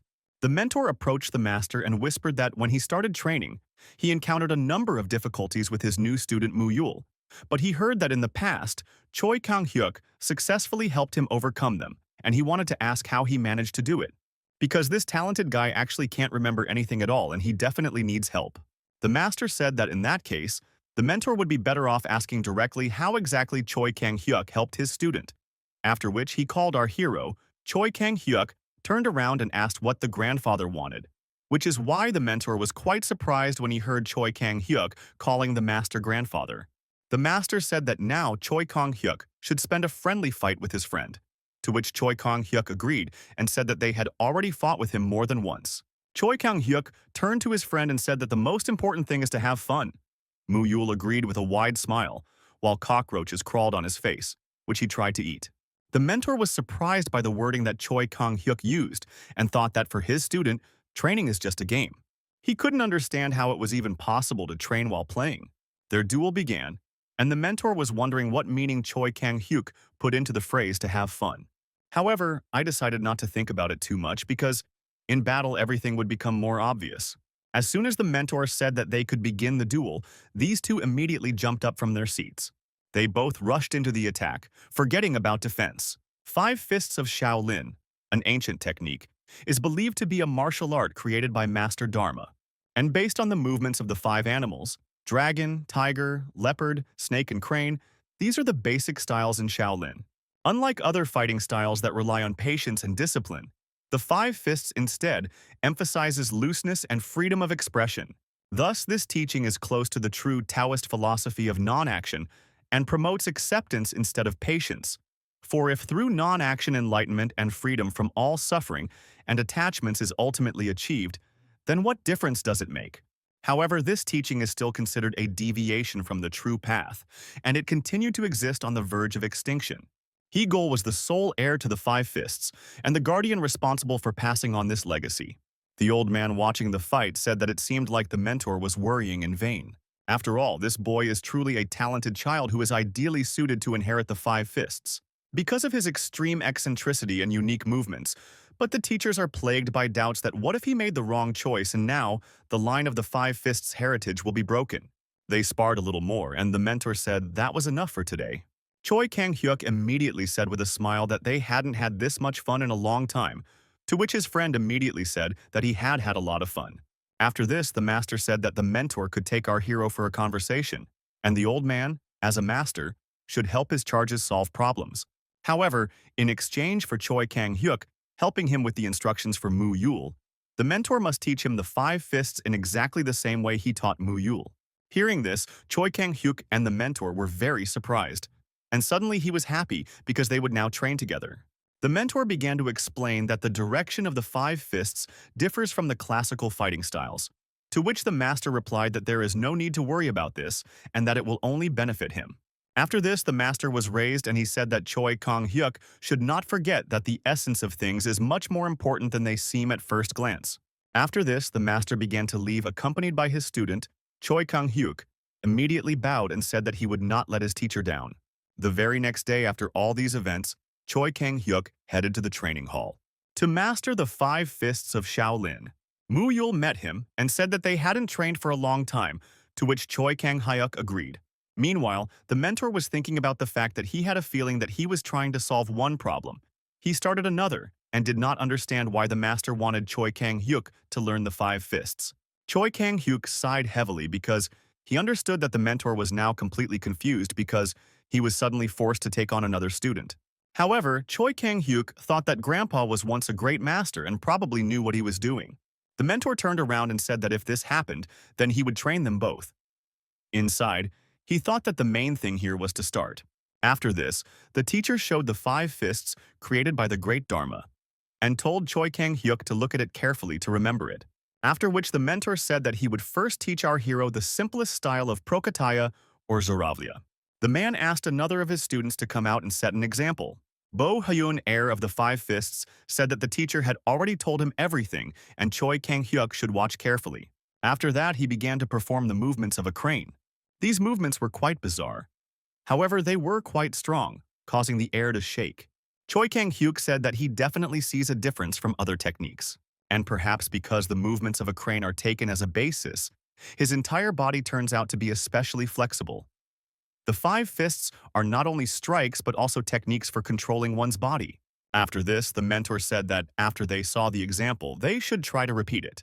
Mu Yul began using his bizarre movement forms again. The teacher grabbed his head and said that perhaps it was his karma making itself known. Choi Kang-hyuk, meanwhile, was thinking that he understood the teacher perfectly well. Looking at these movements, Choi Kang-hyuk thought that the guy definitely had the flexibility and strength needed to master the five fists. So what's the matter and what's stopping him? Choi Kang-hyuk approached him and asked what happened, to which Mu Yul replied that he agreed that it was some kind of nonsense, and he explained that the movements themselves seemed uncomfortable to him, or that the problem was in his unstable posture. Choi Kang-hyuk noticed and said that it was actually obvious that his muscles remembered everything, but it was unclear why he couldn't connect everything together. The mentor came nearby and said that because of this, he decided to turn to another student who had worked with him before, because the mentor heard that they had studied the basics together and Choi Kang-hyuk had helped his friend a lot. Choi Kang-hyuk looked at his friend and thought that even he couldn't immediately say how he could help and what the problem might be. After that, Choi Kang-hyuk thought that since the master had sent him here, there must definitely be a reason for such decisions. He remembered that one night, Choi Kang-hyuk showed what he knew, and the master asked him if this was really his personal fighting style. To which Choi Kang-hyuk replied that he created it by combining basic movements. The old man flew in and said that it was really smart, and Choi Kang-hyuk thanked him. After which the master noted that if Choi Kang-hyuk continued to only increase his power, sooner or later, he would reach a point where his body could no longer withstand it.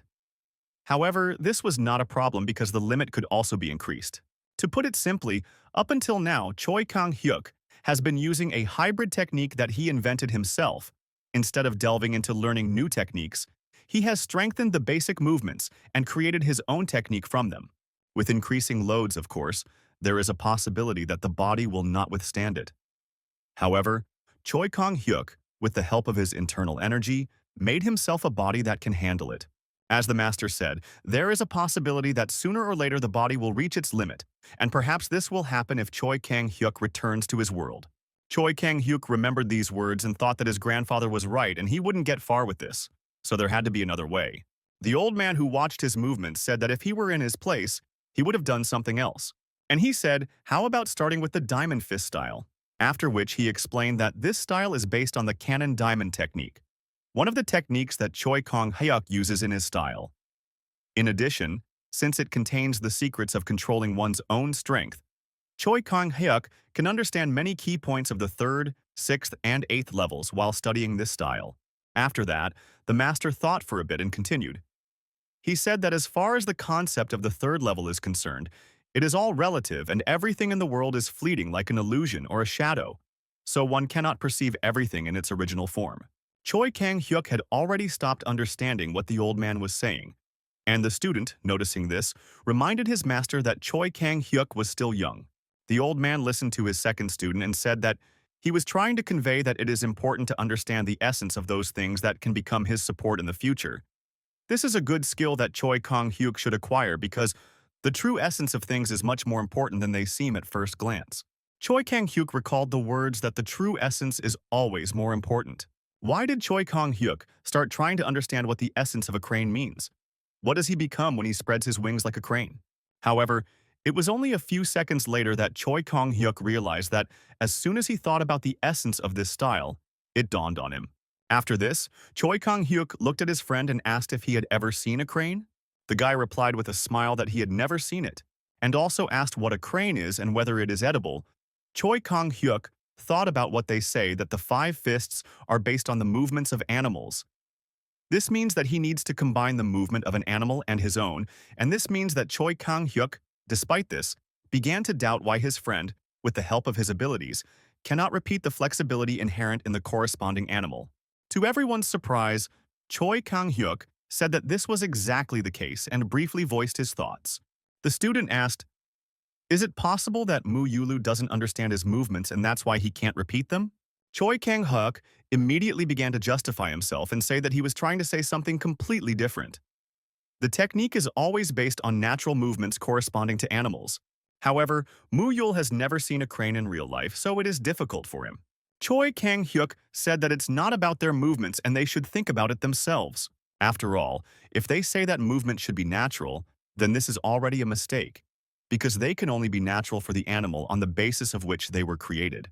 But for people, this body position is not something natural. After this, Choi Kang-hyuk asked if they were using the movements that the master had taught them during their training, to which he was immediately told that they were. Choi Kang-hyuk immediately replied with crazy eyes that this guy couldn't do it, because he was stupid, and they had to report the structure first and let his body embody the movement as he felt it. The student thought for a moment and asked if this meant that they needed to train someone else's body. Choi Kang-hyuk replied that this was true and that Mu Yul would not be able to redo someone else's crane movements, but he will be able to behave like the crane he imagined himself to be. When the mentor heard all this, he finally understood what was going on and why the master had sent this boy here. After all, he easily goes beyond all the rules, while the mentor was focused on standard movements, who simply did not think of it before. The natural technique of the 5 styles is passed down from generation to generation, but at one point the mentor for some reason decided to emphasize to me the origins, namely the variation proposed by the ancient elder Dharma, and this was his mistake. The man bowed his head and said that his words made sense, which meant that they needed to explain to this guy who a crane was. The mentor looked at the other student and told him to quickly bring the crane, to which the boy replied that fortunately, he had heard that flocks of cranes lived nearby. However, they still wondered how they could bring the crane here. After that, the next day, Choi Kang-hyuk returned here, and even from the threshold, he began to open the doors. He said that he apologized for being late, explaining that it was all because the master's treatment was delayed. However, when he got inside, he didn't see anyone there. Indeed, this place of the temple was empty. Choi Kang-hyuk did not understand where they all went. Suddenly, Choi Kang-hyuk heard someone's voice. After that, he looked around the corner, and I saw a real crane there. The student and mentor showed this animal with a smile to their new student, who admired it and said that it was simply incredible. After this, the mentor and student began to show him the crane technique, explaining what movements he should have. While they were showing this, Choi Kang-hyuk suddenly came, because of which the faces of the student and the mentor immediately became awkward. However, in the meantime, Mu Yul was simply glowing with happiness. Choi Kang-hyuk realized where this was going and joined them in showing them what is a crane. After seeing Mu Yul, she spent several days and nights following the crane and watching how it lives, eats, and moves in its natural environment. Choi Kang-hyuk, despite this, asked where they got a real crane, to which the mentor replied that they simply caught it. The teachers taught this guy one of the 5 styles, showing techniques using the crane as an example. But the most interesting thing was that Mu Yul's crane was quite different from the teachers and Bo Hyun's crane. He repeated only those movements that he personally witnessed and remembered, completely adapting them to his body. With this guy's unique flair and flexible body, the movements no longer resembled human ones. He actually recreated a style based on animal movements, and in the end, he achieved the true fist of the crane. But even so, the movements were far from ideal and not good enough, and in this matter, the teacher already helped and guided him. He explained that the biggest advantage of this technique is that all movements are smooth, consistent, and natural, so he helps and intervenes. The teacher also said that although this is different from what Mr. Dharma bequeathed, the naturalness and smoothness of movements inherent in this style cannot be taken away from Mu Yul. Seeing all this, Choi Kang-hyuk took off his belt and handed it over, saying that it seemed his work was finished. The teacher took his belt back and said that of course they got what they wanted, so Choi Kang-hyuk could go and do his business in peace. Choi Kang-hyuk immediately bowed and said that he was very grateful to the teacher for teaching him up to this point. The teacher said that in honor of such an event, Mu Yul should go and see his friend off. The second student looked at the teacher and asked, "Is it really possible to let our hero go already?" To which the teacher replied that there was nothing to worry about. After all, this guy doesn't need to master the 5 fists at all. The teacher decided that Choi Kang-hyuk had already received everything he needed. He did not need to master the 5 styles in the first place. After all, he had already decided on his path and fighting style at an early stage. And now he has only overcome another wall on his path and received knowledge that allows him to improve his skills. And the revelation came while he was helping Mu Yuli master the style and watching the training process. He definitely learned something for himself. By starting with the small red fist and combining this technique with the golden fist and adding a couple more basic styles, Choi Kang-hyuk gained his own power while reducing his energy consumption. Meanwhile, Choi Kang-hyuk walked and thought about what his grandfather said, that it is important to find and understand the essence of things and not judge by appearances. And he specifically said this so that Choi Kang-hyuk would think about how to develop his technique further. Because of this, Choi Kang-hyuk realized that the 5 fists were not what he needed. He needed to understand how to combine and smoothly connect all the styles. However, Choi Kang-hyuk immediately thought that if these 5 fists were using 5 animals, then could it be that dragons really exist in this world? However, after this, the hero decided that this was already the teacher's and Mu Yul's problem. The teacher meanwhile noticed that it was already sunset and said that he should probably go and tell his student that that was all for today and that he could rest. When suddenly, these two suddenly realized something. An amazing thing happened. Because everything that happened means that the master knew in advance why everything was going on, and that is why he sent his student to help. And this means that he planned everything in advance, and this guy already understands the plans of the great master. Some more time passed. Choi Kang-hyuk thought about the fact that Grandpa had been treating him for a whole month already, and his muscle pain when moving had become more bearable. But this was not enough, and there had to be a way to do it better. But if you resort to this method, then everything can go to hell. But because of this, Choi Kang-hyuk decided that it was imperative to try all possible methods, including extreme measures that are taken by the boxes, because they have nothing else left. The two mentors, meanwhile, were walking around the temple and discussing the fact that Choi Kang-hyuk was undoubtedly making a lot of effort to cure the master. But when would it finally bear fruit and he would start to recover?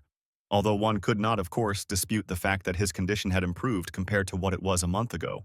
One of them reminded the other that they had discussed that if there were no visible results in a month, the man would personally punish him, to which the big guy replied that this was said for motivation, and he was not going to cripple such a bright guy.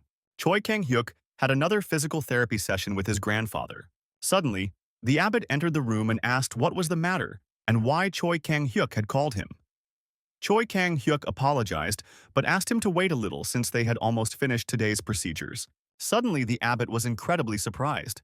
After all, before his eyes, the grandfather himself, using his own strength, rose to a sitting position and said that if yesterday was a day but someone, then today it's the back's turn. The abbot was amazed to the depths of his soul. He could not believe that the master was already able to move on his own. The master said with a smile that, to be honest, it became much easier for him than before. and also added that there was nothing special about it because all he was capable of now was light movements of the body. But despite this, the abbot was still incredibly surprised because, in his condition, these light body movements were practically impossible. The master was breathing heavily just lying on the bed. His body could not withstand even the slightest tension. This was a master who was in so much pain that he had to move on the backs of his students. And now, he was able to move on his own. After that, the abbot went into the next room and announced to the other teachers that the treatment had borne fruit. They were also incredibly amazed and said that it turned out that Choi Kang-hyuk was truly a gifted boy, since the master was able to move independently. The abbot said that his treatment was producing results and, as he had promised, the first effect from the treatment appeared after just 1 month. The men discussed that, although they were wary at first because they had never used their power in this way before, it actually turned out to be very effective. The abbot said that he asked this guy to come here as soon as he finished his treatment and let him tell the main thing himself. However, despite the fact that with the appearance of visible results, the faith in the new methods increased. But Choi Kang-hyuk was not completely satisfied, and he decided that he had to talk to them on the frequency, and he had promised to make it so that grandfather could walk on his own. All this time, Choi Kang-hyuk added warm-up exercises in addition to the main treatment to save the remaining strength. He asked the master to do the lifts himself, and then, not without help of course, take a couple of independent steps. In a word, he acted according to the same scheme that they use in a rehabilitation center for leg injuries, doing simple walking exercises. At the moment, the damaged ligaments and joints have recovered to some extent, but the master relied on others for decades. As a result, the muscles of the entire body simply atrophied, and continuing treatment with such a state of the muscles was pointless. Therefore, it is necessary to somehow return them to service before problems with the joints begin. However, Choi Kang-hyuk knew that there was only one way to do this. Choi Kang-hyuk gained confidence and abruptly opened the door from the threshold, announcing that he needed to tell something about his grandfather's treatment. The mentors immediately said that they heard that he was getting better. And he even started moving himself, which is why they asked in a worried tone, was there really some kind of problem? Choi Kang-hyuk said that the first stage was successful, but the problem was what to do next. He was asked to explain in plain language what the problem was, to which Choi Kang-hyuk replied that the grandfathers were really becoming more independent. But cartilage is another matter. Grandfather's cartilage is in a deplorable state due to his age. Usually to solve this problem, it is enough to build up the muscles that support the cartilage. The problem is that if they start building muscle through exercise in his current condition, there is a risk of serious joint injury. They thought about it for a while and said that if Choi Kang-hyuk started this conversation, then there is definitely a way out. And they said that they started very well, so they asked him to please say that everything will be okay with him. Choi Kang-hyuk remained silent, and they added that the current results are already a big breakthrough, so if they can do anything else, then Choi Kang-hyuk should just say it. After all, he had already proven the effectiveness of his methods, and no matter what he said, they would accept it. Meanwhile, Choi Kang-hyuk was trying to gain the confidence to say what he thought. Finally, he got ready and looked seriously at his teachers, and then he shouted loudly that he needed to eat meat. As soon as the teachers heard this, their faces immediately became clearly unfriendly. They couldn't believe that Choi Kang-hyuk said such a thing. In fact, the question of whether meat is required for muscle development is still controversial because vegetarians constantly insist that you can keep your body in healthy shape without meat.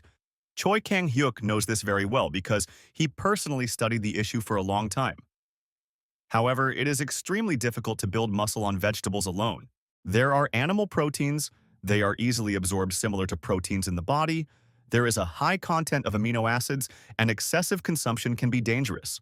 There are also plant proteins, no saturated fats, no cholesterol either, only low-calorie plant fats. They provide less amino acid synthesis. Both animal and plant proteins consist of amino acids, but the main problem lies in the volume consumed. Simply put, an elderly person like Master Hyun Gwang, whose stomach is no longer able to digest large amounts of food, simply must consume various types of animal protein. However, now they are in the ancient era of the flourishing of martial arts, and eating meat is simply unacceptable for them.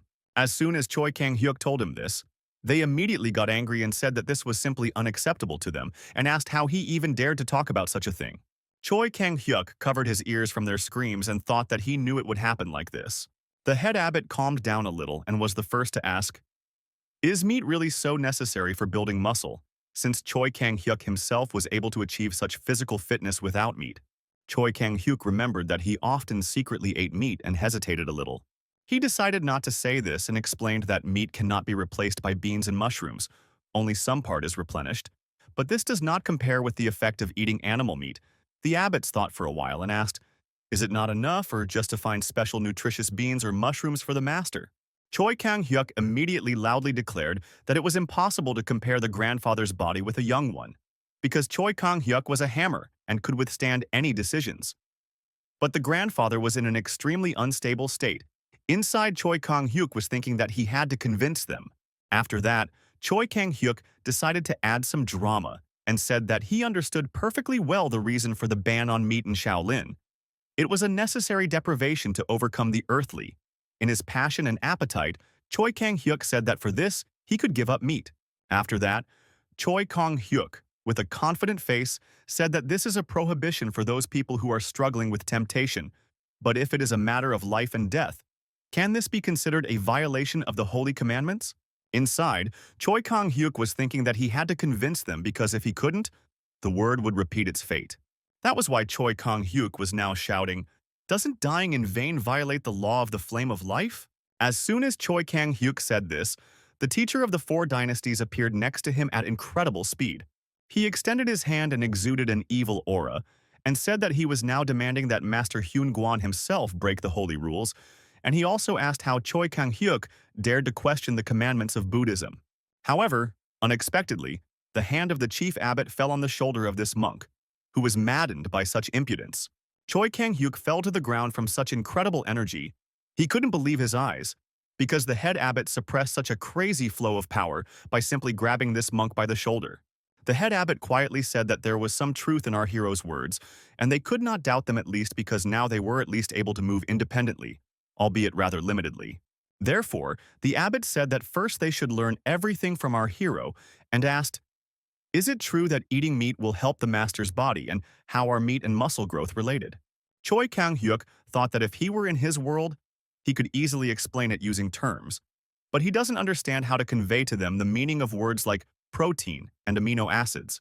Choi Kang-hyuk decided that there was no other way out and decided to use the rules of this world, after which he confidently said that reincarnation is not just death and leaving this world. Choi Kang-hyuk began to explain that everything in this world is connected. Rain from the sky falls to the earth. If you heat this water, it will rise into the air again. The same thing happens between animals and humans. In order for the human body to grow and develop, it is necessary to eat meat. And if after death the living are reborn, and this is a law of nature. But the fact that a person needs not only vegetables but also meat is the same law, and if a person eats meat for his own pleasure, this can be considered a sin. To eat something that has already left this world to save his own life cannot be considered a sin. Choi Kang-hyuk tried his best to present everything so that people from that era could understand him. He said that man is also a part of the animal world. Therefore, in order to grow and develop, he needs to eat animal meat. Choi Kang-hyuk did not stop for a second. Having listened to this whole story, the chief abbot sighed heavily. Everyone else didn't say a word either. And finally, the chief abbot said that our hero's story sounds logical, but there is no evidence to support it. No, he is not able to challenge the rules of this temple that have existed for many millennia. Choi Kang-hyuk wanted to say something else, but the head abbot raised his left hand and ordered him to be silent. He said that they cannot simply close their eyes to the rules that have already been established because this is simply impossible. After this, the man closed his eyes and prepared himself for his next words. Opening them, he said that there was an exception. Turning to the other abbots, he said that the name of the treasure was Liao Jun. He was going to change one of the laws of Shaolin. The people standing there couldn't believe it. The head abbot exuded confidence and warmth as he said that they would add one exception to the rules. For the purpose of healing the body suffering from illness, meat would be allowed to be eaten. As soon as Choi Kang-hyuk said this, the other monks couldn't believe their ears. However, only Choi Kang-hyuk was happy, because now he had succeeded and he would be able to save his grandfather and perhaps intercept the meat himself.